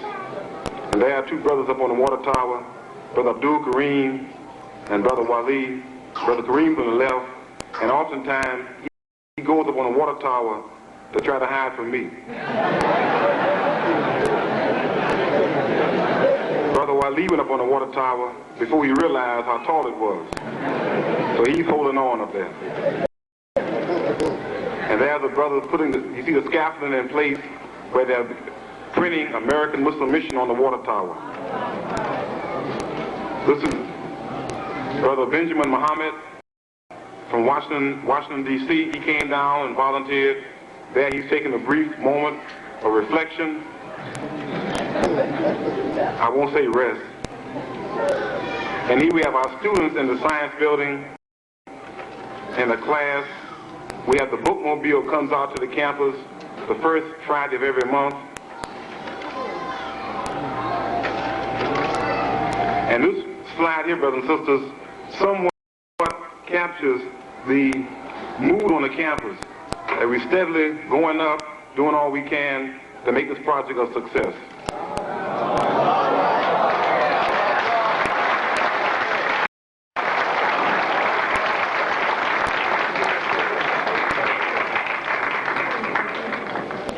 So just very quickly, I'm going to show you just a few slides from the recent education conference.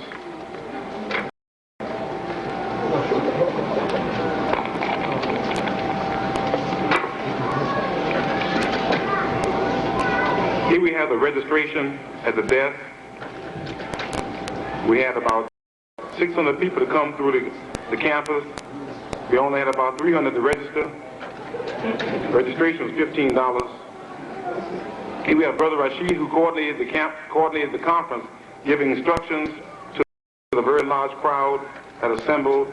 Here we have Sister Zakiya Muhammad also giving remarks before the conference participants. Here we have Brother Rashid giving them instructions as to where to go to the various workshops. Here we have Dr. Jones, one of our presenters, who came to us from North Carolina A&T, giving a presentation. We had very good participation from around the country. And Imam Shamsuddin Ali came in to do a presentation on the importance of economics. So you can see the interior of the cafeteria has been painted. And here we have some of the small sessions. Here we have our national spokesman, Imam Kazim Ahmed, giving remarks in the conference. Here we're back now with some small sessions. The conference was well attended. Here we have a sister and a brother. This brother came down and he was so enthused and overwhelmed at what he saw that he made a very, very large contribution of $500. And here we have some of the crowds leaving the newly painted cafeteria. You see, our color scheme on the campus is yellow and white. And here we have some of the crowds leaving some of the workshops. We have people from all across the country, from Canada. Here we have some of the senior citizens who came to the workshop. And here we have the large crowd that assembled for Juma. Imam Kazim Ahmed gave a very stirring khutbah there at Juma. Here we have the science fair, the school fair downstairs, which was the top school was selected, and that was Oakland, California, for having the best exhibit. And here we have Brother Wali Akbar Mohammed, the editor of the paper, American Muslim Journal, doing an interview with Mrs. Maria Cole, the widow of Nat King Cole, who came to the campus, and she lived in the house that is now the administration building. So this concludes our slide presentation. Thank you, brothers and sisters.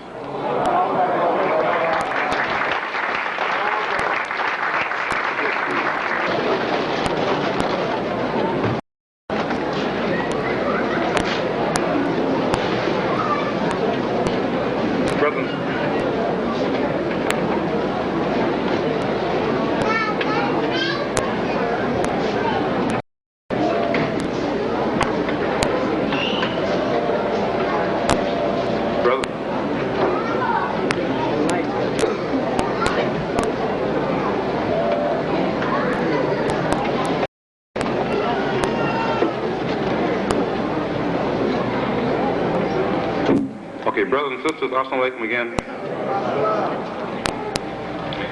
Can we raise it? Raise it, please. Okay, good.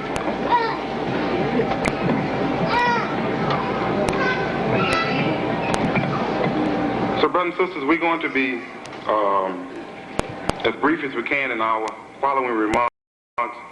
We have an announcement the sister gave me. She said they've lost 2 notepads that were in some seats right in front of the cameras. And if anyone found those notepads, could you please bring them to the area where the cameras and other audio-visual aids are assembled. To our leader, Imam Warthaddin Mohammed, to Imam Ali Rashid, to all of the visiting imams here, and brothers and sisters, we greet you again. Assalamu alaikum, peace be unto you. We want to do this as quickly as possible, somewhat give you a history, I think, of American Muslim Teacher College, at least to the extent that we've been actively involved in the project. Some time ago in 1978, 1979, there was involvement by a staff of brothers and sisters in Chicago to develop a teacher training college. This effort had been going on for some time, and they had been working, I would imagine, to the best of their ability to make this effort a reality. Nonetheless, that particular staff had difficulties, ran into some problems, and they were subsequently dismissed and/or they resigned. At that time, sometime in late 1980, near the summer, in July or August, I volunteered to see what we could do with regard to developing the project and making the project a success. We solicited the help of Brother Abdul Rashid, who at that time was working in the state of North Carolina for legal aid, the Legal Aid Corporation, and we worked with Brother Clyde Alameen and Brother Hazem Ali there in Chicago to attempt to develop and bring to a reality American Muslim Teacher College, or at that time just a teacher training institution that could offer a Bachelor of Arts degree. Now mind you, this had been going on now for several years, and they had been working with this project, writing up proposals and other various papers. That year, we were blessed to go to Hajj, so prior to our leaving, we divided assignments. This is about September. We made assignments. We all took our various areas. There were 17 questions on the application. And we all divided the questions up with regard to our various areas of responsibility: finance, administration, student area, and facilities and whatnot. I remember my questions because my questions were all easy. My questions were: name, American Muslim Teacher College; address, 73 Stone Island Avenue. So I had very short, easy questions. The other brothers took all the very difficult questions. But nonetheless, we wrote our answers, and I remember we mailed the application the last day of November, and that following May, the college got approval to operate in Chicago, Illinois. So now we began working on it in September, and we finished the project. We finished our application in November. So we're talking about less than 90 days we worked on this. And truthfully, we did not anticipate this application being approved. We thought we would submit it to get some kind of feel from the state as to what we should do to really write the project in the best fashion. But nonetheless, the state authorities told us in secret, they didn't tell us publicly, in secret that we had submitted the best application they'd ever seen. And as I said, we did this only as a feeler, to feel them out. Nonetheless, we proceeded. In that time, none of us, except the Clyde Alameen and a sister named Sister Baha at that time, no one was being employed or paid by the campus or by the school. We were all working on the weekends, at night, in our spare time. Nonetheless, after we had the program approved, we then attempted to proceed with the program and make the program a reality, because we, after having been involved in it, sort of became believers in terms of the possibilities with regard to the American Muslim Teacher College. Now, at the same time, we engaged in the purchase of the property that you just saw on the slides. This was, it was bought in late 1980. In fact, it was bought almost a month to the date after we submitted the application for having a college in Chicago. We bought the property in December of 1980, and again, I repeat to you, we submitted the application in November of 1980. So nonetheless, we bought the property with the idea of having a national boarding high school principally, and at maybe some subsequent time, we could have a branch of the American Muslim Teacher College. So as we proceeded working on the college in Chicago, at the same time having the property there in North Carolina, we began to realize that we were going to have problems trying to manage two projects long distance. So after much difficulty with regard to some other extenuating circumstances, we submitted a proposal to the Council of Imams to move the American Muslim Teacher College from Chicago to Sedalia. This was done for a number of reasons. I will not go over the list of reasons with you today. I will give you some of the principal reasons, or the more important reasons, and they were that I will be able to consolidate administrations, have one administration over both projects, locate both projects in one location. We could get maximum use of the property that we had, and we would be able to save money by renovating the property in Sedalia for less than what it would cost to renovate one building in Chicago. So this was approved in April of 1981 and April of 1982, I'm sorry, and we moved, as you well know by now, in May of 1982. So once arriving there, we began to work with the volunteer program, and the volunteer program has really proven to be a tremendous success. We've had over 600 volunteers from all across the country who have devoted or given over 10,000 man-hours. Now, Brother Abdul Kareem, private businessman from Rochester, for example, who's come to the campus and does not get paid by the campus, but has been living there since the 1st of September. So we've even stopped counting his hours. And Brother Kareem, he does the cooking, he's a painter, and he does a number of things. He's the chief agitator, everything. So he keeps a lot going.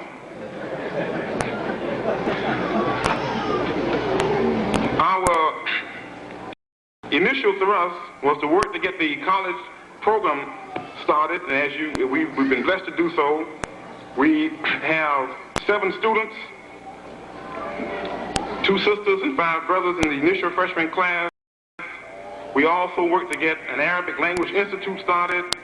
We have 18 people enrolled in that institute. It meets twice a week during the night, and that is a paid program, and it is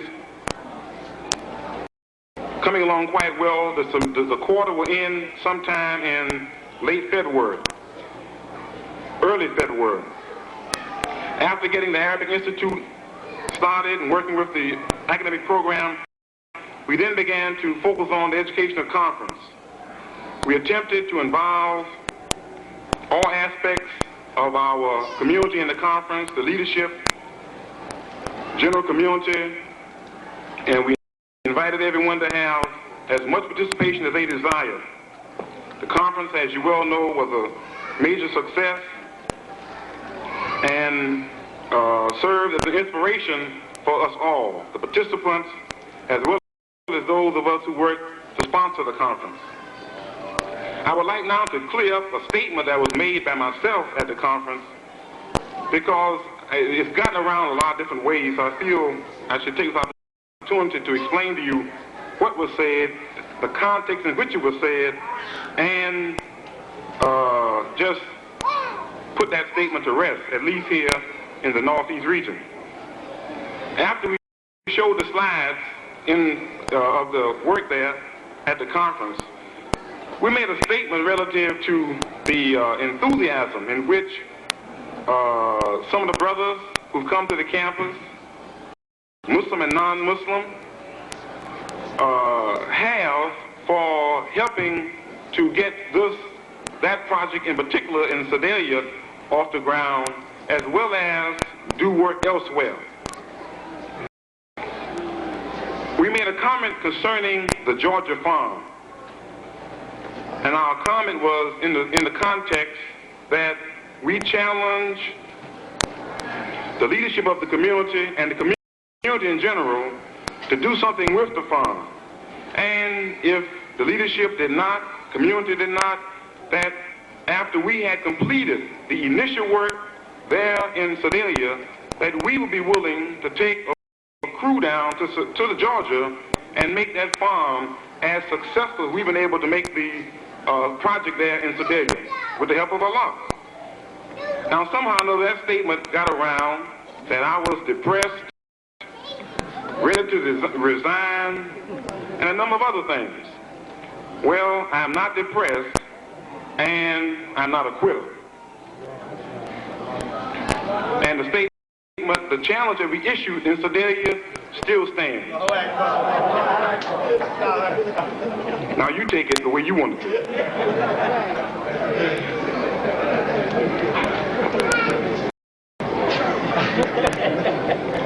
Brothers and sisters, we've been working against some small odds, not great odds.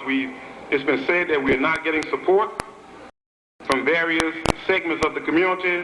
That might be true, but we are getting tremendous support from other aspects of the community. The common believer who comes to Sedalia supports the project, we believe, and their response and their continual return evidences great support. We made great efforts to communicate to the leadership of this community our effort, as well as we made efforts to get the paper to more accurately depict what is going on in Sedalia. I'll give you an example. We wrote a letter to the paper indicating to them that we would pay that ticket round trip to come to Sedalia. We would house them. We would feed them. We would give them transportation if they would come there, stay for a period of time, interview the staff, interview the students, take pictures, go around talking to the community, so that you who were not able to come there could get an accurate description of what was going on. That has not occurred, although we did in fact pay for someone to come there to the campus. We do not think rather, that we've gotten the kind of accurate representation in the paper. And I could come here and smooth things over, but I'm not interested in smoothing things over. So we don't think the paper has accurately described what has occurred there in Sedalia, or what is occurring there in Sedalia. In addition, we have regularly issued reports to the Council of Imams, and these reports have went out to in carbon copy to about 30 imams about every time we send the reports out, and for the most part we have not really received what we desire, and that is not for someone to tell us what to do. We know our job, but we desire to get feedback. We desire to know how are we doing? Are we pleasing you? Are we failing? What are we doing? Tell us something so we can better and more adequately perform on behalf of the community. We've also communicated to the council and to our leadership, and we communicate to you that Sedalia, brothers and sisters, is not something that we desire personally. We only desire what the community desires. If you want Sedalia, we want Sedalia. If you don't want Sedalia, then I don't want Sedalia. It's not a private struggle. We're not there fighting for ourselves. We're fighting because we've been told to go down there. And since I'm there, I'm going to fight. We're working in the community. We have opportunity there, not just to be in Sedalia, but to be mayor of Sedalia. Sedalia is unincorporated, and we are now drawing up the legal papers to help Sedalia get incorporated. And the people there have taken to us like a fly take to sugar. That's right. The people there, they love us because they see we're serious. They see we're not playing. We had one little problem. We were working on Sunday a couple of times, and the caretaker, Mr. Rudd, told us that the devil was going to get us. But after we got him straight about the devil, he been out there working on Sunday.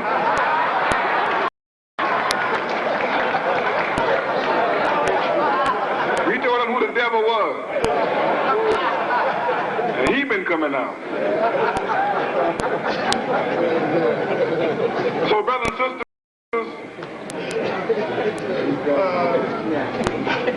we need students. We need money, and we need your support. But here again, I'm not asking for any of this for myself. I'm asking it for you. You need money for your school in Sedalia. You need students for your school in Sedalia. You need resources and support for your school in Sedalia. It's not my school. I'm serving you. Public service, community service. I'm there by choice. I'm not forced to be there. I can go out and do other things. That's a misconception, that I'm there by, I ain't got nothing else to do. I can go do something else. I done learned, them brothers and taught me, Brother Wali and Brother Kareem, how to dig a ditch. And I've been well trained. Y'all say I'm gaining weight. That's not from worry. So, brothers and sisters, really we up against it. As I indicated, there's a need for a number of things, and not long-range need. Right now, we're working, we're doing what we can in the context of what we have to work with. We're in contact with donors from overseas, and we are patiently working with these people. We're trying to give the community information, to give the imams and the leadership, and with the whole idea that if you want the project, we want the project. That's very important that you understand that. Now, I've got to give you this sentiment and this thought as we see it. It was our clear understanding that when the project was transferred by the Council of Imams, I didn't take it there, the Council transferred it there, from Chicago to Sedalia, that we understood that there would be some effort to have college continually developed locally for Chicago.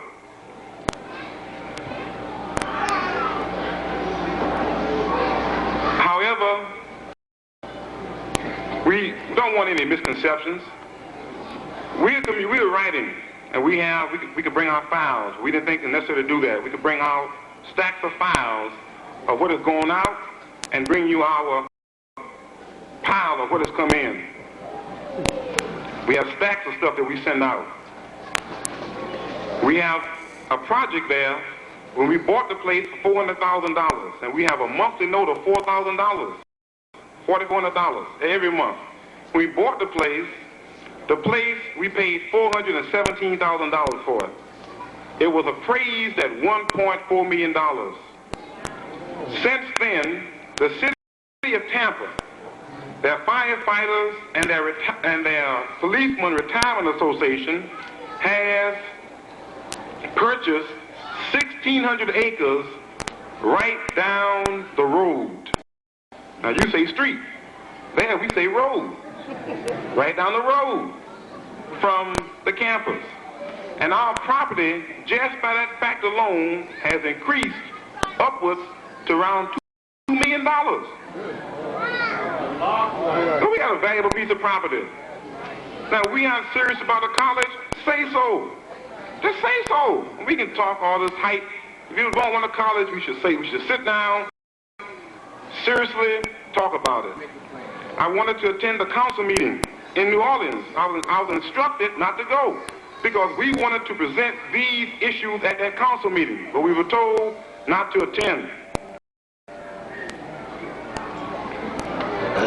Because if we don't want a college, there's a number of things that still can be done on the campus.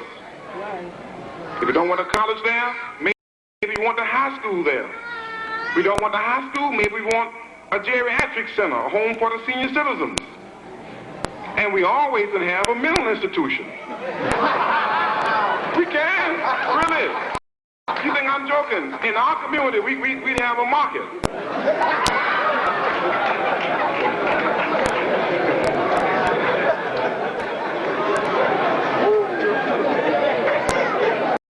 We got a market, I'm telling you.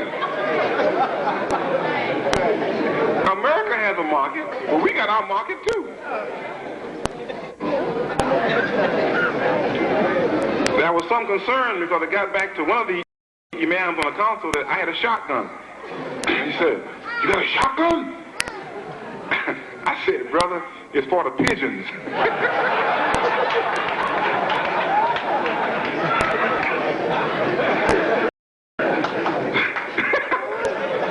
So, brothers and sisters, we've got to be serious. I'm putting a little humor in it. But it's very serious, brothers and sisters. It's very serious. And it's not the kind of thing that we can decide here now. You need facts. You need facts. We're gonna send out some more facts. We'll send some more facts out this week.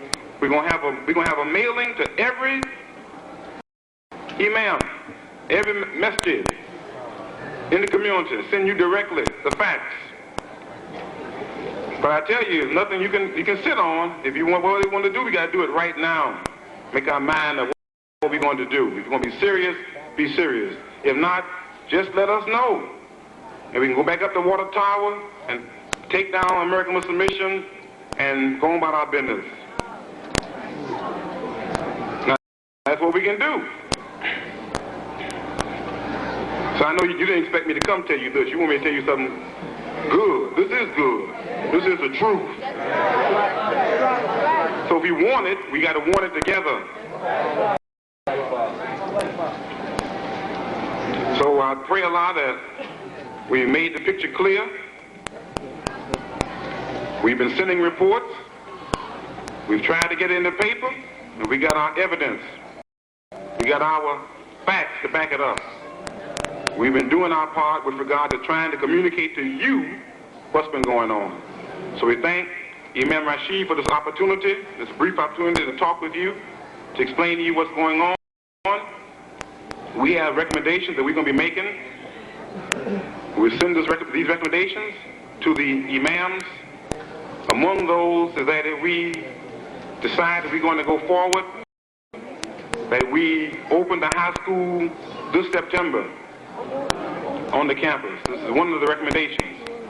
But here again, brothers and sisters, we've got to resolve that we want to be serious. And we want to go forward with this thing. So I thank you. I apologize for whoever I offended, individually or collectively. I know I have a terrible personality. The brothers tell me I'm working on it. My best friend, Brother Rashid, he cussed me out one day down in Sedalia. I'm telling you, he did. And he made me feel bad. He said, "Nigga."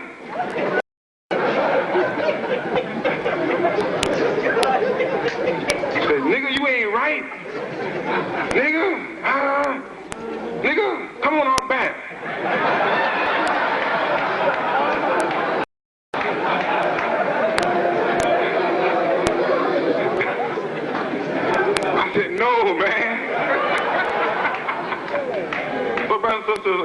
offend you anytime, I apologize, because I'm working on my personality, though. My wife has given me 2 weeks before she certified me, Sister Akia. Assalamu alaikum.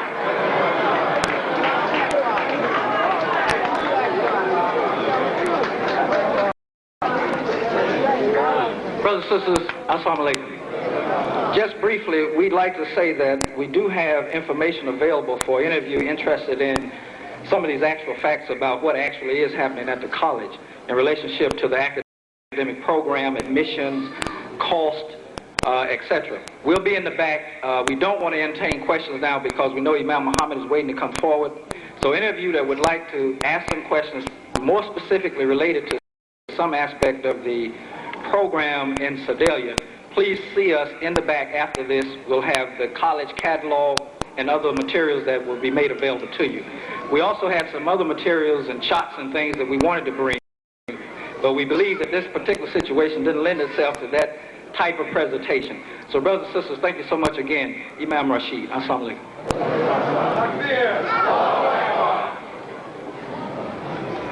Brothers and sisters, at this time, Imam Ali Rashid, the regional convener of the Council of Imams here in the Northeast region, would like to give some introductory comments to bring on Imam Warithuddin Muhammad. Imam Ali Rashid.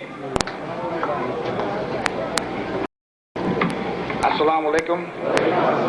Brothers and sisters, in getting to the conclusion, or near conclusion of this program today, I'd like very much to first, before we start, is to ask everyone in the back to please come in and have a seat and be quiet, because we can hear your voices up to the front, all the way up on the roster.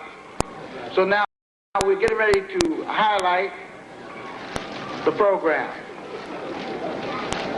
I would like, with the name of Allah, most compassionate, most merciful, praise be to Allah, the nourisher and sustainer of all the worlds. We openly bear witness that there is no God but Allah, and that Muhammad, the 1400 years ago, is the universal messenger of Allah. Brothers and sisters, I greet you with the greeting words of peace. Assalamu alaikum.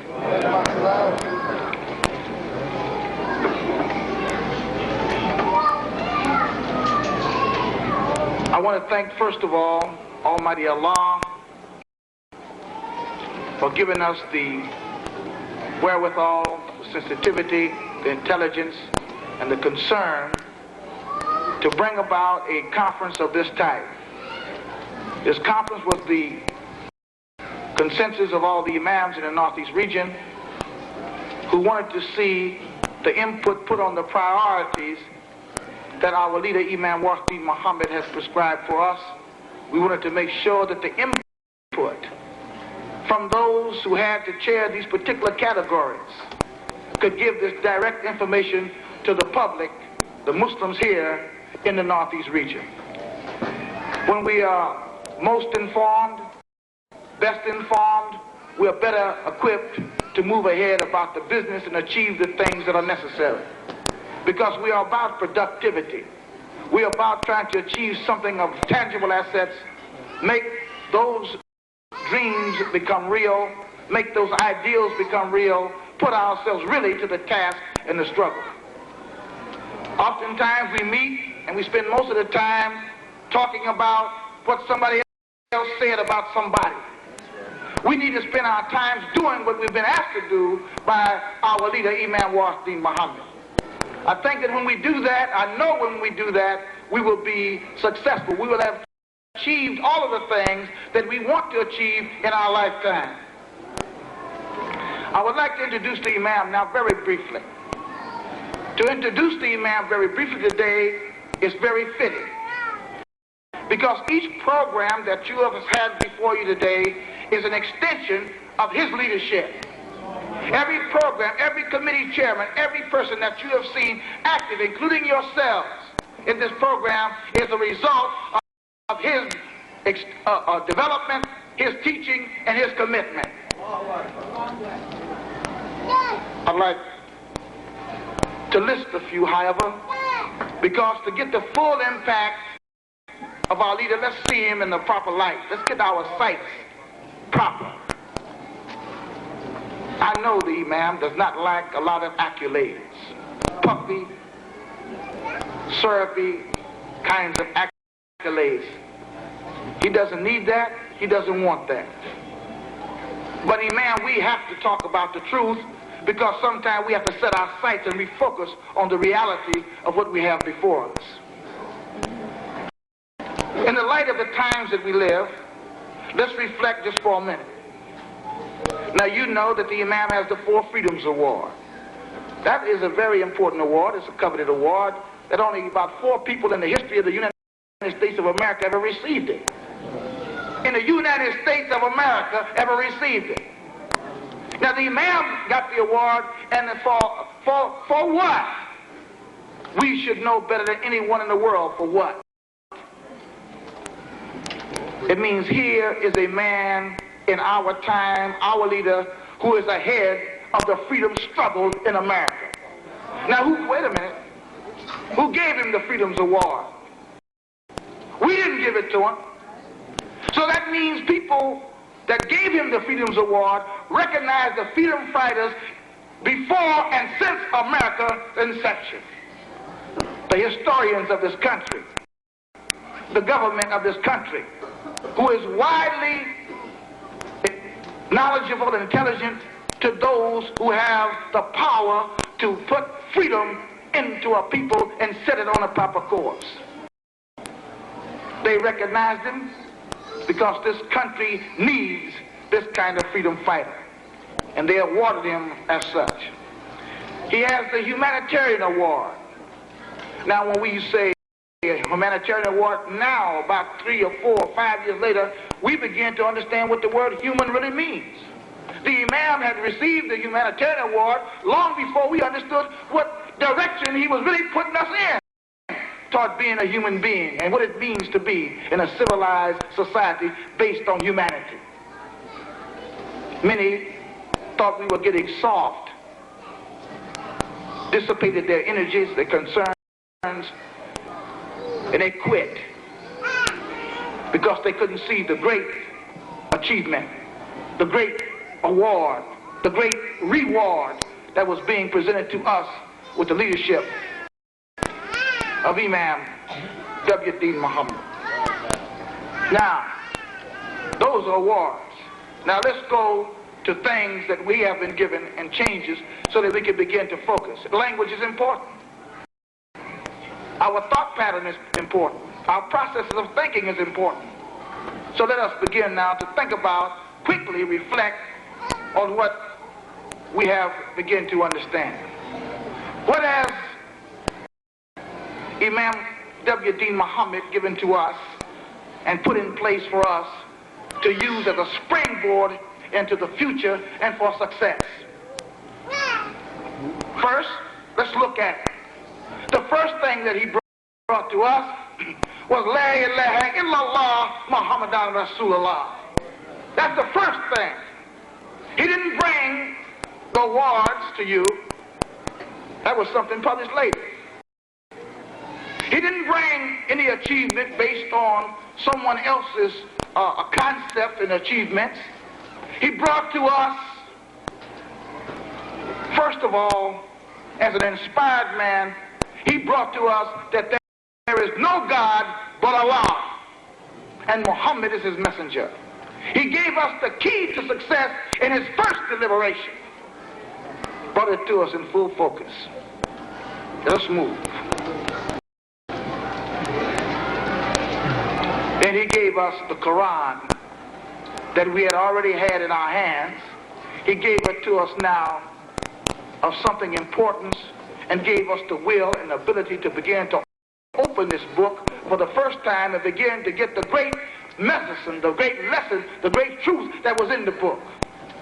He brought to us instantly a guide for success.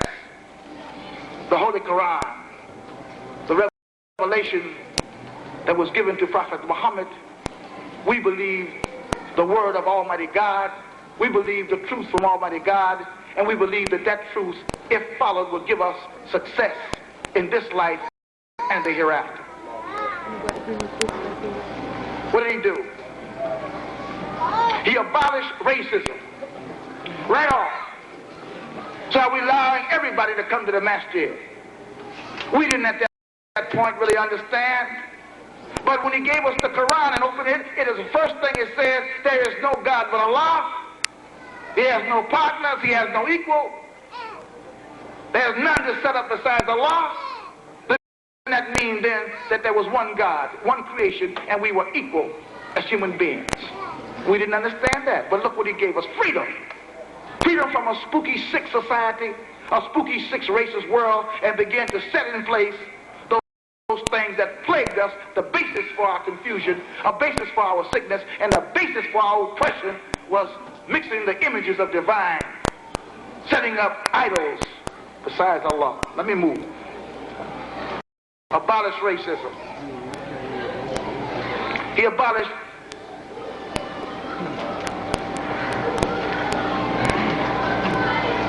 unequality, inequality, not equal between their sexes. No, that had to change. Man is not necessarily, because he's a man, have more enthusiasm, more intelligence, more fire, more zeal, more skill than a female, simply because he's a male. The male has no more access to Allah than the female.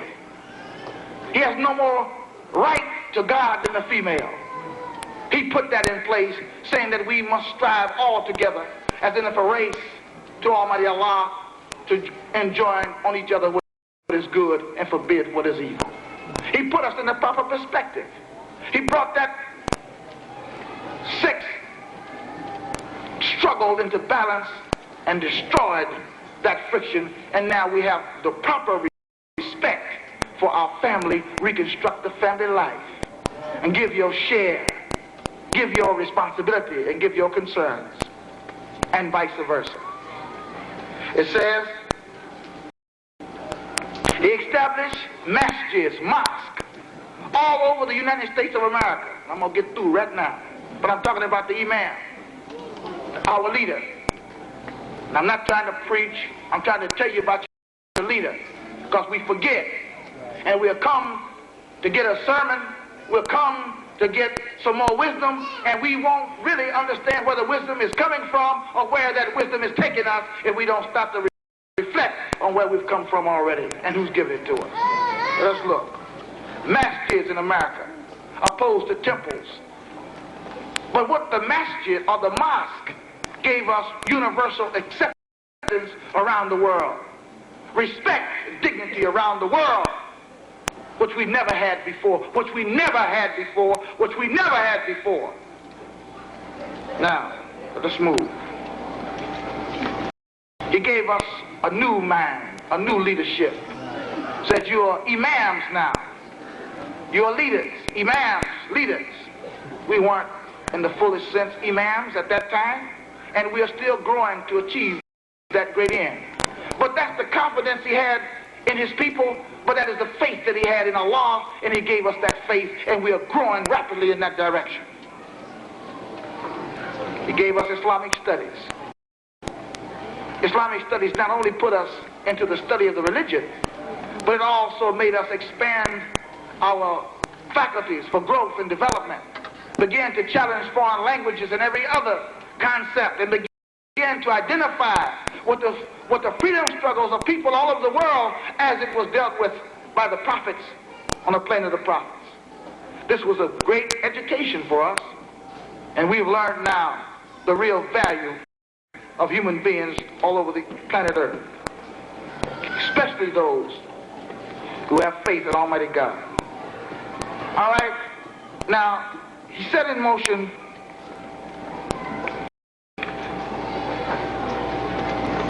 and taught us what the real religion of Al-Islam is all about, what a way of life really is, as taught to us from Quran. The priorities brings us to the conclusion of this piece that I'm bringing together here, and we're going to bring the imam to the roster. It says, that he established the priorities with education, as was set out in Quran. He put into our nervous system and to our understanding and our intellect the need for academic excellence, but with that, moral excellence, because without the moral excellence, there is no real academic excellence at all. It's academic corruption. He put into motion Sister Claire Mohammed elementary and secondary schools across the United States of America, keeping in priority education, the education, and bringing into focus and keeping upon us the importance of Islamic studies as it relates, as it comes out of, as it is taught from Quran. Alhamdulillah. Then he brought to us the opportunity to open up the college, AMTC, the American Muslim Teachers College. And that is where this program came to be, that we were trying to meet the educational concerns. We're trying to put our focus and our priorities together and meet these concerns squarely and hear from these distinguished educators, from the distinguished leaders, and begin to move in a direction that could give us the direction and the focus that we need to move ahead and put our shoulders to the wheel and do the job that's necessary. American Muslim Teachers College, a bold, gigantic step in modern history, because it requires a lot. It requires us having faith. It requires us not being just a people with a small concept. We have to go out and reach out to the whole vast of our people, all of the Afro-Americans, all of the Valalians, all of the right-minded people, black, white, red, or yellow, and make them contribute to that particular force that will aid the overall society.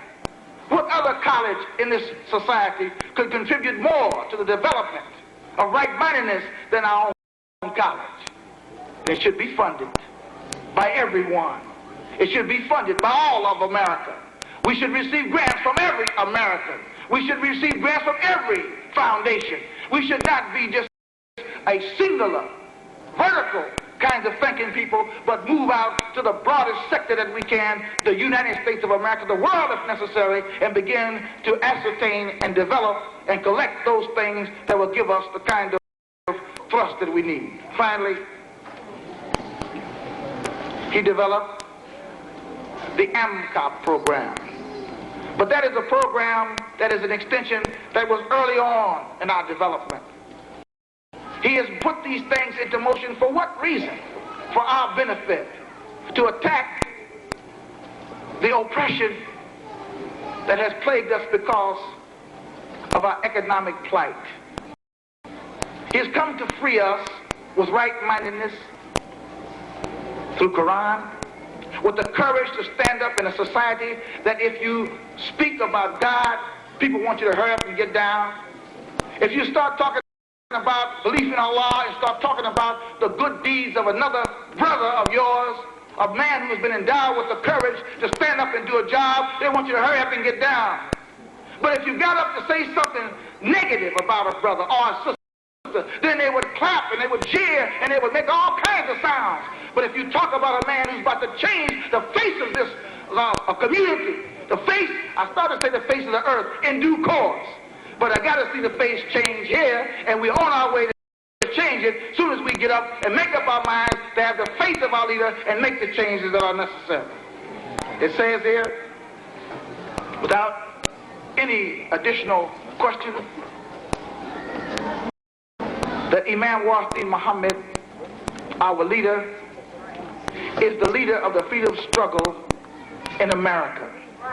And without any further ado, it will give me great pleasure to bring our leader, Imam W.D. Muhammad, to this rostrum so that he can greet you in his own words. Assalamu alaikum.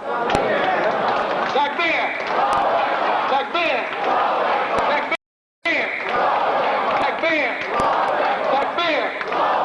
Takbir! Takbir! Takbir!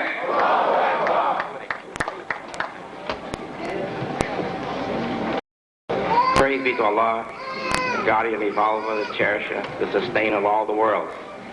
Dear beloved Muslims, Assalamu alaikum. You give me a minute here, because I want to make this as quick as possible. What time is the Maghrib prayer?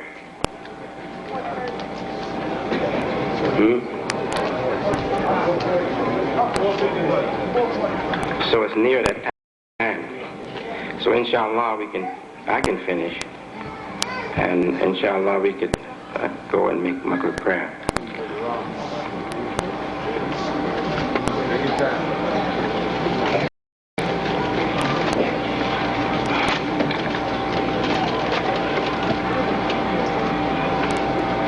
Now let me first say that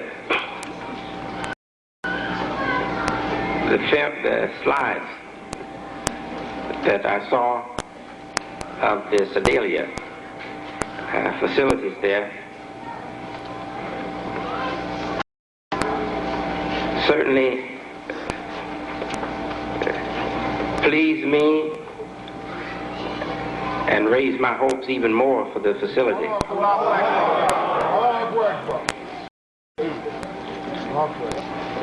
The Imam, who's the president of the college, Hamidullah, he learned of the opportunity to purchase that land down there, and I think most of you know something about the history of it. It was an effort just like the one we are making right now there, and it was operating successfully for many years as the Palmer Institute. So it has gone from African American people or Bilalian people to the Bilalian people or the African American people.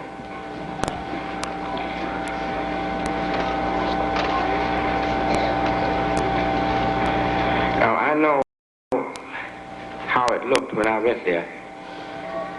He said he had located people down there, had some property, told me about it. He said he thought it was an exciting idea. I said, I agree with you.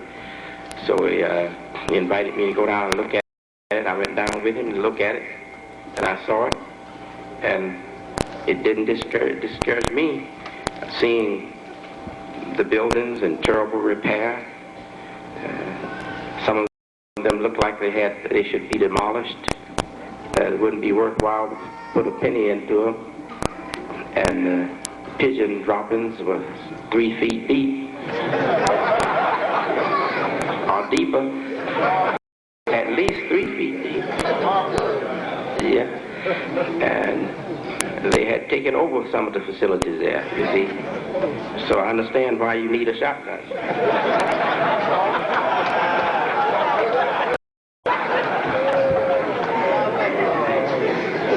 That's a terrible thing to do to a building. Yes. So, believe me, my heart is in the facility and in the purpose. My heart is in the purpose that we have agreed to for that facility. We want a college there. College for training our teachers and certifying teachers for our schools and for public education, for the public school system, you know. And if we achieve certification for our own Islamic studies and etc. first, then we can't give up because we want certification for the whole system, so that if a person has to transfer or has to leave that job, they will be employable in the system, you see. So that was our wish, and it's still our wish. And I don't lose any faith myself. And so far, Allah has blessed me not to lose any faith.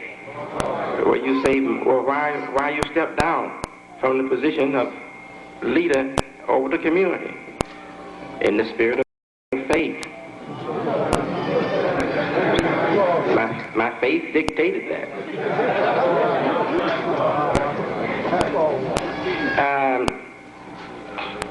Now, several things. I'm going to try to go over them quickly. But first, I want to go outside of this meeting here to a situation that we had that presented a problem for us on Jummah Day. Now, I was told by the Imam that on Jummah Day, many people couldn't attend the Jummah because they were in the upstairs or somewhere in the building.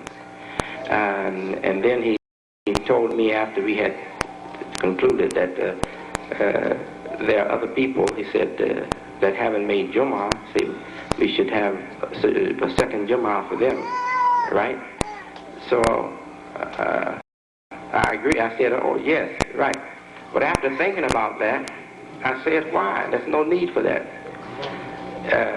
If they were there at the Jummah, and I don't think this was done either. I think he might have thought about it himself or discussed it. Anyway, it wasn't done that way. Instead, they did the noon prayer, those who missed the prayer. But let me make it clear that if you were in the building, if you can't be in the area where you can see the Imam, if you are in the building and you can hear his voice, you listen to the lecture, and after the lecture, when you hear the stand call for prayer and the Iqamah, wherever you are, you do the same thing. So many times you can't see the Imam. You just follow the Imam. You don't have to see him. You don't have to be in the same area, as long as you can hear him. So whoever's in a different area, they form their ranks together, they face the Qibla just like we do, and they follow the signals to stand, to do whatever we have to do in the prayer until it's concluded and concluded. All right. So I just wanted to get that out of the way first. Now, many other things that I would like to get out of the way too, but inshallah, they will go in time.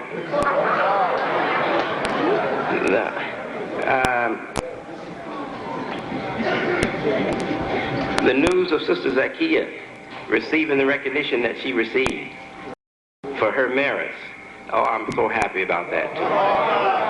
And I'm sure all of us are. It's a wonderful sister.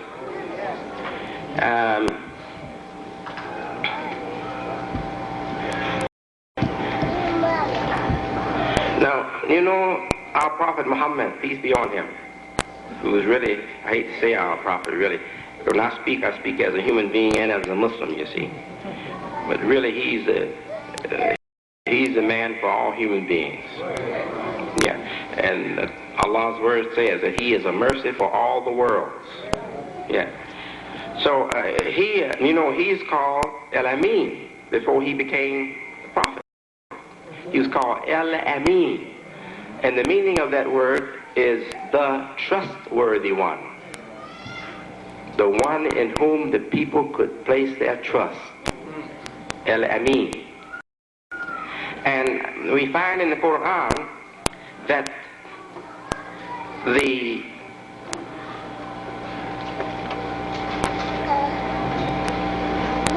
community idea in Al-Islam is a community that is trustworthy. In the Quran, the holy precincts under the leadership of Prophet Muhammad is referred to as Baladil Amin. Baladil Amin. The town made safe. Al-Amin. But safe in what sense? It's trustworthy. The people feel secure there. They feel safe from violence. They feel safe from theft, etc., etc. You see? Trust. Now, I have to do that. I don't need glasses to see a little distance away like that. In fact, I just need them to see up close. And this is kind of uncomfortable for me. I'm not used to doing this. I just recently got these things because they help see up close. I'm aging a little bit. Yes. So there was an American ambassador, I think he was, to, I forget. He might even have been the American ambassador to Russia, I believe, at one time, but also somewhere. Yeah, I can't recall his name. But anyway, he said something on trust. And let me just give you an idea. I'm not quoting him exactly, but I'm trying to give you an exact idea what he said. Nothing threatens security. Nothing threatens security more than insistence on a no-risk situation. Our insistence upon the absence of probability. Oh, now we know that nothing is going to happen that we don't want to happen. It's secured, perfectly secured. Some of us want that kind of security. We want to be secure to the extent that we can rest and know that there's no probability of anything giving us any trouble, of anything happening that we don't want to happen. That's not a community of trust. That's a police state. If you want a free community, then you have to accept risk. You have to trust people. And I thank Allah for blessing me to be born in the environment, time, and situation I was born in, so I could learn. I've learned a lot from people in my immediate surroundings. My father, my mother, sisters, brothers, relatives, and my other relatives, the pioneers of this history that we have as people following faith. Yes, believe me. And dear beloved people,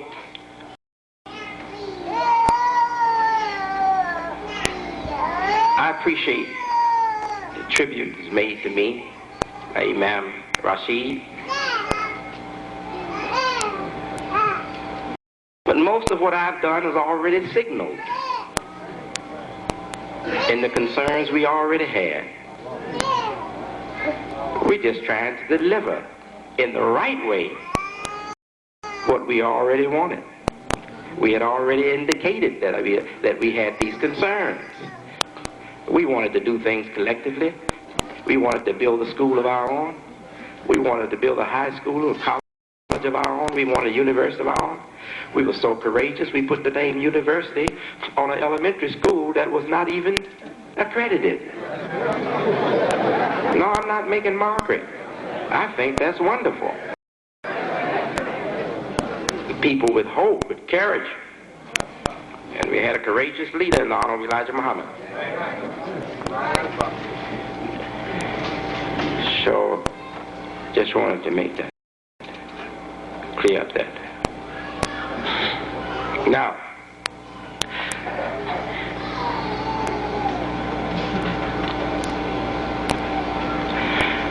if you are thinking big,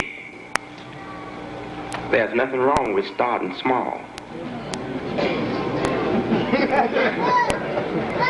And we make the mistake of thinking that if you got big ideas, you should start big. That's not the way things naturally develop.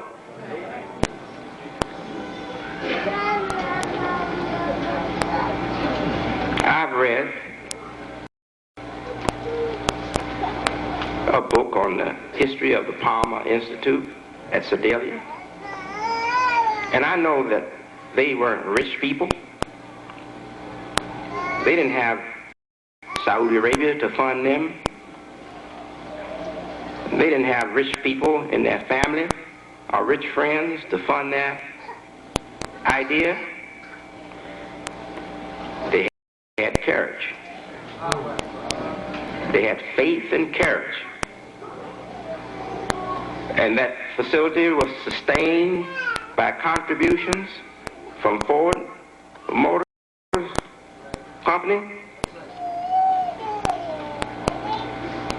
their funding institution and other foundations that gave them support, financial support.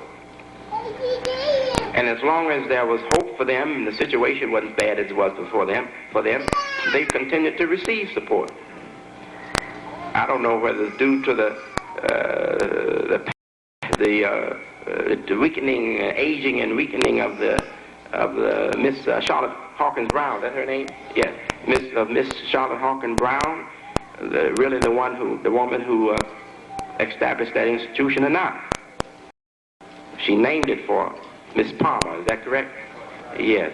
I don't know whether it was whether that caused it or not, but I know something caused it, and it might have been a combination of things caused it. Maybe the absence of her being there attending to it might have had some effect and some influence on the weakening of the institution, and maybe just the situation, the circumstances that start to develop around the late 60s and 70s, early 70s, I don't know, or perhaps through the 60s, that decade of the 60s perhaps had some effect on that. We don't know. But we do know that it went down, and we were blessed to purchase the property. It now is coming up. We see it. We saw the evidence of it on film. It's coming up.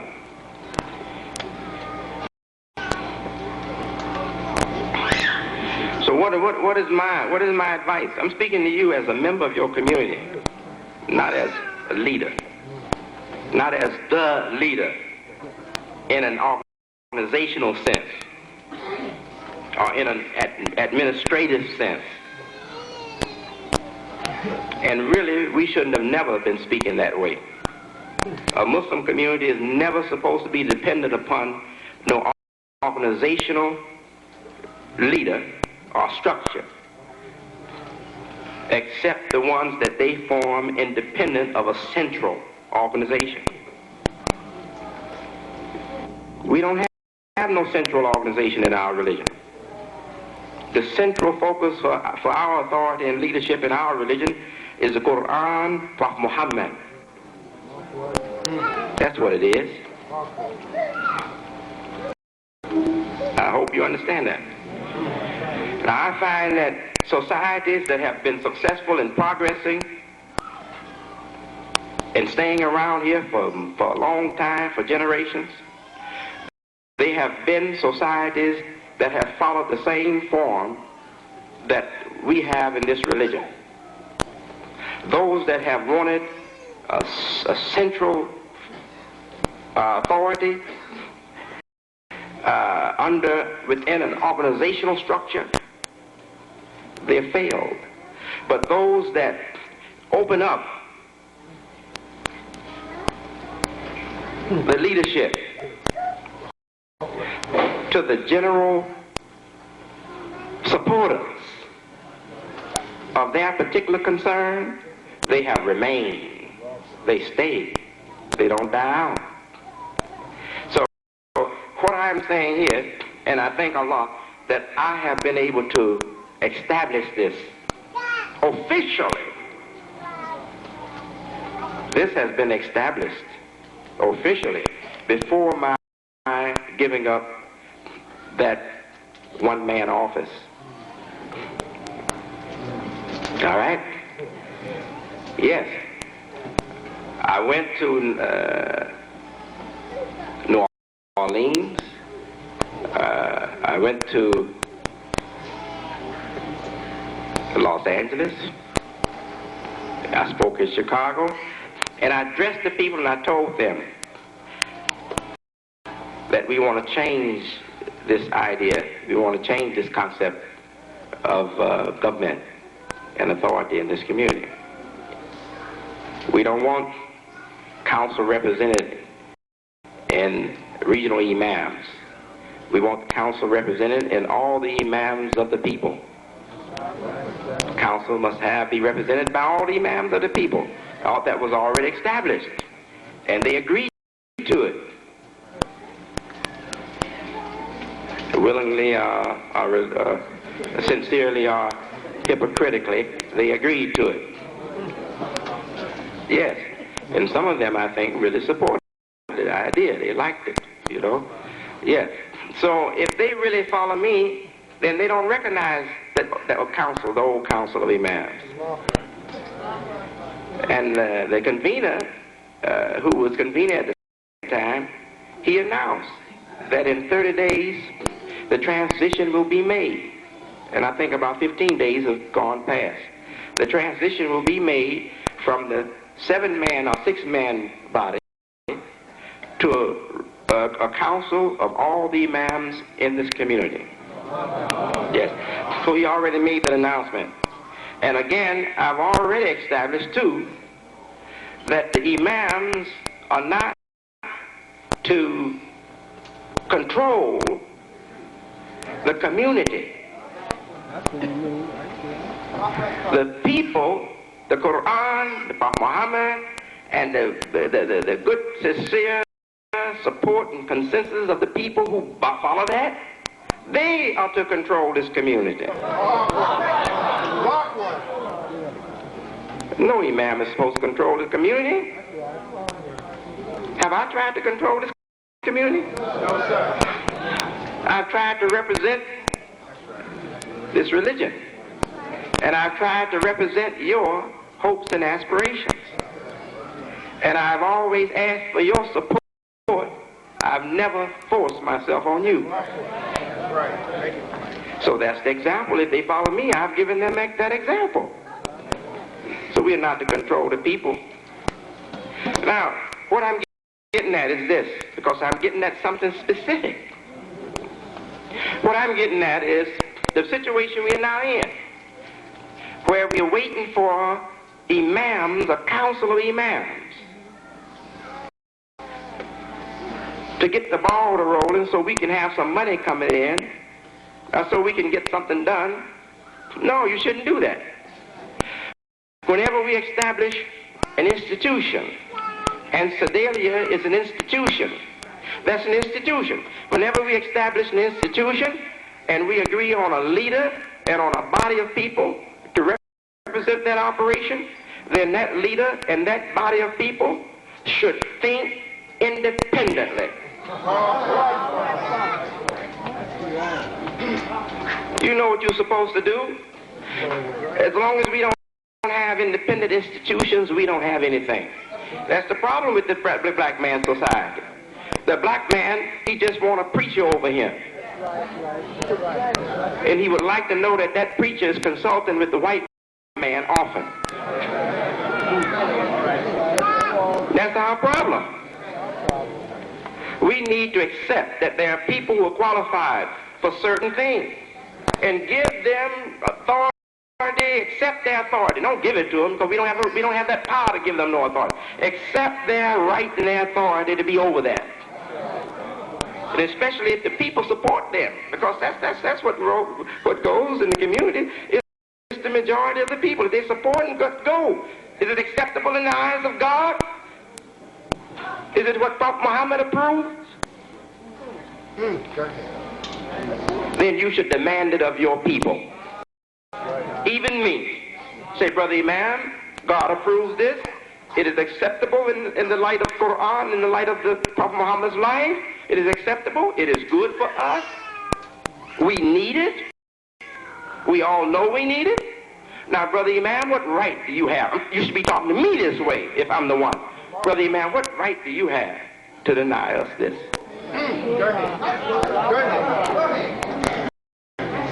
And you should replace me if I don't submit to what is right. That's right. All right. So what I'm saying is we have to have independent institutions. I asked for an independent institution that would appeal to the general public for charities, for concerns that we are justified to put out before the general public for their support. Does anyone get upset when the Jews appeal to the general public of America for support? for some Jewish cause, they don't get upset, do they? Well, look, this country doesn't owe the Jew any more than it owes us. Look what it has done to us. So we have a right. If we have something good that we know is good for our community, for African American people, especially for the poor, for the deprived, we should be willing and should be courageous enough to organize an effort and bring that concern before the general citizens of America, before the citizens of America, and make an appeal for them to fund our cause. That's what we should do. And I think if that effort in Sedalia would take it upon themselves. You've done what you've done, and the council didn't do it. The council couldn't do that. If you had been waiting on the council to do that, man, you'd still be somewhere sitting in the dust like Job.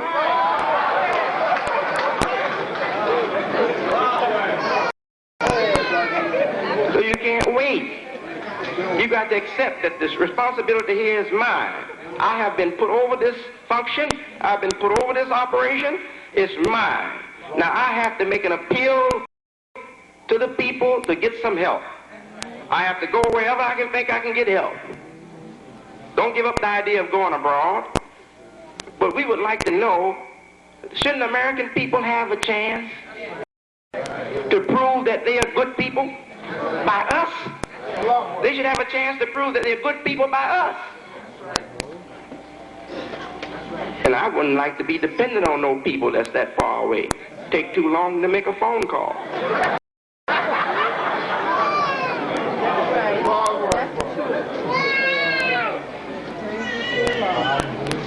And I think we'll make it. I know we'll make it. So if you accept me as your leader, then believe me, if you want to follow me, see the facility in Sedalia as an independent institution. And the only right the imams have to question or criticize what you're doing down there is the right that I have, or that brother have, or anybody else have as a believer. They have no more right than these people as a believer. What right do they have that we don't have? If you're doing something un-Islamic, then we all have a right to question what you're doing. Yeah. But as long as you're doing Islamic, something in line with Islamic principles, and you're doing a good work for us, nobody has a right to interfere with what you're doing. The Imam is nothing but a representative of the people. So where did he have authority outside of that representation? And I don't think these people asked the Imams to sit on that project. That's right. They never asked them to sit down on the project. They didn't ask them to deny you support. All right. And I'm sure that we didn't want him to be denied the opportunity to go to that meeting that they had and address the concerns of Sedalia. We had no share in that. I know I didn't. I just learned about it not so long ago. And I thought it was outrageous. Say, I mean, what kind of leaders are these that don't want to know what's happening in our facility? Here's an opportunity to really have all the leaders now that claim to be the ones that represent the leadership to sit down and listen to a report on the facility, and they tell the man don't come. No, don't come. What is that? Nigger politics or something?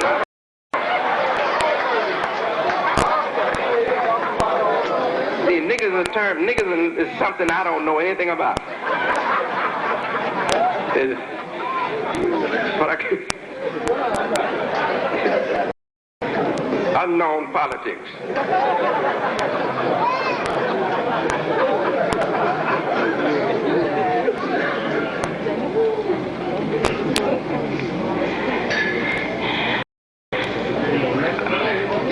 We tried to get people to get together and form a committee to make public appeals for the schools. Our schools need money. All right. So I named some persons myself after the committee didn't come forward. I named some persons. It didn't work too well. Finally, I named some that I knew would act. I knew they would do something. I named my wife. I named my brother Jaffa, and I named Imam Clyde Rahman, who is a good fundraiser. He's good at raising funds. So I named them, and I asked them to get together in Chicago and bring the idea to the Imam that Jaffa had conceived to really raise some funds for our school. They sat down with the Imam, Qasim Ahmed, right, in Chicago, and got up from the table, and all of them just went back in their own ways and forgot about the project. Jabba told me we couldn't make no progress. Said Imam won't support the idea. My wife told me, said, well, she said, we didn't make any progress. It don't look like we're gonna be able to do it. Say the Imam said he wouldn't support the idea. Now what am I supposed to do? I'm supposed to then go and say, Brother Imam, you said you wouldn't support that idea. I chose these people.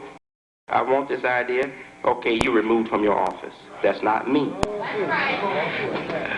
How come my people didn't tell that Imam? This is the Imam's project, and if you don't support it, buddy, you're going to be in trouble. That's what they should have told him to his face. My wife, my brother, and Imam Rahman. They should have told Qasim Ahmed. Say, what's wrong with you, man? Are you going crazy or something? Say, I know you don't want me to go back and tell the Imam this. That's right. And then if they fight for me a little bit, I'll fight for them a whole lot. But we've been in the habit of letting one person that we think is an authority just tell us what to do, and we go away like sheep that have no other alternative. That's not right. And I won't lead a house like that, believe me.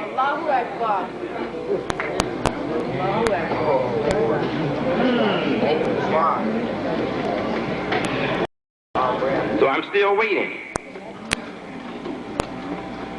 Imam Rahman, he wrote, and he said, and I like that, because he did say he would like to make another try at it. And I didn't ask him. I haven't said anything to him. But I guess he's been thinking about it. He said we'd like to meet again and have another try at it. The Imams have proven by their own indecision and inaction that we can't trust them with these projects. Now, either because they're too busy or they don't know how or something. So what right do we have to even respect what they have to say? We have no reason to respect what they have to say. So go on and form the committee to raise funds. And if you support me, I'll die with you. And I promise you that.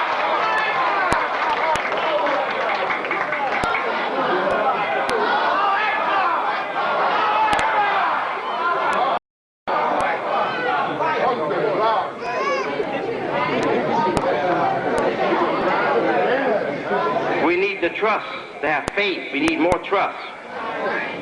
Their imams, I hate to talk to you this way because it's not good, but it's a must that we know what's going on.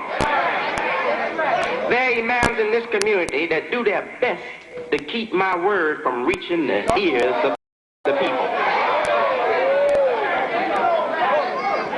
There are many so-called messages throughout this country with imams over them that are doing their best to keep the people from ever seeing what I represent.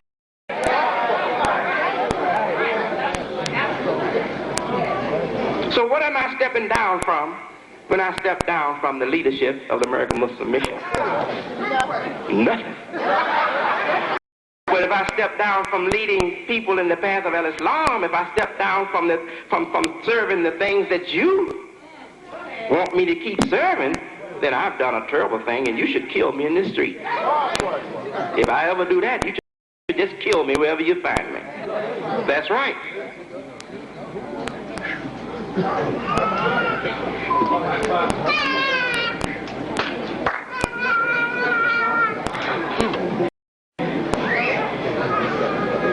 effort.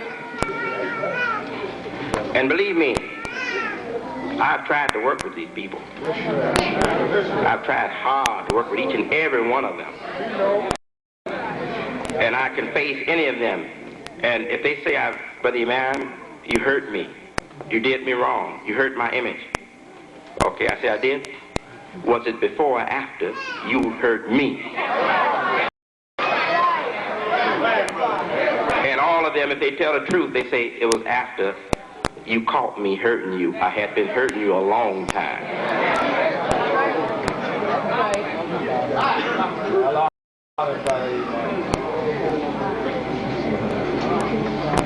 So I've tried hard, tolerated a lot. That's right. Now, dear beloved Muslims, it was really burdening my heart that I had to do what I did. Yes, it was.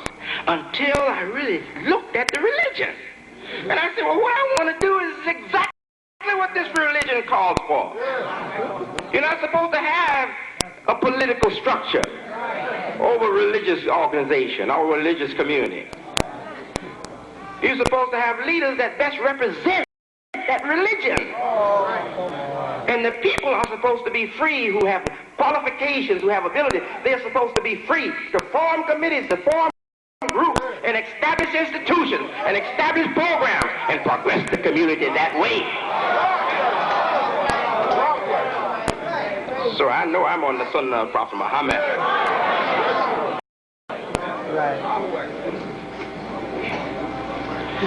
What does this religion say? Our Prophet, peace and blessings be on him. He said,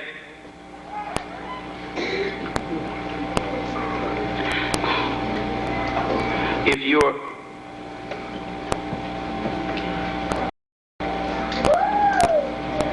faced with a situation or a problem, or if you have a task or an endeavor to do, and it calls for a number of you to carry it out, select first a leader or a representative, right? That's Prophet Muhammad's word, peace be on him. That's his advice to us, his instructions to us. All right.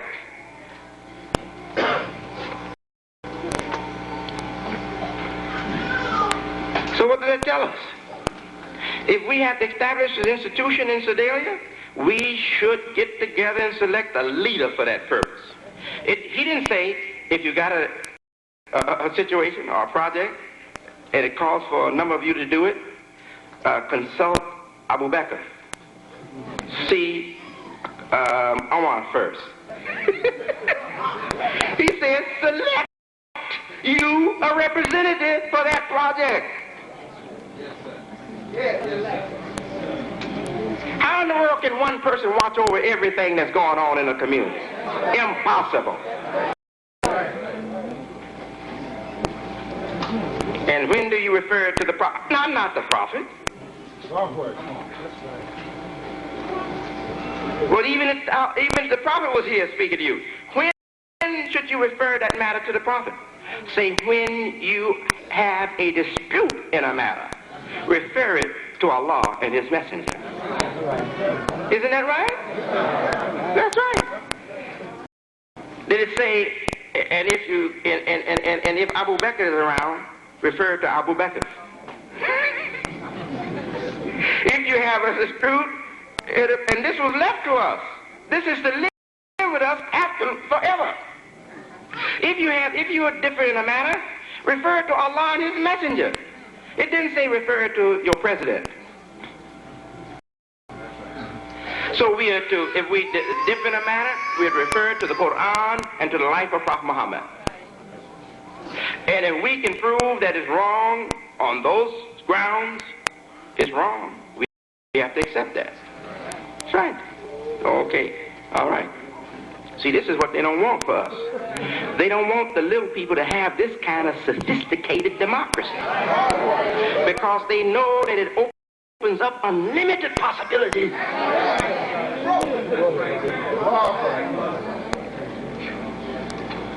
I think some pigeon just shitted on me, wasn't that? Excuse me, please. I might have to borrow your shotgun.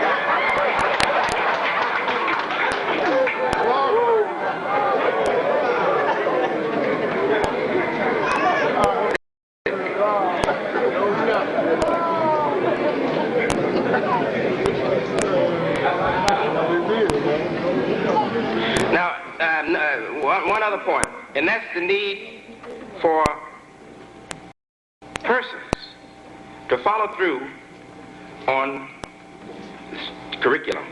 Once the curriculum is decided upon and the school gets that curriculum, it has to be followed through, right? They have to implement it, as Sister Zakiya was saying. But the problem is, and it's going to take time. Now, I know I'm not telling Sister Zakiya or any of you all in that field, in that area, anything you don't know. But sometime, you know, we might look over something in haste, trying to hurry up and cut down under time pressure.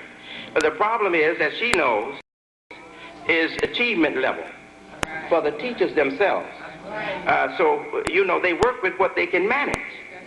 But once we decide upon something uniform and standard for them, then they have to really measure up themselves to that task.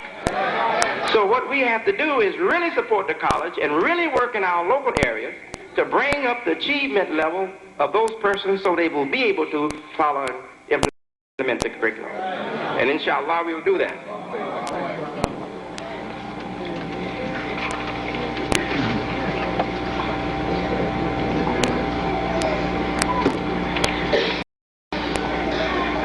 Now, Brother Imam Abdul Haq Mohammed, he has been assigned with approval of the official council members at that time to head this particular project, to head up an effort to bring people, involve people in the development, economic development of our community, business progress and economic development of our community, and also to have seminars throughout the country to bring other persons up, for persons with other skills and abilities and professions, you see, together. And this is what we need. We just late, you see. So if we support him, and he should understand too that he can't be calling up no council member. Say, hey, brother council member, can we buy 5 stamps? We have 5 letters we want to send. Hey, brother council member, we've just decided upon something. Can we send this to you for your approval? Is he more qualified to do that than you? Why wasn't he chosen for that then? You must have been more qualified than he. That's why you're in that position. So you don't call him and ask him to approve something. This is what they're afraid of. See, this is what they're afraid of.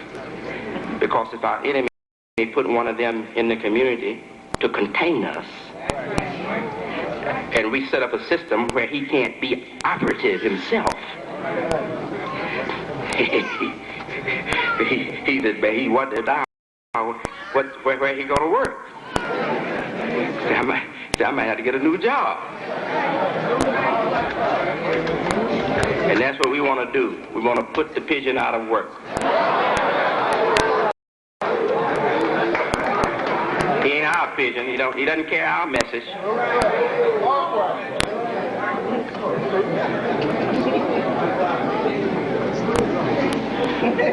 You ever know, that's a good thing. Man, you really hit upon something. I don't know if you had the same idea I got. I don't want to say. I'd like you to tell me what you had in mind. It might be. I might enjoy better than what I've enjoyed here. But anyway, you know, in Chicago we have a lot of pigeons, and I think it's because of the way we build the roofs on our homes. And they get right up under that roof, you know, right up in the crack up there. And you know, there's some noisy things. They come home and you think they come home to rest, and they'll be,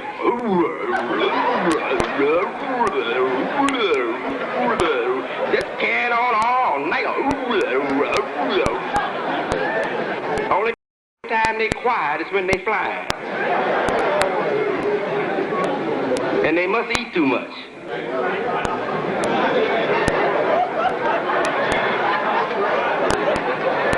And you know they train them to carry a message, right?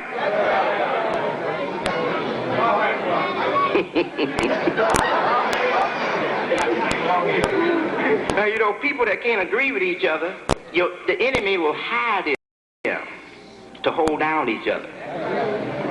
Yeah? You can't agree with each other, you can't work in unity. The enemy, he likes that. He say, now let me select, let me get one of these boys, let me give him a job.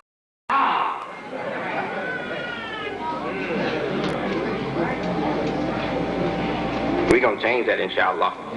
Now, so we want to support that, all these efforts. AMCOP.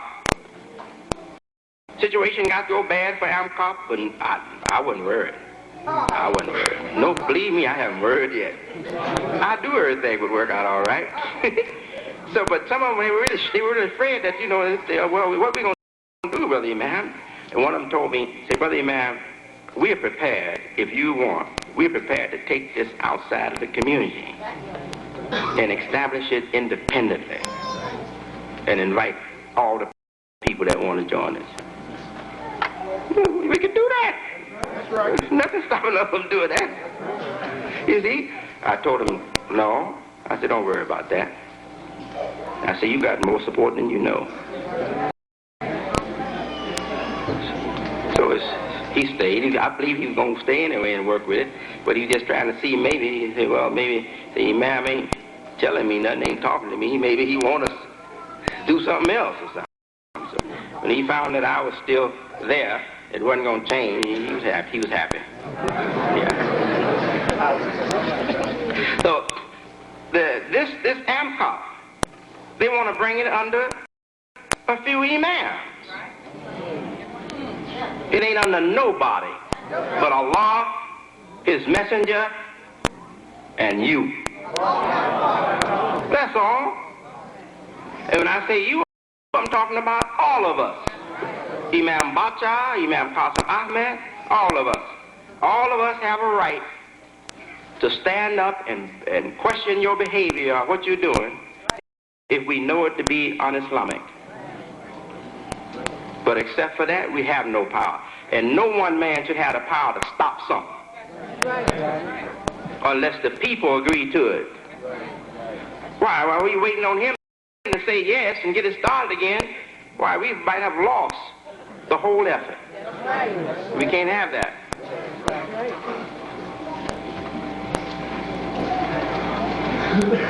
Allah says, never will He relieve the believers.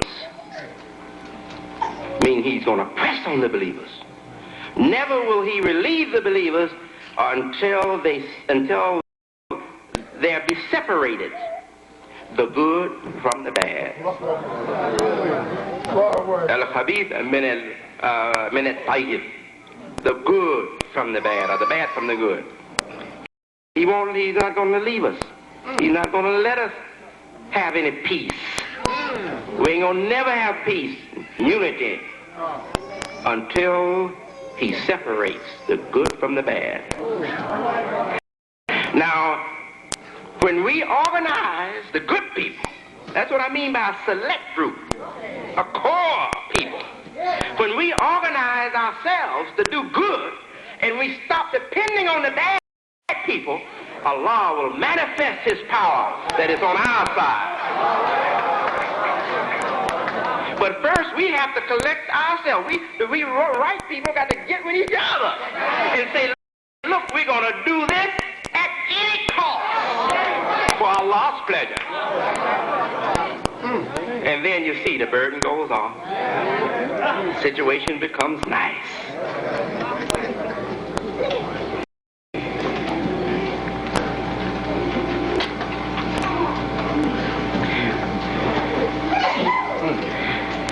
Lastly, and really I had planned to say much more to you, but inshallah, we will deal with with it Sunday.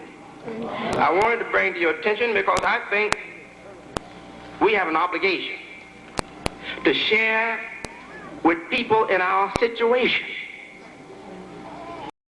anything that we have that we know they need. We have that obligation. And look, if a leader has the ability or the insight to take a people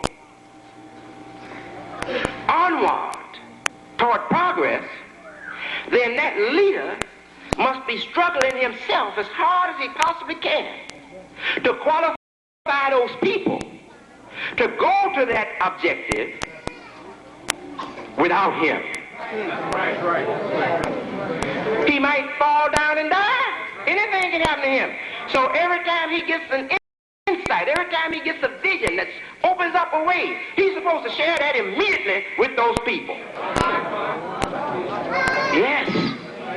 And whatever vision he gets for the future, he should share it immediately with the people, and he should be trying hard to educate the body, the general body of people, into his vision, so that if anything happened to him, the vision lives because the vision is with the people.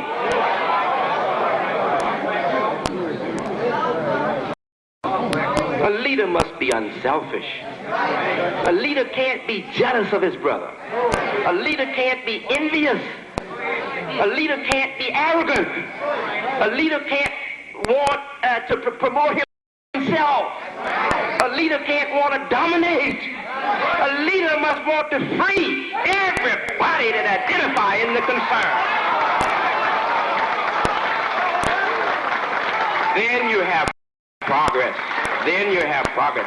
So, dear beloved people, this is what we're trying to do, and I want to bring to you some things that I see in the economic developments in this country and how they bear on us as little people in this country. Inshallah, we'll talk about it Sunday. I hope we can go quickly and make Maghrib. Assalamu alaikum.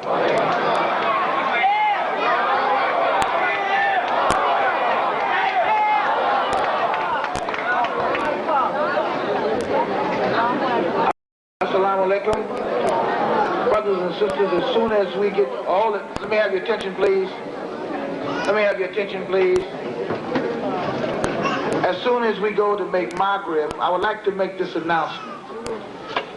How many of you know about the senior citizens, Sister Domani and the sisters that work down in the, with the senior citizens department? Can you all hold up your hands, please? All praise is due to Allah. Well, they have done a tremendous amount of work. They have gone to great lengths to make sure that because of this long day, that there would be enough food for everyone. So by the time that you go and make Maghrib, we want to come back, they will have the food over here in the school.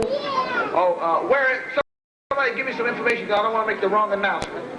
And we want to make sure that all of us, purchase a dinner. Because they have gone to great lengths to make sure that we can give this day the full impact that we need to get the job done. And we want to make sure that we accommodate them as such. Now,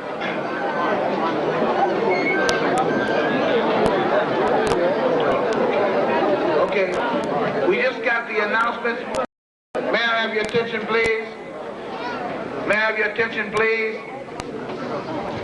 After we do the Maghrib prayer, we're asking that everyone come back over here and patronize the dinners that have been prepared for us. It is most important. We'd like to say, too, we'd like for all of us